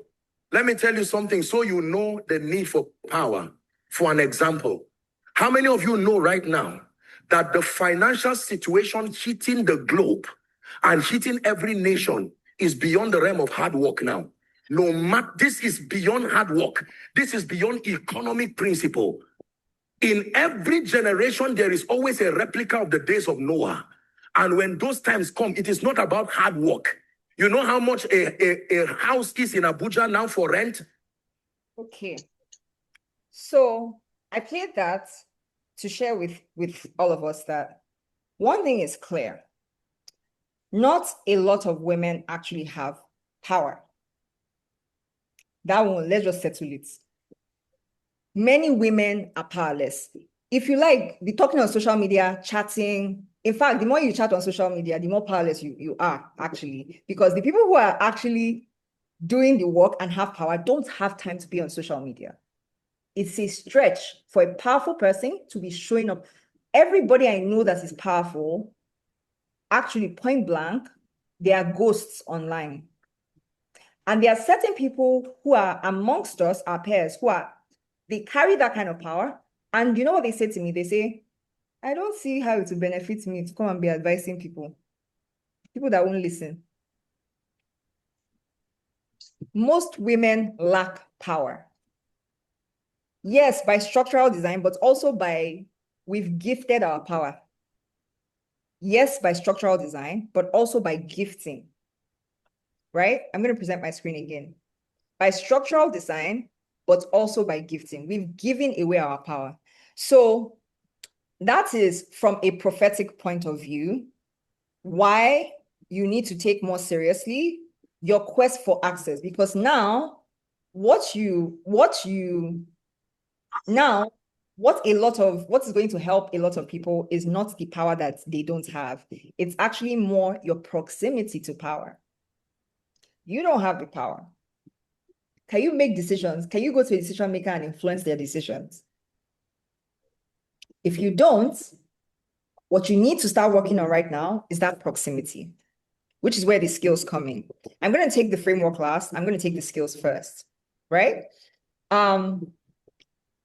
Access right now is not for you to develop yourself right now. It's for survival. You need to survive. If you want to survive, you need access to people who they already have the power, right? So 3 things that are disrupting right now. Sorry, 3 things before I go into the skills. 3 things. There's the AI disruption, right? Now, there's a lot of roles that will be affected. And guess whose roles would go first? Guess the people who will lose their roles first. You can guess in the comments. Guess the people who are going to lose their roles first. Women. Good, wonderful. Very smart. Yeah. It's not, what's it called?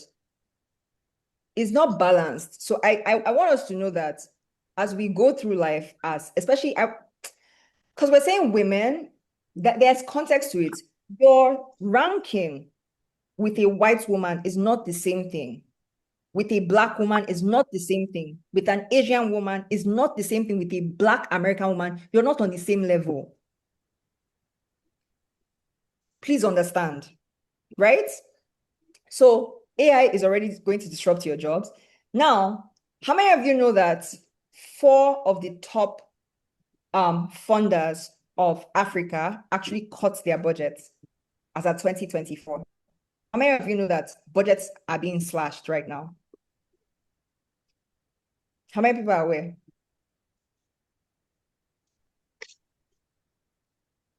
Why are budgets being slashed? Okay. So there's already France, UK, Germany, and I think some other country that I'm missing. They've cut their budgets. I mean, there's war ongoing. Bukumi, please mute yourself. There's war ongoing. And because of that war, a lot of funds are being redirected. People are spending more on crisis relief now. They're redirecting funds to crisis relief. Who does that affect first? Who does it affect first? Okay. No, it doesn't affect women first. No, it doesn't affect women first. African women. Who do they pay for programs for? They don't pay for programs for them. They pay for programs for African women. Yeah, they're not paying for programs for women. They're paying for programs for African women. There's a difference. So I'm trying to show you that what is at the top, when it crashes, you feel it immediately. That's what I'm trying to share. That you feel tighter in your finances now, that things are harder, things are tougher. It's starting from up. So when you say you will not take leadership position, you are quite frankly being selfish and harming yourself. That is self-destruction at this point. Where we've gotten to now, it is a mission of self-destruction to say, I will not step into senior leadership. You are self-destructing, and quite frankly, it is the most selfish thing that you can do right now. The most selfish, right? So all of that, there's the there's the workforce shifts, all of that, right? Now I'm going to skip past access framework, and we can come back to it after. I would have hoped we would do daring declarations, but yeah. So the point that I'm making is that the world has shifted, and if you don't understand, you will be misled to think, oh my gosh, the next thing I need to do is I just need AI skills, so I'll stay in. I need to get AI, like AI. That's what I need right now. You don't need AI. AI cannot give you proximity. AI cannot give you access. Quite frankly, AI alienates you. How many people use AI here? Let's do it quick. How many people use AI? Okay, good. You use AI, Ladi. How many people use AI on this call? Is it only Ladi? Okay. That use is very, we have question. Okay, I do. We'll see just how much. There's use of AI and there's use of AI. How many of you feel less connected to people because of your use of AI? If you use, I would know by your response. How many of you feel less connected because of your use of AI? You don't. You're not using AI. Good. You're not using AI. You're chatting with AI. There's a difference. If you feel less connected to people, like when I say less connected, if you understand the capabilities of AI, you will know that you don't need a human being. No, you're not using AI. You don't understand what I mean by using AI. I mean, like, are you aware that AI can run your life? Are you aware that you can set up AI in such a way that I don't need to, like, okay, so we know people used to get virtual assistants. People don't need virtual assistants anymore because we don't need to talk to, I don't need to talk to anybody. If you use AI, if you really explore, I'm not talking about chatting with AI. If you really use AI, you will not see the need to be talking to a human being. Because a human being will give you headache for what AI will do in one fell swoop. It takes less than 5 minutes for AI to process what you are trying to tell a human being to do for 6 weeks.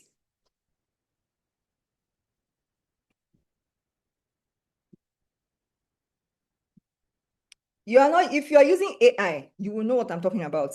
I'm not talking about what we are doing is chatting with AI. You are chatting with AI. You don't know how to use AI. You are not, as in, you can configure your entire life for AI to run it right now. Are you guys aware? So how can AI give you access? How is AI the next thing that is going to help you? It reduces human connection, like drastically. If you're not already using it like that, well, thank God, but just be aware. It's supposed to work in such a way that, to be very honest, because of the way Africa is set up, I love AI. People have bad character. I love AI. I love it. Get people out of jobs. Yes. Call me mean. Yes. Because people don't appreciate the jobs they have. They don't appreciate the proximity they have. So they need to suffer a little. Suffering brings out wisdom. You need suffering for wisdom. You need it. Yes, people need to lose their jobs because I've heard people trash talk their bosses. I've heard people literally say very mean things. People that are not doing their jobs, I hear them talk trash about people who are building businesses that they don't even have the bandwidth, a fraction of the bandwidth to build. So yes, AI will make you respect any form of money. It will make you respect any money. If you don't understand what I'm saying, what I will say to you is you are not using AI. You don't have any idea the capabilities of what AI can do. You don't. You don't know what AI can do. If you know what AI can, the reason why you say it doesn't make you feel like less connected is the people that are creating the AI are sounding alarm about the AI. You know there is an LLM that Claude mistakenly got leaked. And they had to do some crisis communications around it because only governments can use that language model. If human beings should access it, ordinary human beings ungoverned, well dead. So you're not using it, you don't understand what AI is literally powering wars happening right now. The US government pays Claude, and not Claude, they pay the ChatGPT guy. They use AI for their, yes, open AI. To say that AI does not make you don't use AI. I promise you, you don't use AI. You think you're using it, you are texting AI. And to text AI is not to use AI. Not the same. So moving on is understanding that the world has shifted, and understanding that AI is not the replacement for everything in life. Yes, learn it, but AI needs to be paired with some other more important, arguably, there are more important things. AI is not the most important thing, and I want to make that clear to you. It is not the most important thing, right? I don't skip all of this, but just pay attention. Because of what it's doing, the funding collapse, programs that are being, all of that. Another thing to learn or note about this is the geopolitical tension. The whole point of all of these things, pointing these things out, is to let you know that the economy is crumbling. The economy is crumbling. There's going to be a contraction. And they are brainwashing you to think that your answer is AI. No. What you need to do, if you still want to advance, we saw that first video, except for the high-level roles. That's where your eyes should be. How can I? Because that is what gives protection. Can you get rid of a president? Can you get rid of a president? Can you get rid of the CEO of a company? Except the person does some silly stuff. Is now the time to be firing your CEO? Is now the time for people to fire country directors? Is now the time for people to fire heads of programs? Is now the time for people to fire CFOs? Oh, not the CFOs. Is now the time for people to fire their chief financial officers? Those are the people that come AI, come whatever, they're not going anywhere. So the bottom line is the skills that you were taught, they were built for a world that no longer exists. The world has changed. And in as much as the world has changed, some things have not. So I'm going to bring you back to some basics, right? I'm going to bring you back to some basics. First thing is, let's talk about this 10 hybrid intelligentsia skills. When we talk about, I keep using AI because it's a perfect way for me to illustrate things for you. Do you know that to use AI in a way that it becomes so powerful, do you know the skills you need to have? Do you know how extremely, do you know how much use of your brain you need to make AI a powerful tool? Does anybody know what I'm talking about? Do you know how much use of your mental capacity goes into making AI a powerful tool? So we've neglected certain things, right? You may not understand, but okay. You may not understand, but let me break it down for you, right? So the first thing is good prompting. Good prompting is cool. It's not good prompting. Like, yes, there's the workaround prompting, but I think we're just behind. First of all, let me say this. The African continent is not behind on AI. Nigeria is the most behind on technology. Nigeria is the least tech savvy country in all of the major hubs in Africa. It's the least. South Africa is sitting way ahead of us. Ghana is way ahead of us. Namibia is way ahead of us. Rwanda is way ahead of us. Kenya is way ahead of us. We're behind. So if you're a Nigerian, my recommendation to you is be very humble and learn from you are not the giants of anything right now. Be very, very humble. Yeah, go and check the statistics. Be very humble. South Africa, they don't even chat with us because we don't know what the hell we're doing. They don't chat with us. We need to read, though. We need to read things, and these are some things that we'll be talking about inside of the Forge, because we don't talk about important things. We're there soaking up Bella Niger, Dang network gists. We need to talk about important things. geopolitical happenings. We need to talk about technology. What is really happening? Where do we stand? So that it affects your job. I just want you to know. You might think, why am I having this conversation? It affects your job. If you're wondering, why is money dry? The things that are happening in rooms you don't know that are happening is what is affecting your job. That's what's affecting your income. It seems unrelated to you, but it's affecting your income. So now I'm going to walk you through the 10 high grades. It's right in front of you. The first one is the one that you might not have seen coming. People don't give people access because people lack honor. Yes, this generation lacks honor. You think that you're a big girl because you have a social media following, because now you can do whatever, you can connect anywhere in the world. People who are powerful in their own way, they want honor. If you want to honor people, you can't get access. Honor is now a skill. That's how bad the world is. Honor is now a skill. Go and check the people that are thriving in industries. You will notice a pattern. People don't honor people. Let me tell you, again, people don't come and tell you this is why they don't give you the opportunity. People are what they don't see. Executives, top people, they don't talk. They actually don't need to explain themselves to you. They want to give you, so it's the same way if they want to give you an opportunity, you won't know. It will just come. It's the same way if they want to delete you from an opportunity, you won't know. It will just go. It's the same way. They have the same place. They don't talk too much. If you want to understand that, you have to understand executive communication. Executive communication, executives, they communicate in shorter, fewer words. Fewer words.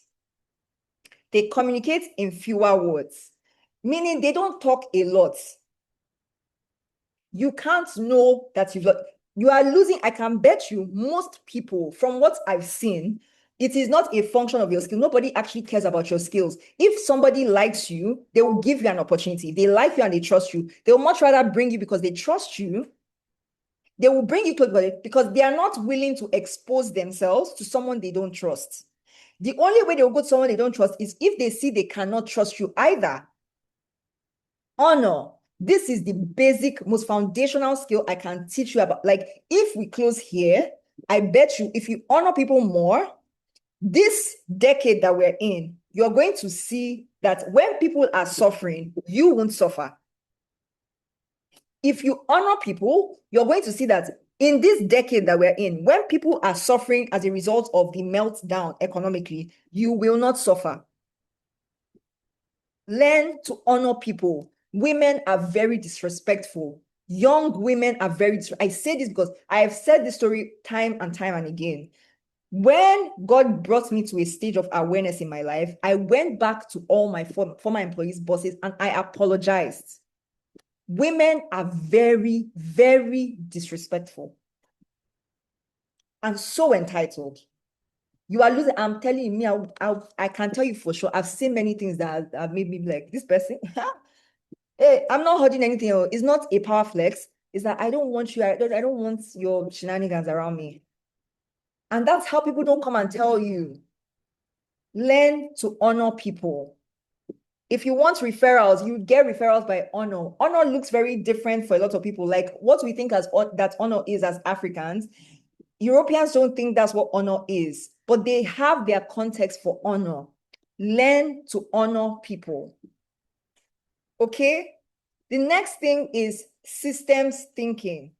This is what I was trying to express as how most of us, you think it's not your business, the war that is happening in Iran. Why do you think fuel climbed and rose that quickly to how much it was? Like, why do you think a lot of, if any of you wanted to go for Miss Ibuku Awosika's thing in Dubai, why do you think that got cancelled? Even your personal development is being affected by the things that you think are not your business.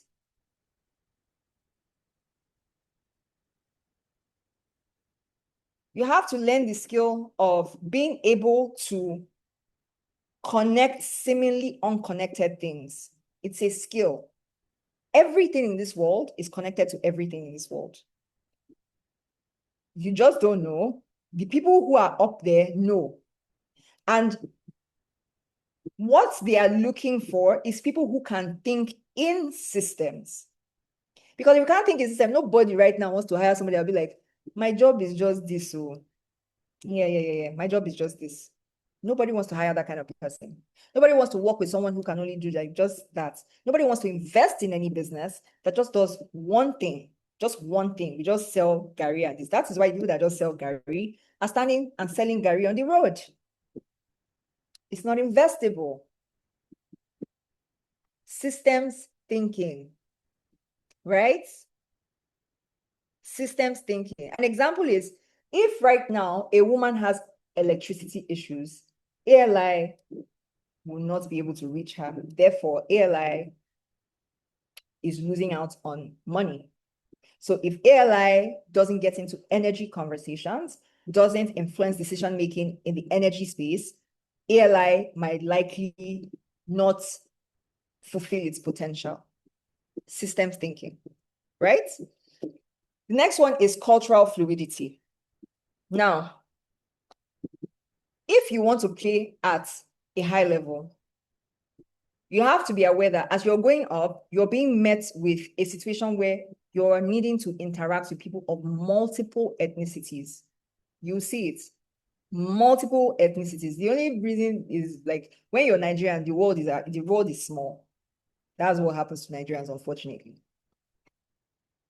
Unfortunately, Nigerians, our worlds are too small. But as you go up, you realize that you're brokering deals with Asians, Europeans, whatever, Italians, you're brokering deals with Americans. And you will find out that they are not all the same. Something that means something funny in Nigeria can piss off an Asian and end a deal. You want to do, something interesting. You want to do business with Italians, you better get ready for family barbecues. Yeah, get ready for barbecues. That's how they do business. If the family can't vibe check you, you don't get in. This is what people are doing, that they are up there. But what are we doing? Twitter warriors. Twitter feminism. This is what people are doing. So when you say, oh, you don't have access, okay. Are you doing what people that have or have gotten access, are you doing what they're doing? That's the question, right? The next thing would be urgent agency.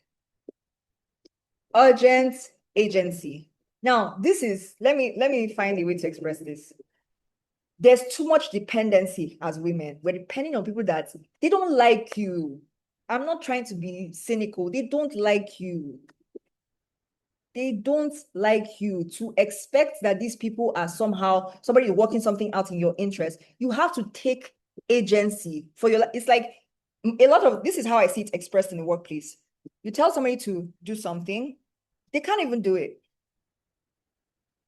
They can't even do it. They don't have the agency. The brain has been so dulled that there's no agency to actually see something through. Do you know that there are people that you give tasks right now? They don't know what's next and next and next and next and next and next. How are you going to survive this? How are you going to survive this decade?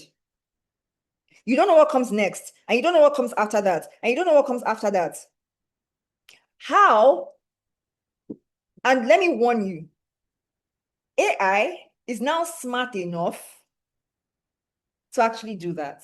Claude, more specifically, ChatGPT is very, very dull. Claude, more specifically, can do that for you.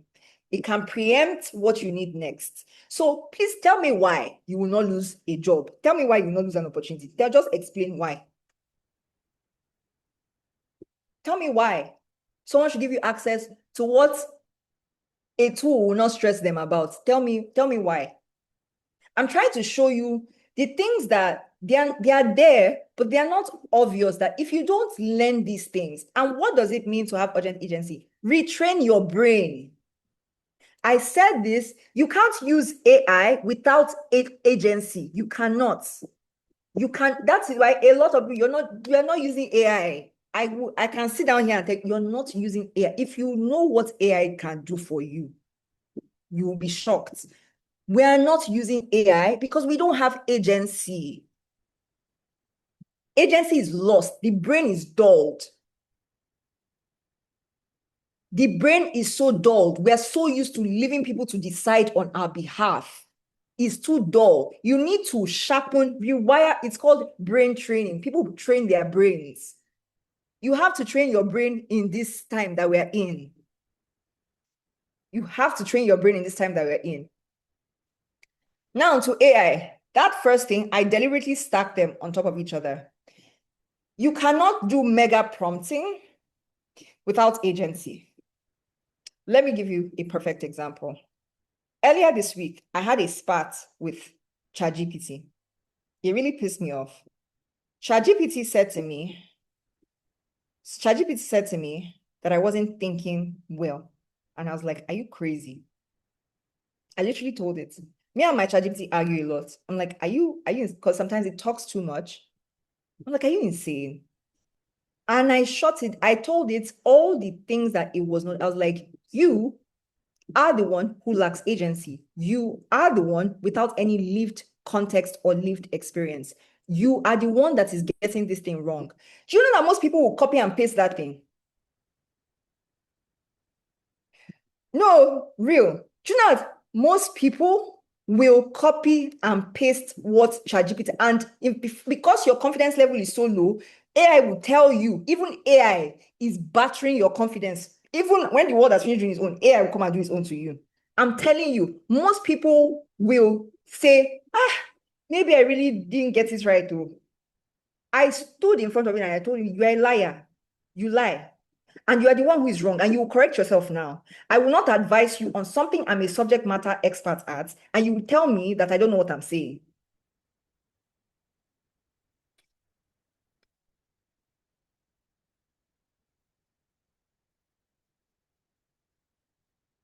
I don't think we know what we're meant to use AI to do.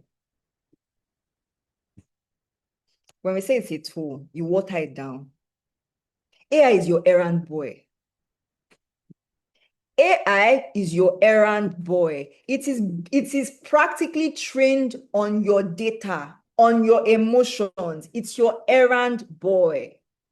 You send AI on errand, you tell AI go and correct things. You know that there's nothing AI has ever given me that I have not worked on at least 1 hour.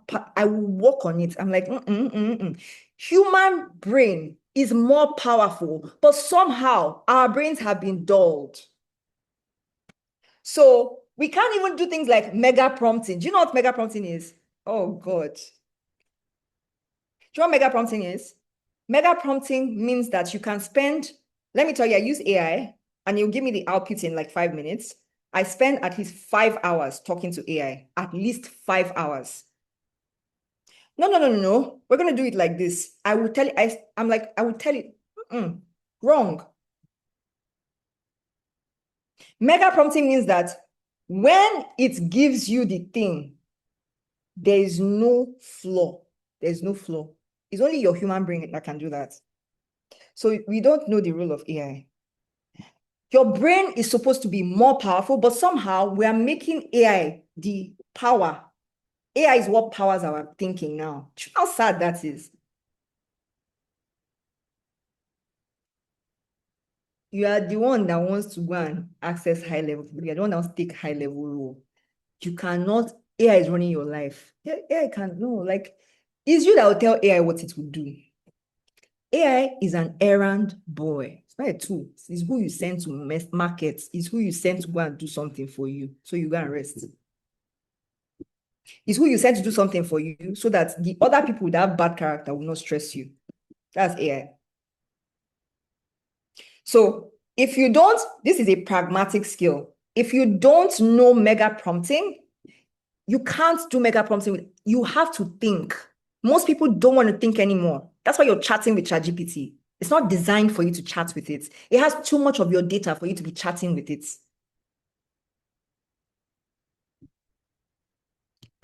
You have to mega prompt. You have to learn mega prompting. When you learn mega prompting, that's why What you don't know, and let me give you a hack. If you're in career, if you don't learn this, if you don't learn how to do this, you lose your job. You will. It's not dooms. You will lose your job practically. I personally will not hire you. Like, what? I will not hire you. I won't. It's not about, oh, teach me AI skill. We need to teach people how to think. We don't need to teach people how to, yes, you can figure out how to use Claude. These are tools that you have to figure out. Will I be the same way we saw people becoming TikTok experts, Instagram experts, Twitter experts, Thread experts, YouTube experts. It's the same way we're going to be seeing Claude experts, ChatGPT experts, notebook LLM experts. That's what it's going to be. The question is, can you think?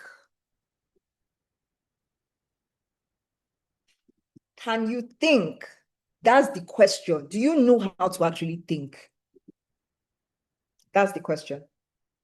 This is the skill, practically, that will hold you together for this decade. If you don't know how to do this, you're just going to be, your boss will send you to do something. In fact, a client will tell you to do something. You do some shoddy. You need to learn how to think. If you think, spend your time thinking more, and then give it to AI, and it produces the result in under 10 minutes, and you go to bed. That's it.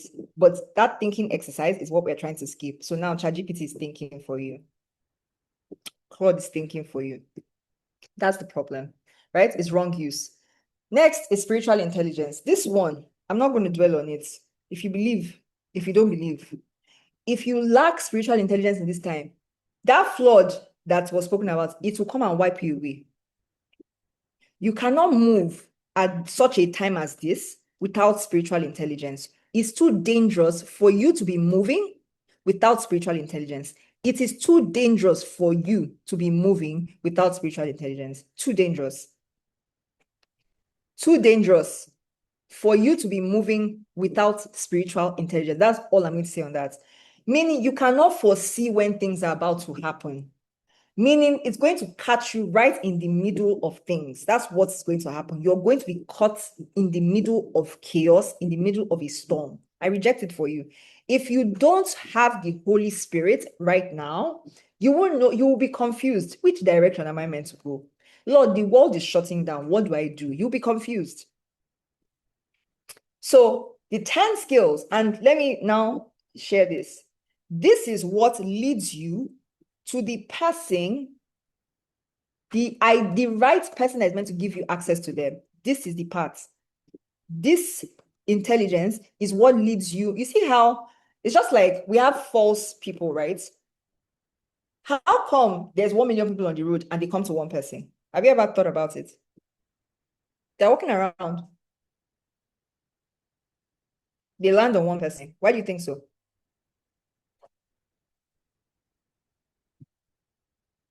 This is a skill.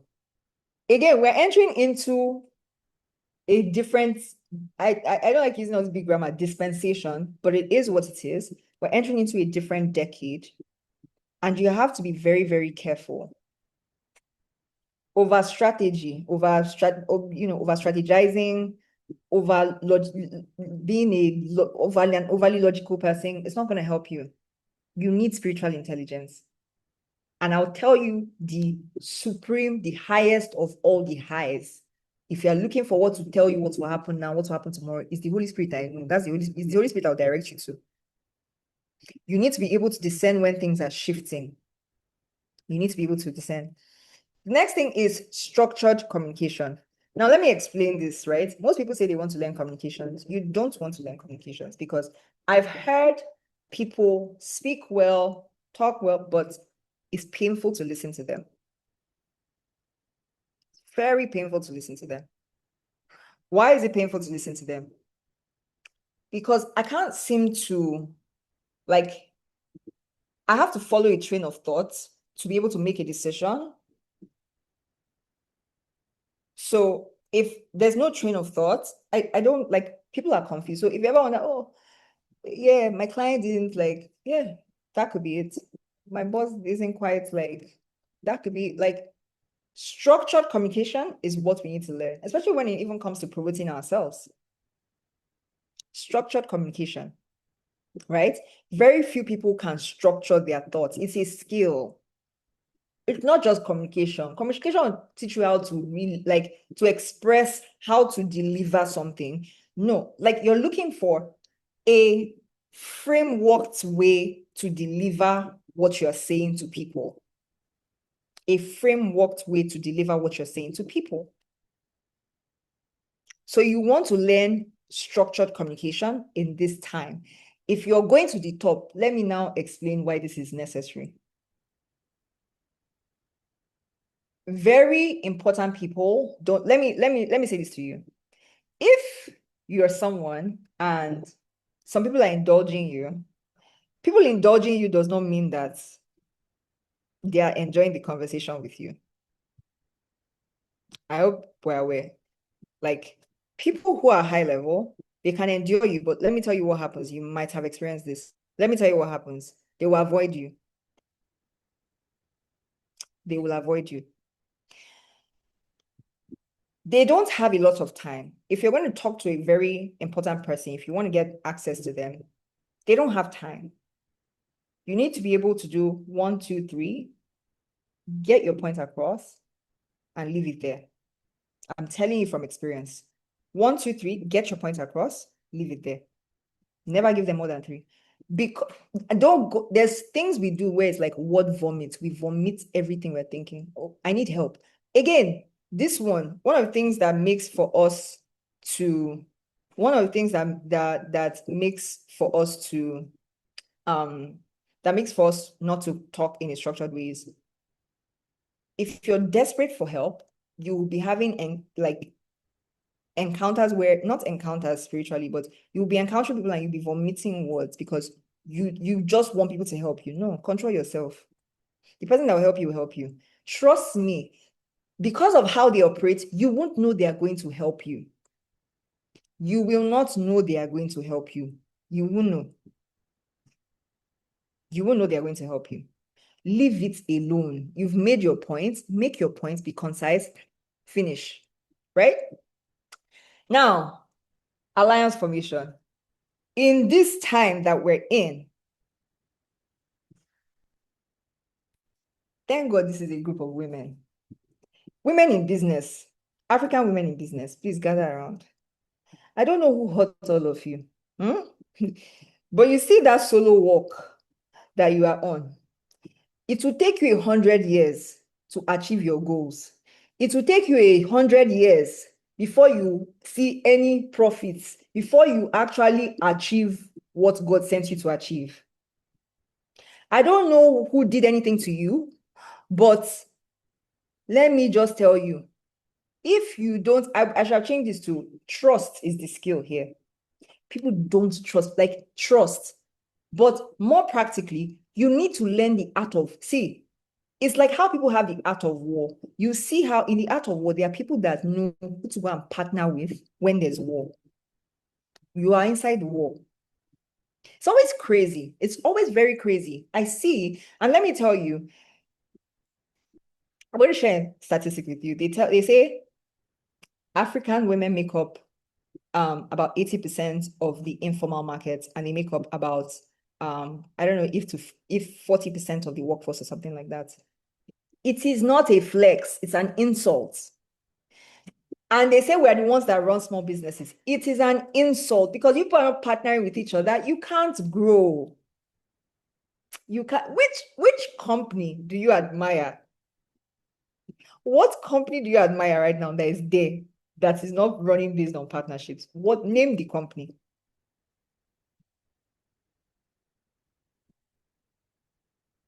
There are partnerships you will enter into that will give you the kind of access that you could never have dreamed of. We don't know how to partner. We're always jealous of the other person. We're always thinking it's rivalry. We're always doing one thing. It is so foolish because, quite frankly, like when I've had encounters like that, I'm just looking at them like, I give it a year, please. Like this is so stupid. I give you a year. And not a year to fail or whatever, but a year to see why partnering with me would have been the best solution for you. The honest truth is that we don't know our core. That's why we don't partner with people. So we are scared. Somebody's going to come into my business. First of all, if your business is less than 5 years old, I don't think you have anything to lose.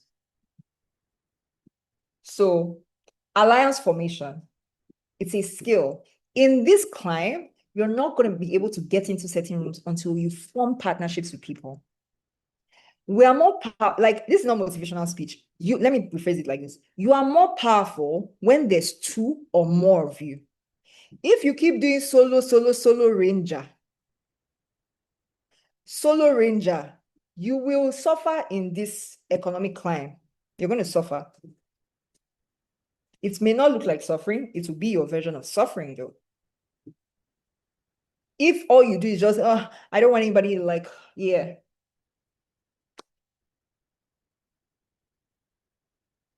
Yeah.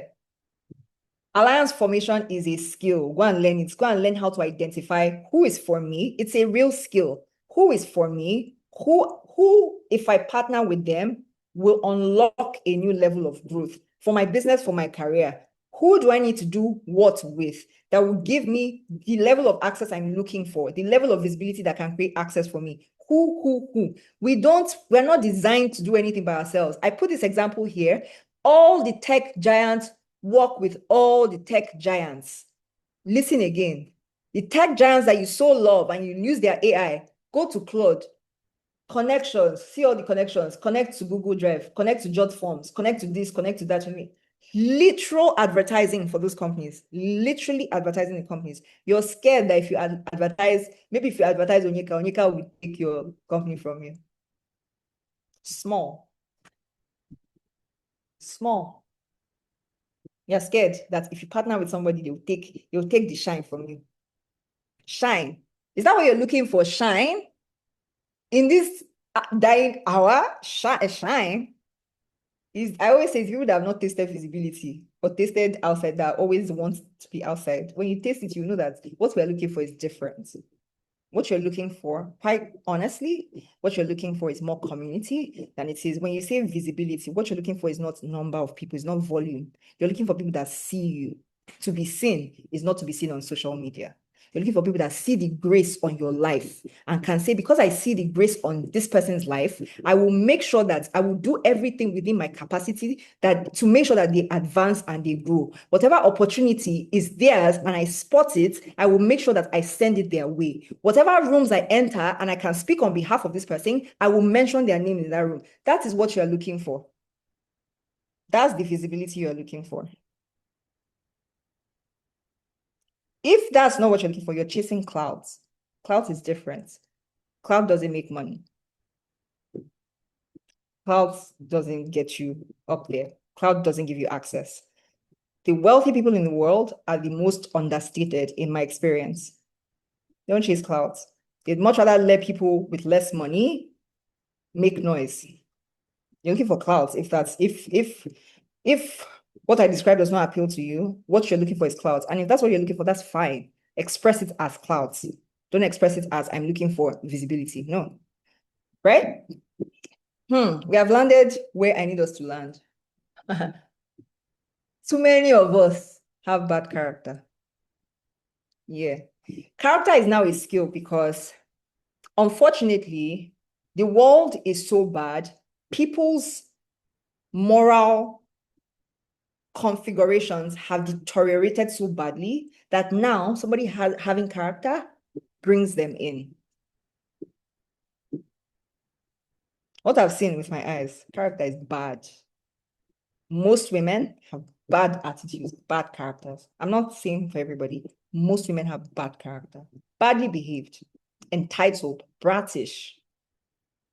If they don't tell you the truth outside, please, anybody that is saying, today a queen was born is good, that's fine. I spent hours on the phone with my friend. This is all we're dissecting. This is somebody that if she meets you, she can literally, like the way, when we became friends, the way she started connecting me to people, this is somebody that people will go to her with their bad character and she will walk away. Yeah, she will walk. She'll just be like, I don't have time for this. And that's how people behave, is that they're not going to come and tell you that, oh, you have bad character. They let your bad character push you out of opportunities. You will use your hand to destroy your own destiny. Nobody needs to do it for you. Most people have bad characters. Most people behave entitled. Most women I've met are really badly behaved. I don't understand what's happened. I don't understand what we were fed.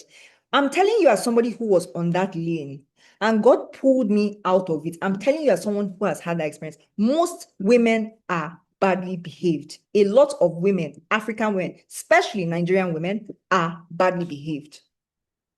Yes, badly. And when they are young, it's worse. So if you're young and you're wondering why people won't give you access, that's it. They don't trust that you've gone through character development. If you're young, most times it's not about ageism per se. There's ageism in our culture, but for some people, it's a principle thing. No, they're not certain, which is why you stay in community, you stay in network. If they say come to the forge, so that when they see you interacting with somebody, they feel that, okay, if this person is, that's how I hire. If this person has been around this person and maybe has trained around this person, yeah, I can consider talking to them. That's how it works. I mean, that's the whole concept of Ivy League schools, though. They don't go outside of their network. It's them and them. They don't know you. So character is a differentiator. You see, honor and character, most people would lose opportunities, not because they don't have AI skills, because it can be learned, but because they have bad character and they lack honor, most people are going to lose opportunities. They won't teach you this in regular business school. Nobody's going to come and tell you that it's your character. They'll be dissecting one thing. That's why I'm saying extremism. Meanwhile, there are natural laws that govern life that nobody's talking to you about. You don't want to experience it. I lost opportunities. It took the mercy of God. If you see me today, just know that I'm a product of mercy. It took the mercy of God for me to bounce back. And it took me years. It took me 6 years. When I say I'm creating things, I'm creating the forge. I'm not creating the forge because, oh my gosh, like I have an idea. Actually, I delayed creating the forge for 1 year. Nobody will tell you. And you'll be going. And you'll be on loop. And they'll be giving you frameworks that are not solving your problem. You know why? Because a lot of things are more internal. Like I said, you have control over your world. Change your attitude, change your character, respect people, honor people, communicate clearly. You start to see. You will not be experiencing the world as the world is experiencing the world. A lot of things are in your control. Lands us here. A lot of people generally don't have relational intelligence. We don't have relational intelligence. If they told you now, as I've said now, here's a proof point of relational intelligence. Some people will come to me and still want me to give them advice for free, but I have the forge. Do you know what you're lacking? Relational intelligence. You're also lacking honor, and you have bad character. Some people will come and they'll want access to me, but then I've created something that's for them.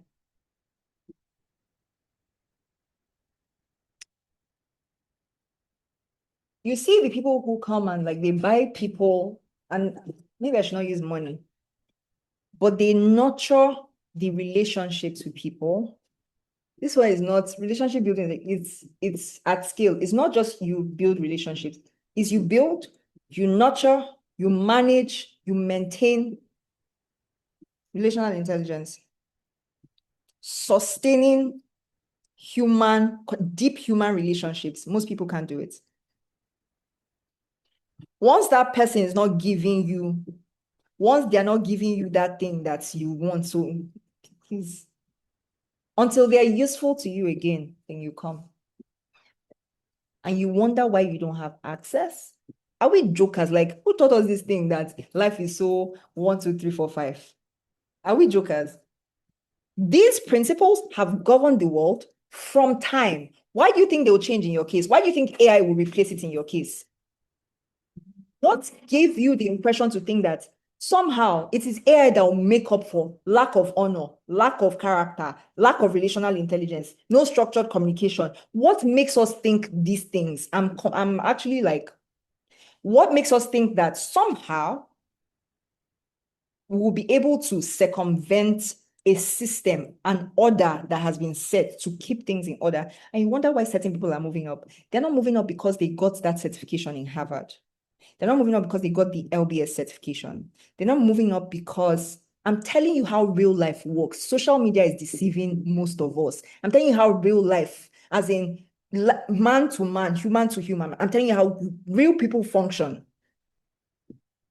If you're reading anything in a textbook, you're reading in a textbook. I'm telling you how real human interactions function. Another thing will be humility. Humility is not a skill.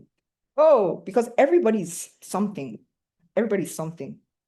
Free game. Don't ever tell someone who is important and you are aware that they're important.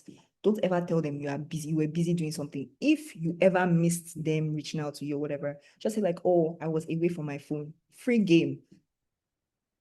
Don't ever open your mouth and tell someone that you know that person is arguably busier than you, more important, doing more higher level things than you, and you tell them because you think online they're hyping you that you are something. Like I'm telling you how we lose access, why people refuse to give people access. I'm telling you why people refuse to hand opportunities to people. I'm telling you why your finances might be shit right now. I'm trying to tell you. It's not inside a business book. It's not inside a business book. I'm telling you from real life experience, this is what people are gauging. People are so emotional. This is why I say we don't operate with empathy. People are human beings. Human beings are emotional beings. Human beings, most times, their emotions determine what actions they will take. When you go and you dishonor someone, and it's a core memory for them, and you think somehow because of your giftings, they will call an idiot to do the work, and you'll pay that idiot instead of you. So somehow we're heading in the wrong direction. And if you can choose to ignore these things, these are the things that keep people rising and will continue to keep people rising to the top and will keep them there and will make them earn more than anybody else. Not AI, not another certification, not doing more, not chasing more opportunities, not working harder. Nope. I worked harder when I was in the bank. They handed over the opportunity to another person, a guy. You know what that guy had, that I did not have? He had honor. He had character. So when you miss opportunities, you may not even know that you're missing it. When you're struggling, why do these people have the access that you don't have? There's something they have. If they're not coming from privilege or whatever, there's something they have that you're missing. And most times it's internal. And nobody will tell you because you want to fix people. You don't want to fix yourself. So I leave you with that. I leave you with that. I leave you with that. I leave you with that. I'm going to open the floor up. I'm going to open the floor up. If you want to share what you've learned, if you want to share, if you have a question, please ask.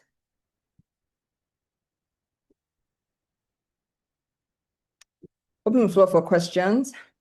Yes, Abigail. Wait, why is Abigail raising her hands?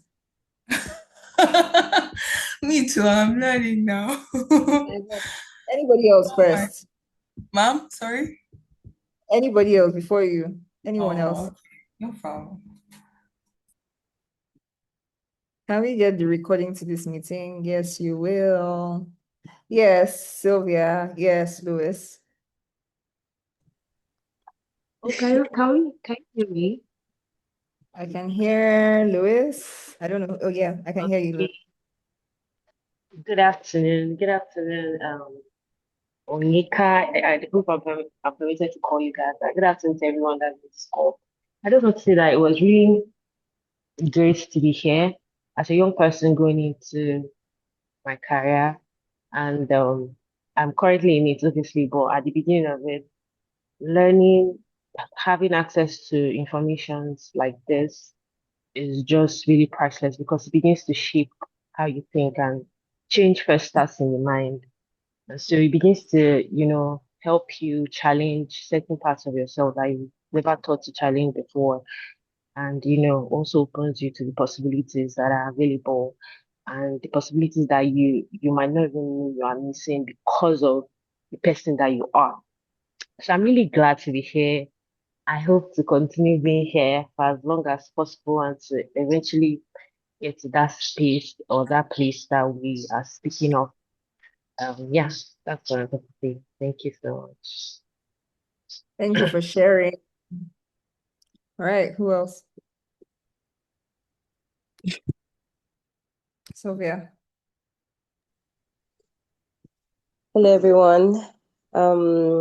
Thank you so much, Ms. Onyeka. Thank you, everyone that have spoken so far. I'm so grateful.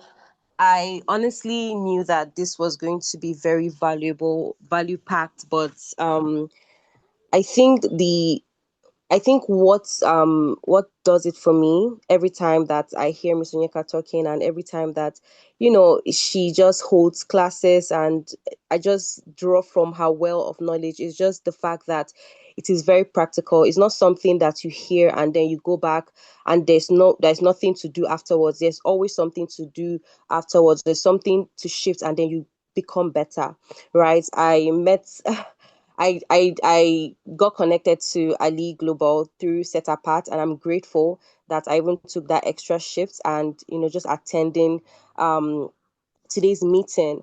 One thing that stood out for me is the reinforcement on character building and just being a person of honor. That was very helpful.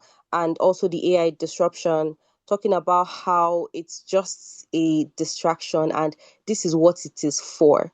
Instead of just obsessing over, oh, I want to get good at this, I want to learn everything, it's like you are basically running errands. Okay, there's something higher level for you to focus on. So I'm very, very grateful for that mindset shift. And I'm taking my notes are full and packed.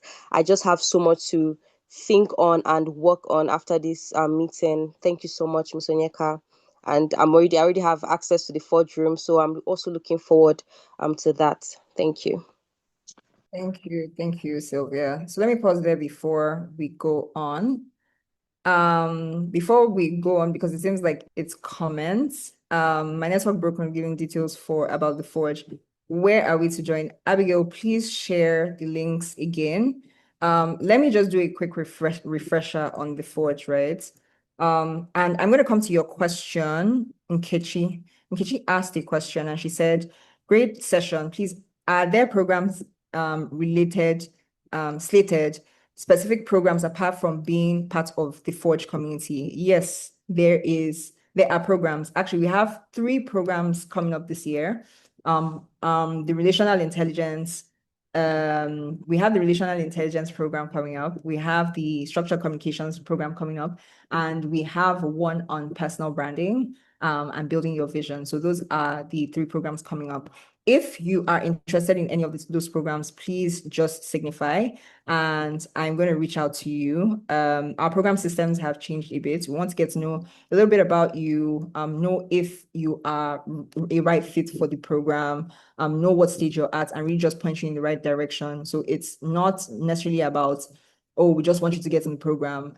We know that people have different stages and we just want to understand. One thing I should say about our programs really is that inside of the programs is where we give access to the key decision makers. Inside of Forge, you're getting access to key decision influencers, and we are giving access to key decision makers, meaning you'll be able to interact directly with key decision makers from across Africa and the rest of the world. That is what our programs are designed for, because we truly believe that if you go through an intense-ish set with us or intensive period with us, you will be refined enough and we can trust you to actually access those people. I want to go back quickly to this and just touch on the Forge for people who missed it. So the Forge is, first of all, we're no longer known as the Authentic Leadership Circle. We are now known as the Forge, right? We have basically three opportunities for you. You can join as Forge Accelerator. This is the premium tier, and I'll share in a bit what it gives you. You can join as the Forge Room, which is the basic tier, which it also gives you access to things that help you, right? And I'm going to share that as well. The Forge Bridge is really just a complimentary, it gives you an opportunity to taste what happens inside of the Forge, right?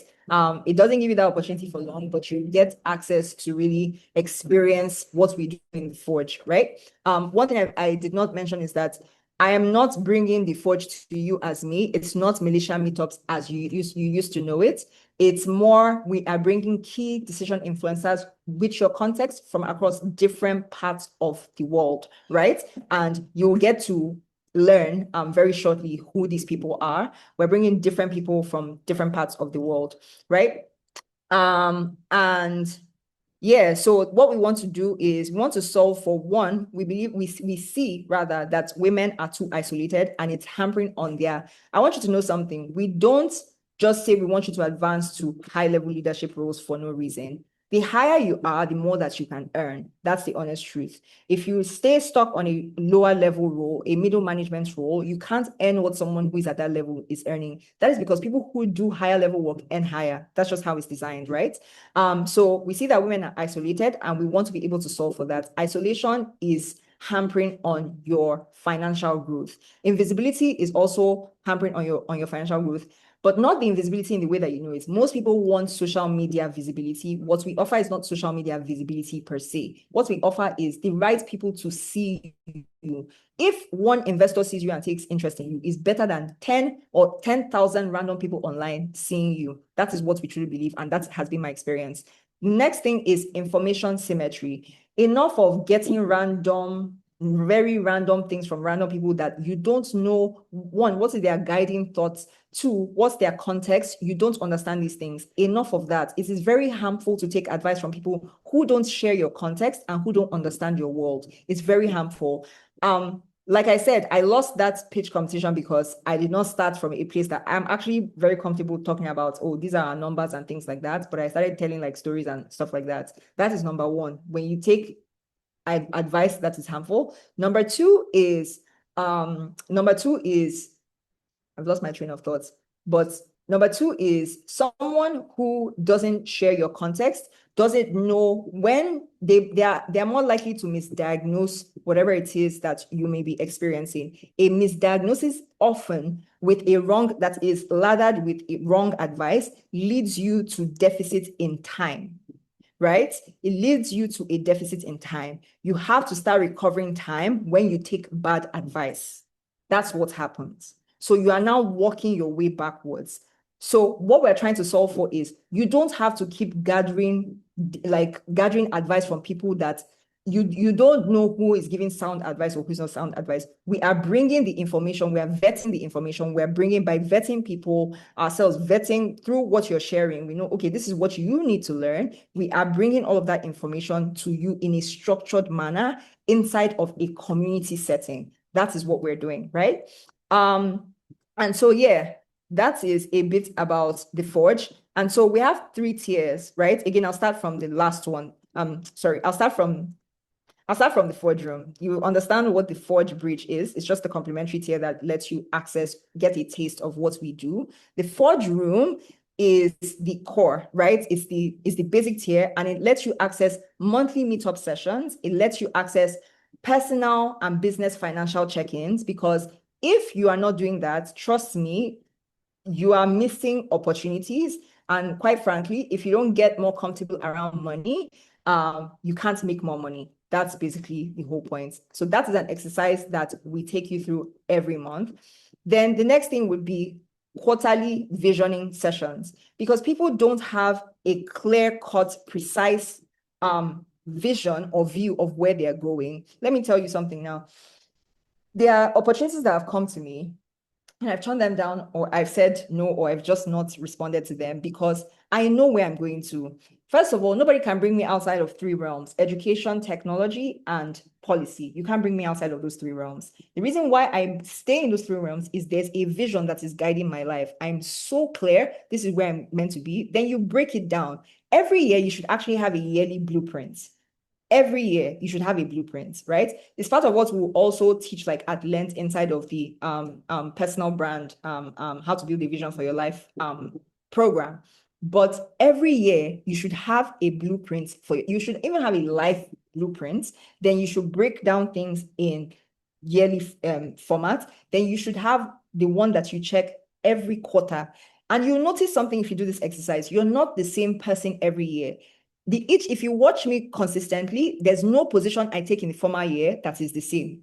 I stay within the same vehicles, but I don't take the same position. That is because it keeps shifting, and it shifts because you need to be able to flow in different states to arrive at one goal. A lot of people don't know how to do this, and it's quite mind-bending if you try to do it by yourself. I've done it for years, over a decade now, so I know like, oh, okay, I've figured out the system around this. I have documents, I have templates. This is how you actually design. This life design we're talking about that we just think happens randomly. It is not a random thing. It's not random. People design their lives. So that is what Forge Room gives you. The Forge Room is going to give you that quarterly visioning session, right?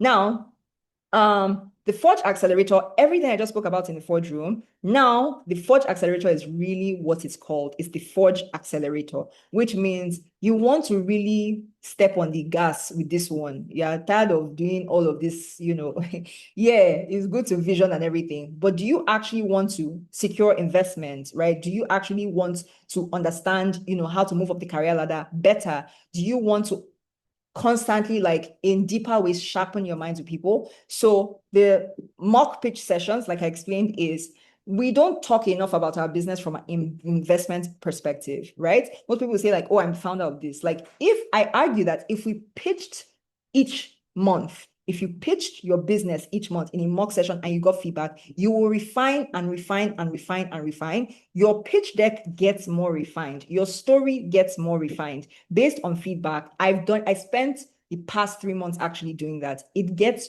refined every time somebody gives you feedback. Somebody's able to identify something that you did not see, and you're able to talk about it like it's your everyday, which means every conversation is actually you pitching your business. And for us, that is, you have the opportunity to either pitch your business to someone based off of what you learned, or maybe whoever we're bringing to give you critique or feedback sees you and is like, this is a lovely business idea, and you strike up a conversation with them, right? For career portfolio review is, a lot of career women actually need help. What path are you really on? Like, is anybody telling you this is how to see? Going into corporates, going into career, working for people without any roadmap or clear guidance is a suicide mission. I'm saying it from experience. Again, I'm giving you everything that I wish that people gave me. I was battered when I was in corporates because I didn't know how to play the game. I did not know how to play the corporate game. And so the corporate game played me. So it's not for weak people, especially if you're advancing. I want you to think about it like this. So many people actually want the role that you're going for. It's not just you. It's a game. Many people want that same role. In fact, many people are doing things that you cannot fathom to get that role. And I don't even mean bad things, right? So understanding, we look at your career portfolio, we look at your career map, really understand your strategy. Should this change? What is working, what is not working, and things like that. Next thing would be monthly book reading and group discussions. We don't read enough. We don't talk about a lot of important things that we should be talking about as women. Welcome to Geopolitics. We're going to watch and talk about AI. We're going to really understand what's going on in politics, understand the hierarchy. Where did colonizers come from? How are they still colonizing us today? We're going to understand those things because it really does affect you, right? You have to understand, sharpen your brain. So if you cannot train your brain on your own, come inside the Forge so we train your brain with you. And the last thing would be quarterly watch parties, right? For us to host watch parties where you come in and actually just watch something. So we're not just watching random things, by the way. We are watching actual movies that will sharpen our insights on, and we will really discuss, is this a strategy that you can use as an African woman? What would you change about what this person did? Things like that, right? So that is what goes inside of the Forge. And as putting it in perspective, if you want to come into our programs, it costs 500,000 per program. That is what one program costs. But if you come into the Forge, you have the opportunity to at least start with the room, the Forge room, and that starts at 50,000 naira, right? So if you can't afford the programs, which I still very much recommend programs for you, we're still going to be running the programs. I would recommend the Forge for you if you cannot start there yet, right? So if you want access to the right rooms and the right people, you want access to mentors and advisors that have your context and understand it, real conversations are going to be happening that really accelerate your growth. If you know what this session was like, you can understand what the Forge will be like. So we're not coming here to like aspire to Maguire, right? A community that holds you accountable. Like you heard the story of Grace and Nancy, even Grace and Nancy, Cynthia. If you want a community where you don't feel like you're too much, you're too ambitious, people who are willing to invest in your growth. If you want a community where you will get the strategy and momentum when you feel stuck, you can't be stuck for long, basically, right? And you want where you find insights that have your context. We are the best. This is the best thing that I can offer to you, right? And it's frequent. It's not like programs. It's not where you see me once and after that program, you have to go. Like you'll be seeing me as long as you renew your subscription, you'll be seeing me. Then yeah, I mentioned that if you lock any of the offers in, these offers are not going to after today is done. 15% off, you get up to 15% off if you choose the monthly, and you get up to 20% off if you choose the quarterly plan. And if you want the annual plan, you get up to 30% off. I know someone mentioned the annual plan, and I'm going to reach out to you on that. So yeah, if you want in, this is I'm gonna ask, like, what would stop you from joining the Forge? Is it where you are? Is it what you need? What is joining you from entering the Forge right now? And please, let's not say money. How many people here buy Regal Week? How many people know Regal? How many people buy Regal Week? How many people have shopped from Regal? One Regal week is equal to at least 2 the room subscriptions. One iPhone is maybe 2 or 3 years of your subscription, right? Here, one iPhone is 3 years subscription. What else?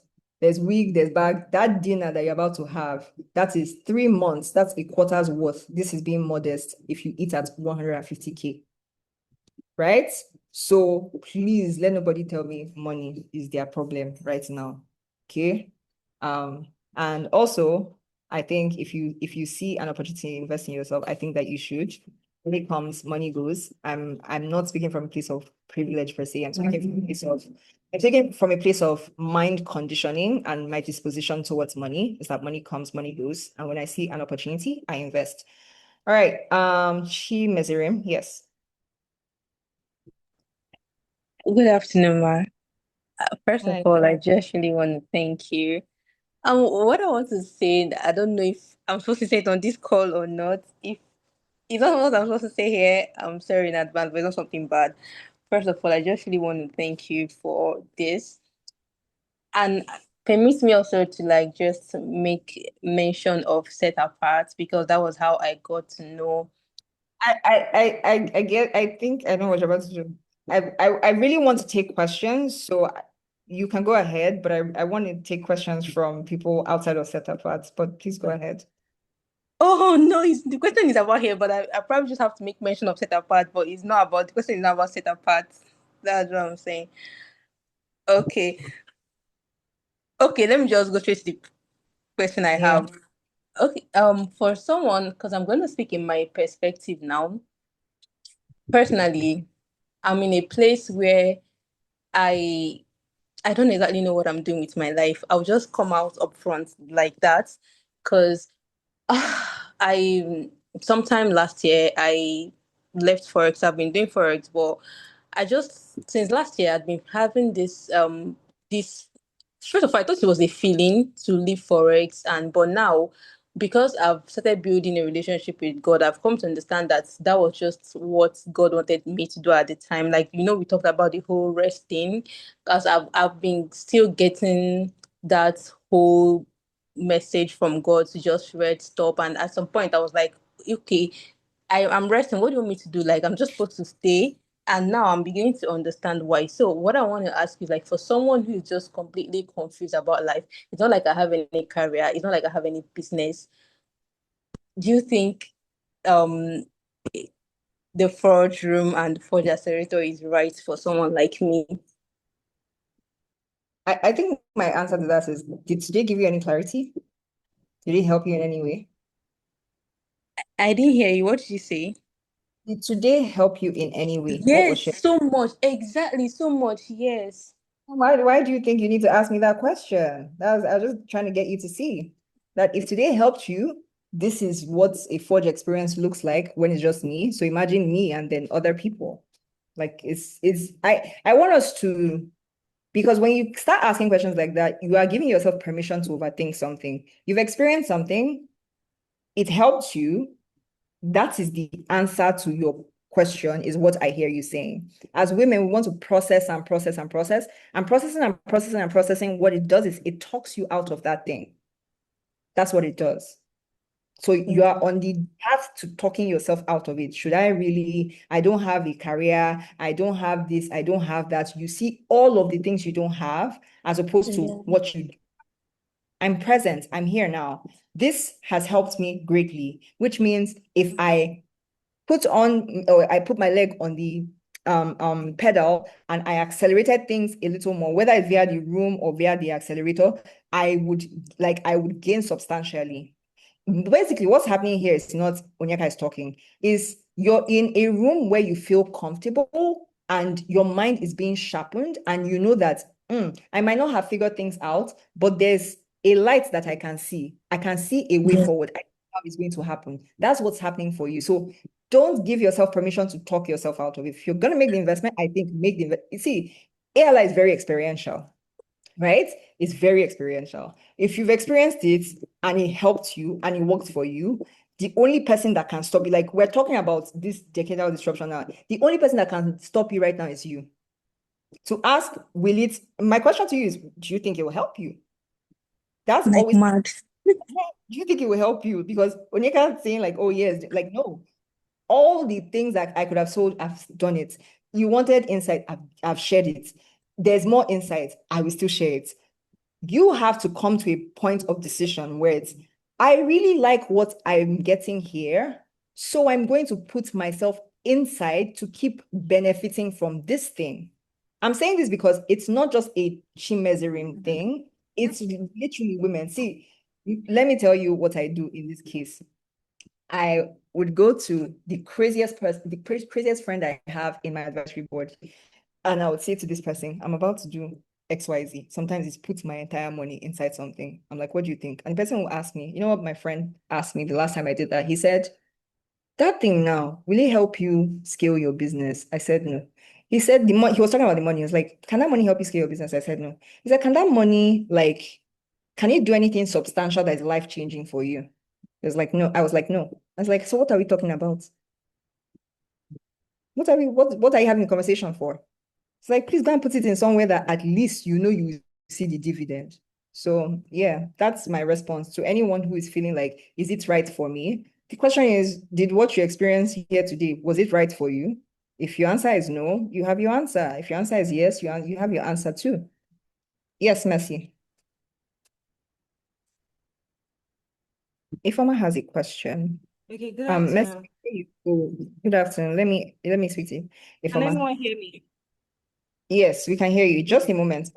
Ifeoma, you would like to ask if the Forge Accelerator is monthly, yearly, or quarterly. It's all of the above. It's all of the above. I would like for you to just simply share which you'd like to opt for. It's all of the above. Yes, Mercy.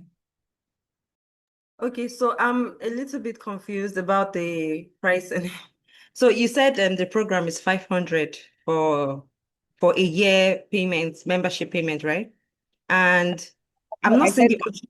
ALI program is 500,000. An Yeah, ALI program, 500,000, yes.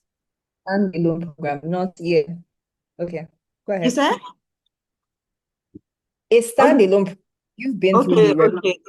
Standalone yeah, program. standalone program is 500,000. Yes. Okay, it's because I wasn't seeing the option at the payment plans. That's why I'm asking. Oh, okay. Okay. Yeah. Okay. Any other questions? If you want the annual plan, please just signify that you want the annual plan. I think it was Nkechi that said she wanted the annual plan. And if you have any other questions, please feel free to ask.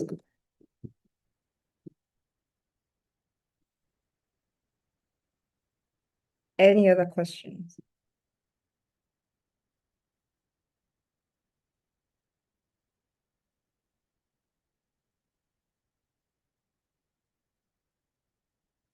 Okay. I see we don't have questions. Ita, hi. Okay. Okay, cool. Any questions? Okay. I see we don't have questions.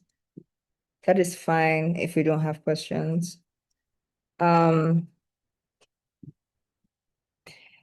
those people who ask, would you get the replay? Yes, you'll get the replay. You'll get the replay. You get the resources. We do not share slides. I like to be very clear. We don't give out our slides, but you get the replay and any accompanying resources that come with it. You'll be able to access that. So yes. Again, I'm opening up the floor. Is it that we don't have questions? I'm very shocked. Yes, Obakam.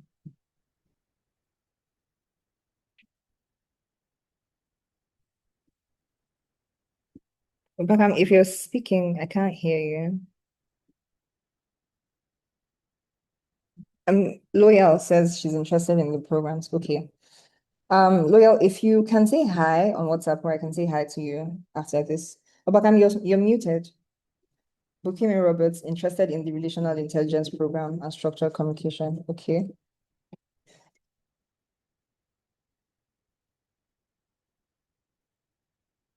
Obakam, the floor is yours, actually. You're just muted. Okay. Maybe that was a mistake. Okay, cool. In the absence of any questions, I'd like to say thank you to everyone.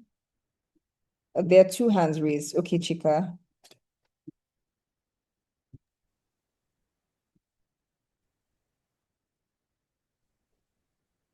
Hi, Vigo. Can you hear me?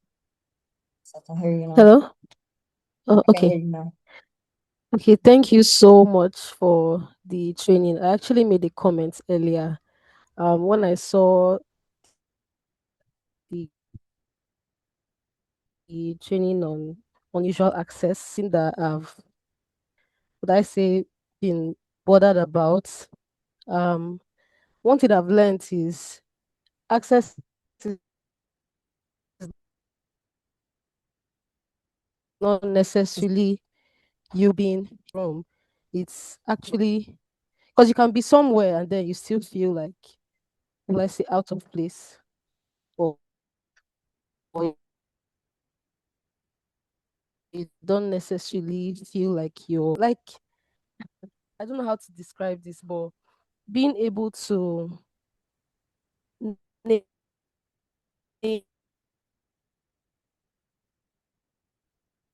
all of this, like all of the skills, this in this area, I think I'm weak here. Structured communication, just being able to identify it. That's really, thank you so much.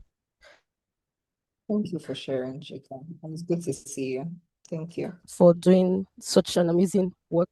But I also want to ask, like, is there, in terms of, will I say, isolation or just relational intelligence? I've just found myself in situations where I wouldn't say I repel people, I don't, but I just like I don't know what it is exactly, but it just feels I don't know how to describe this. It's almost like people seeing you coming from you. I don't know if I can say this here. Maybe people see you. Maybe people are scared of like your potential or something. I don't know if that's the right way to think. I really don't know how to like uh, um categorize that situation, and it just seems like maybe you're being left out of things because of that. Like, how do you? Is it all the time that it's in your power to like, is it possible that your access is being limited or like something beyond your control? Like this particular situation is something that I've dealt with a lot, and I just want to know like wh- what I can do about it. I don't know if my question is clear. It is. Just permits me to reach out to you on this. Permits me to reach out to you on this outside of this call. Yeah, please, can you Okay. hear me now? Thank you so much. Thank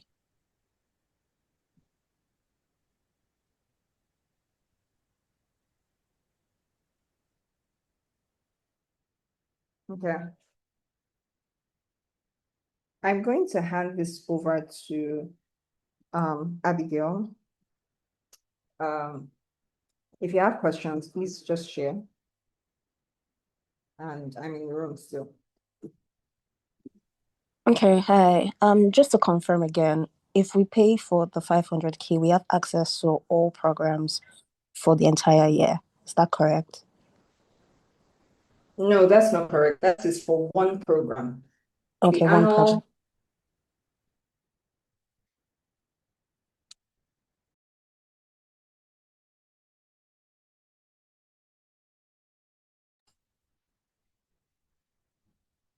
Miss Oyeka, are you still speaking? Can't hear you. I think I lost her. Mm-hmm. Okay. Let me see if she's still in the room.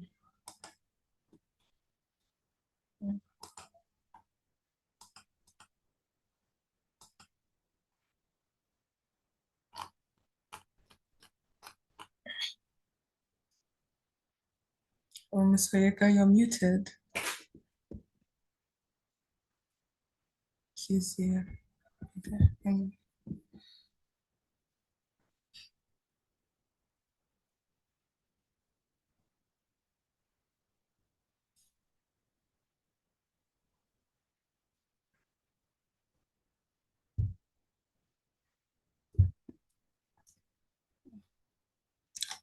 Okay, so it seems she's having a network issue. She'll be back shortly to answer that.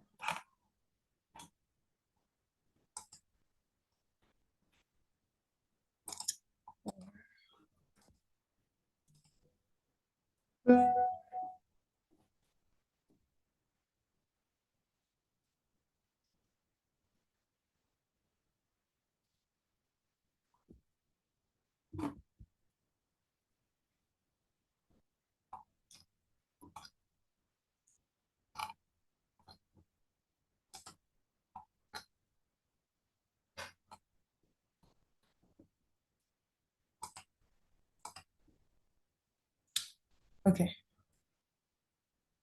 Hi, Overcome. Okay, so just to answer your question, you asked about the 500K program, correct?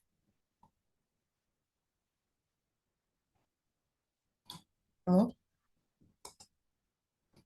You're muted. Not sure if you're speaking. Overcome. Yes, that's correct. Okay.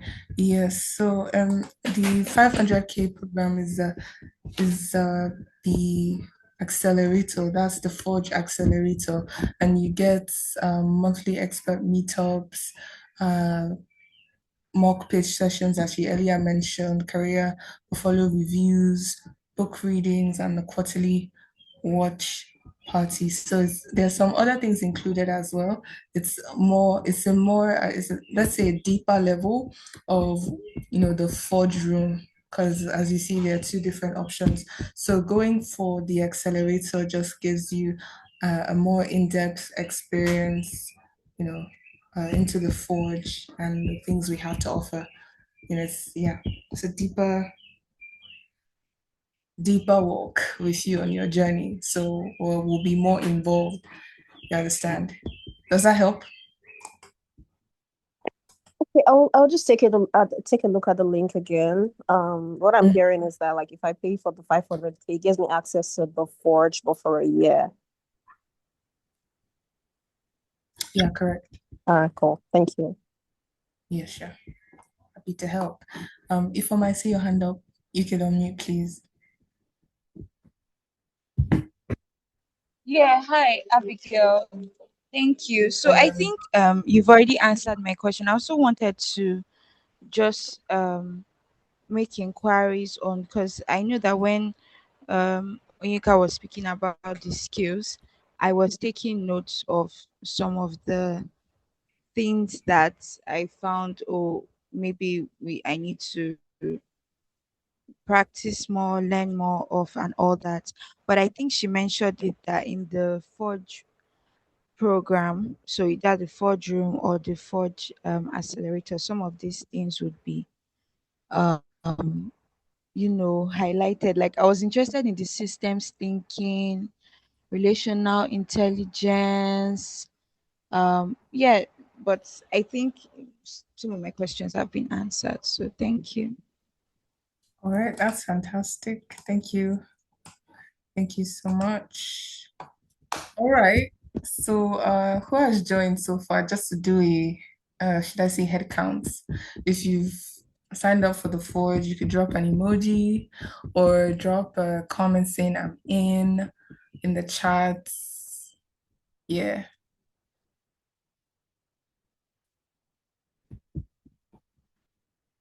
Nobody's in? Um, okay, I see one there. Okay, okay. I mean, Sylvia is in, Lois is in, who else is in? Where are the locked in ladies? Favor is in. Okay, that's fantastic.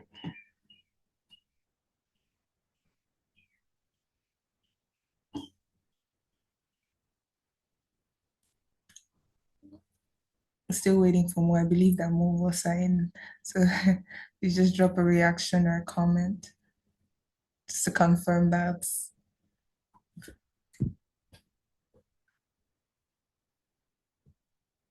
Okay. Well, you can still drop them, but I'm just gonna move forward. Uh, oh, okay. What's the next step? You're gonna get an email. Sorry, I see someone asking about next steps. You're gonna get an email detailing the next steps to that and letting you know the groups to join, private group to join, and some other things as well. Second question I see here. Sorry, let me just read this. Successfully registered for the Fortune pack. I just want to confirm I'm to be. Yes, you will, but it will come in your email, not now. At least that's what I know of. It's not gonna come in now. And please, you can't see the 500 plan on the link. Okay, I'm just gonna take your name down, Chisom. Yeah, it's not on the link. It's an error that was noticed earlier, but I will note your name down, and the Forge team will follow up on that. So I'm just gonna get your name now.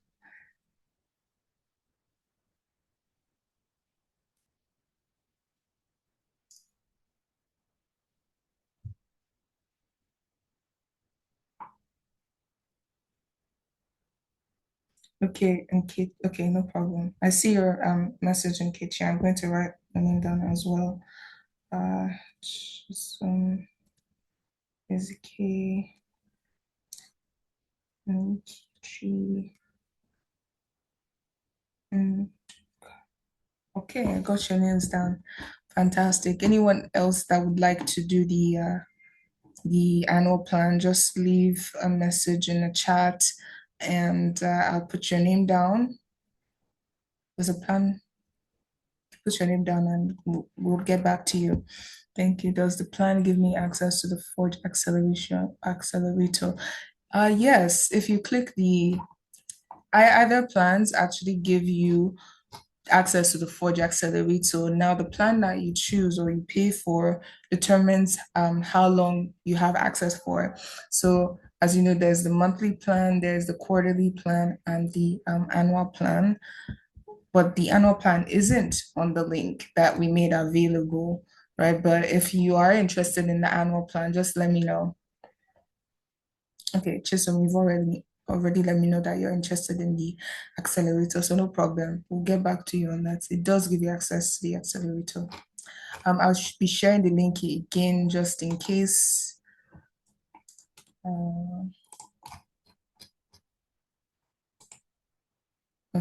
Okay. I'm glad that helps. Control V. Okay, sharing that again. So as you know, you're in for a ride at the Forge and just prepare to grow. As we all know, I was trying to speak earlier, but Miss Oyeka won't let me. There was just a weightiness in the message that was communicated. And I mean, for a brief moment there where she asked any questions, as you see, the room was silent because those were weighty things to hear. Right. It is one thing I've noticed working with Miss Oyika is she will tell you the truth. And what we need in this time is not someone who is sugarcoating or who's going to say, oh, you're doing great, like ChatGPT, We'll just say, oh, keep going, but won't point out the flaws rightly, but you have someone who's willing to tell you the truth, who is willing to offend you, not to break you, essentially, because correction doesn't say, oh, who you are is bad. It's about what you've done. So correction is never to internalize it or personalize um, personalize it and say, oh, I'm flawed, I'm this. No, it's just pointing you to areas where fixing is needed and where growth can come in through. Yeah, so I think she said she'll be joining in shortly. She might joining shortly. So yeah, is there anyone who would like to share their key lesson from today's anyone else I'd like to share their key lessons from today's I can even call this so we can call this a retreat, a leaders retreat. Yeah, anyone that would like to share? Okay. You can leave it in the chat or alternatively you could raise your hand. Anything you'd like to share you learned. So I see Ifoma, she says he was weighty, yes. And you want to ask if we would be trained on some of the skills highlighted. Surely, yes, you will. It's a part of the package. Anyone else? Okay. Nkechi, you could unmute your mic. Thank you. Hello, everyone. Hi. Yeah, so I just really wanted to give way to what Miss Onyeka was speaking about honor. So I was in a program where we had mentors assigned to everyone that was on the program. So when I finished my session with the mentor for the period that I was assigned to the mentor, so I did what I would usually do, which is send gifts to the person, especially if the person is doing it like in commensurate to what I was paying for the program. It wasn't to sit with that kind of person. I'm not even sure the person even had time at the time to take people on. So I sent a gift to her. Nothing serious, but it was just thoughtful, nothing extravagant. And she did a video, like literally praying for me, sent me messages, like literally like several messages, went on LinkedIn, did a post about it. And I was like, this is not so serious, but it meant a lot. And when I reached out to her, I was like, because I was quite embarrassed by the feedback. I was like, I didn't know how to respond to her feedback on it. And I reached out, I said, Mom, it's not so much. Like, she was like, Nkechi, you don't understand. Like, I do this every time. I engage with people all the time, and people don't give me gifts. I'm the one always giving. So this really touched my heart. And that actually opened like opportunities for conversations moving forward from that. I'm not saying that you have to give people gifts, but I'm just saying that I've seen this firsthand, that, even those little things that come off as though they are not so say, conversations where you meet with these kinds of people, you want to show that you're skilled, you are intelligent, you're knowledgeable, you know what you're doing. Sometimes it's things like this that actually give you the relational opportunities that you would not have had. So I just wanted to just collaborate what she said. Thank you. Indeed. Thank you so much for sharing. Yeah, it's important to always go back and say thank you. Thank you for that. It'll shock you how many more people are like that lady that you spoke of, because I think leaders also sometimes I think we tend to forget, or people tend to forget that they are human too.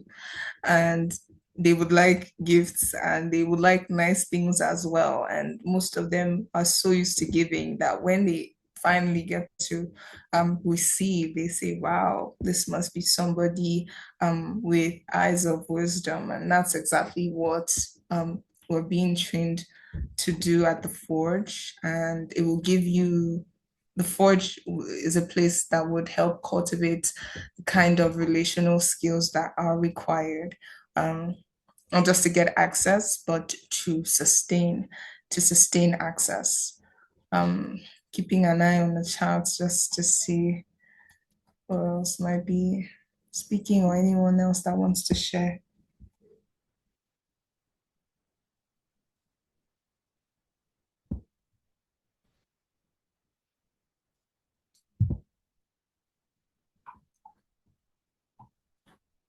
Okay. I don't know, someone trying to raise their hand? I'm seeing another. Okay.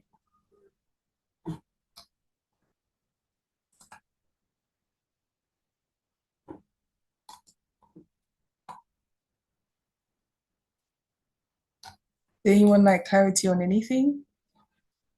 Any more questions?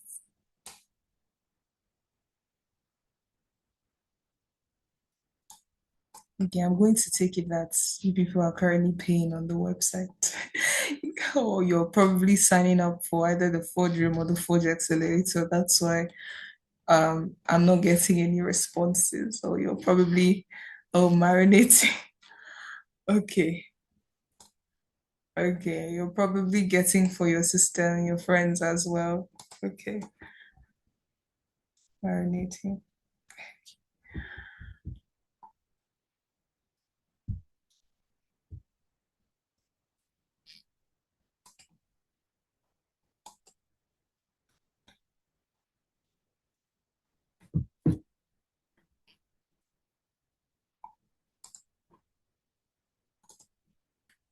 Okay, please give me a sec.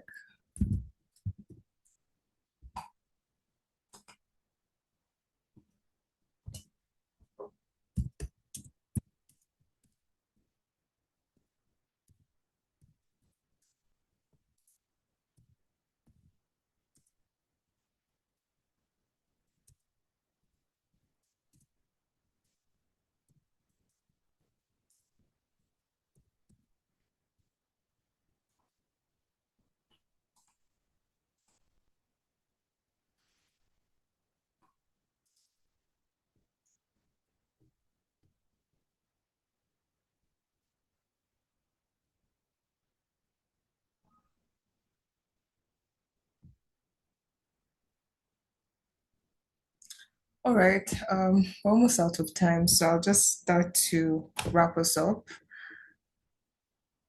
For me, what stood out was just how much intentionality I need to put into my growth as an individual.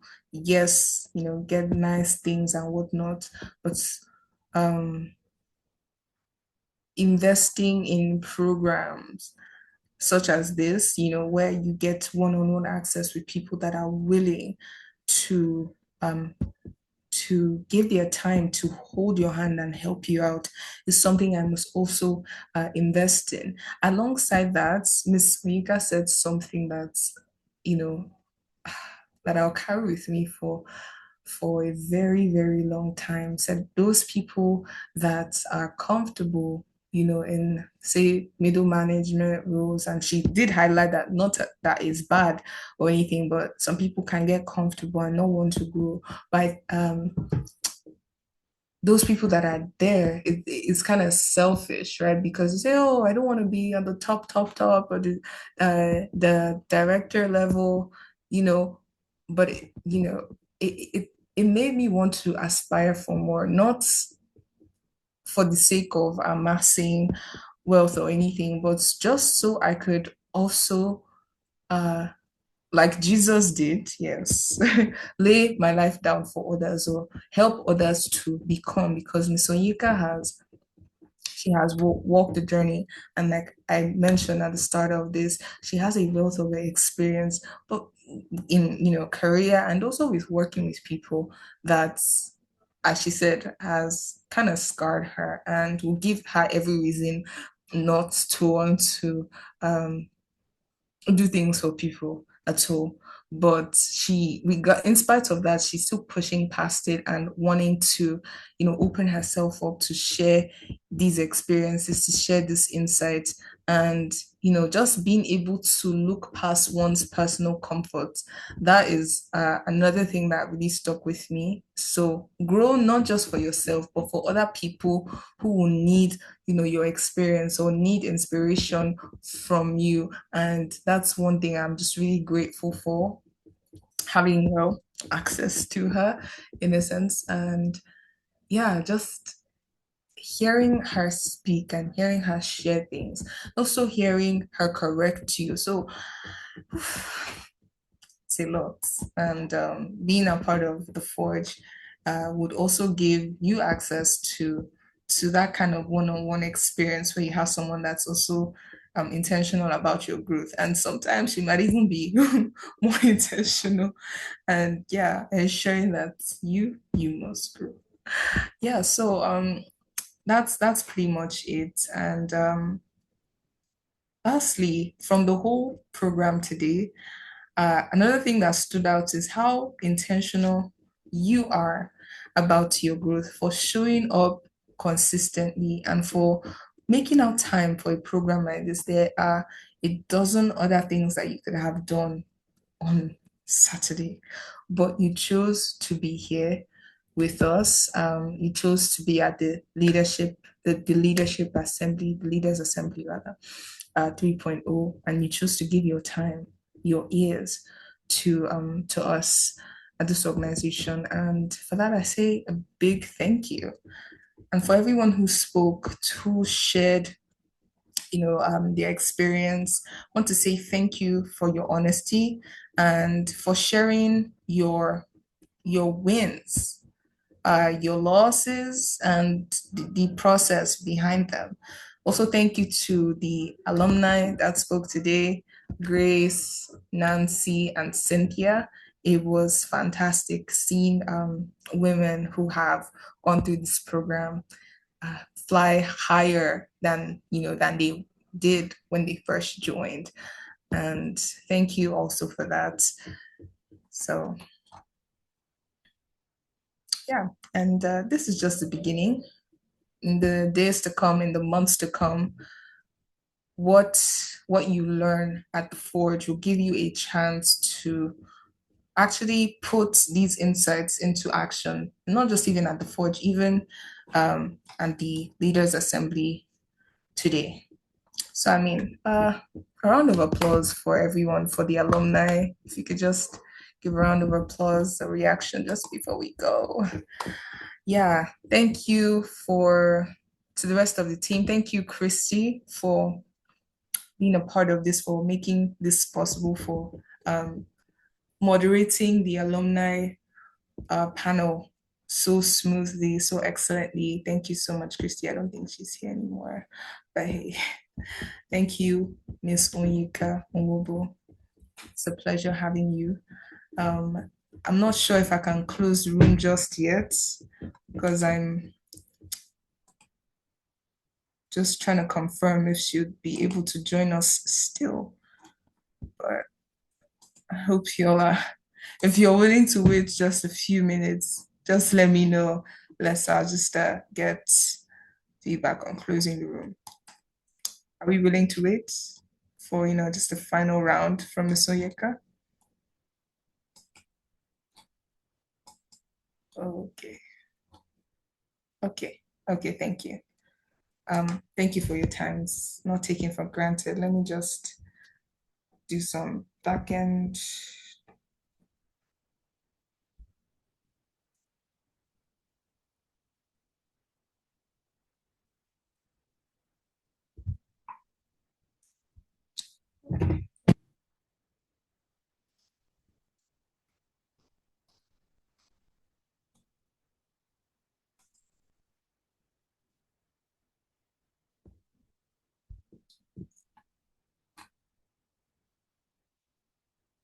Okay.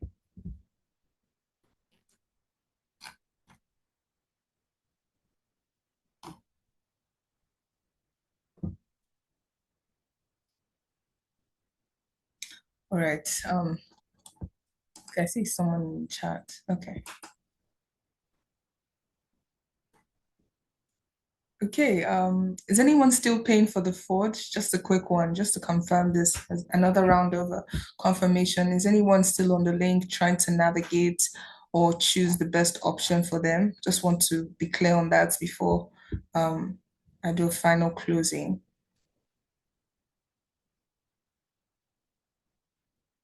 Anyone? If we're good to go, you could just let me know if you're good to go, if you've locked in already.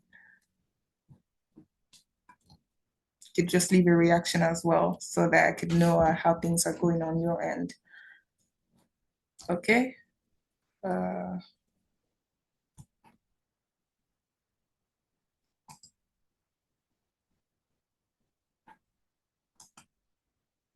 Okay, I guess everyone's good.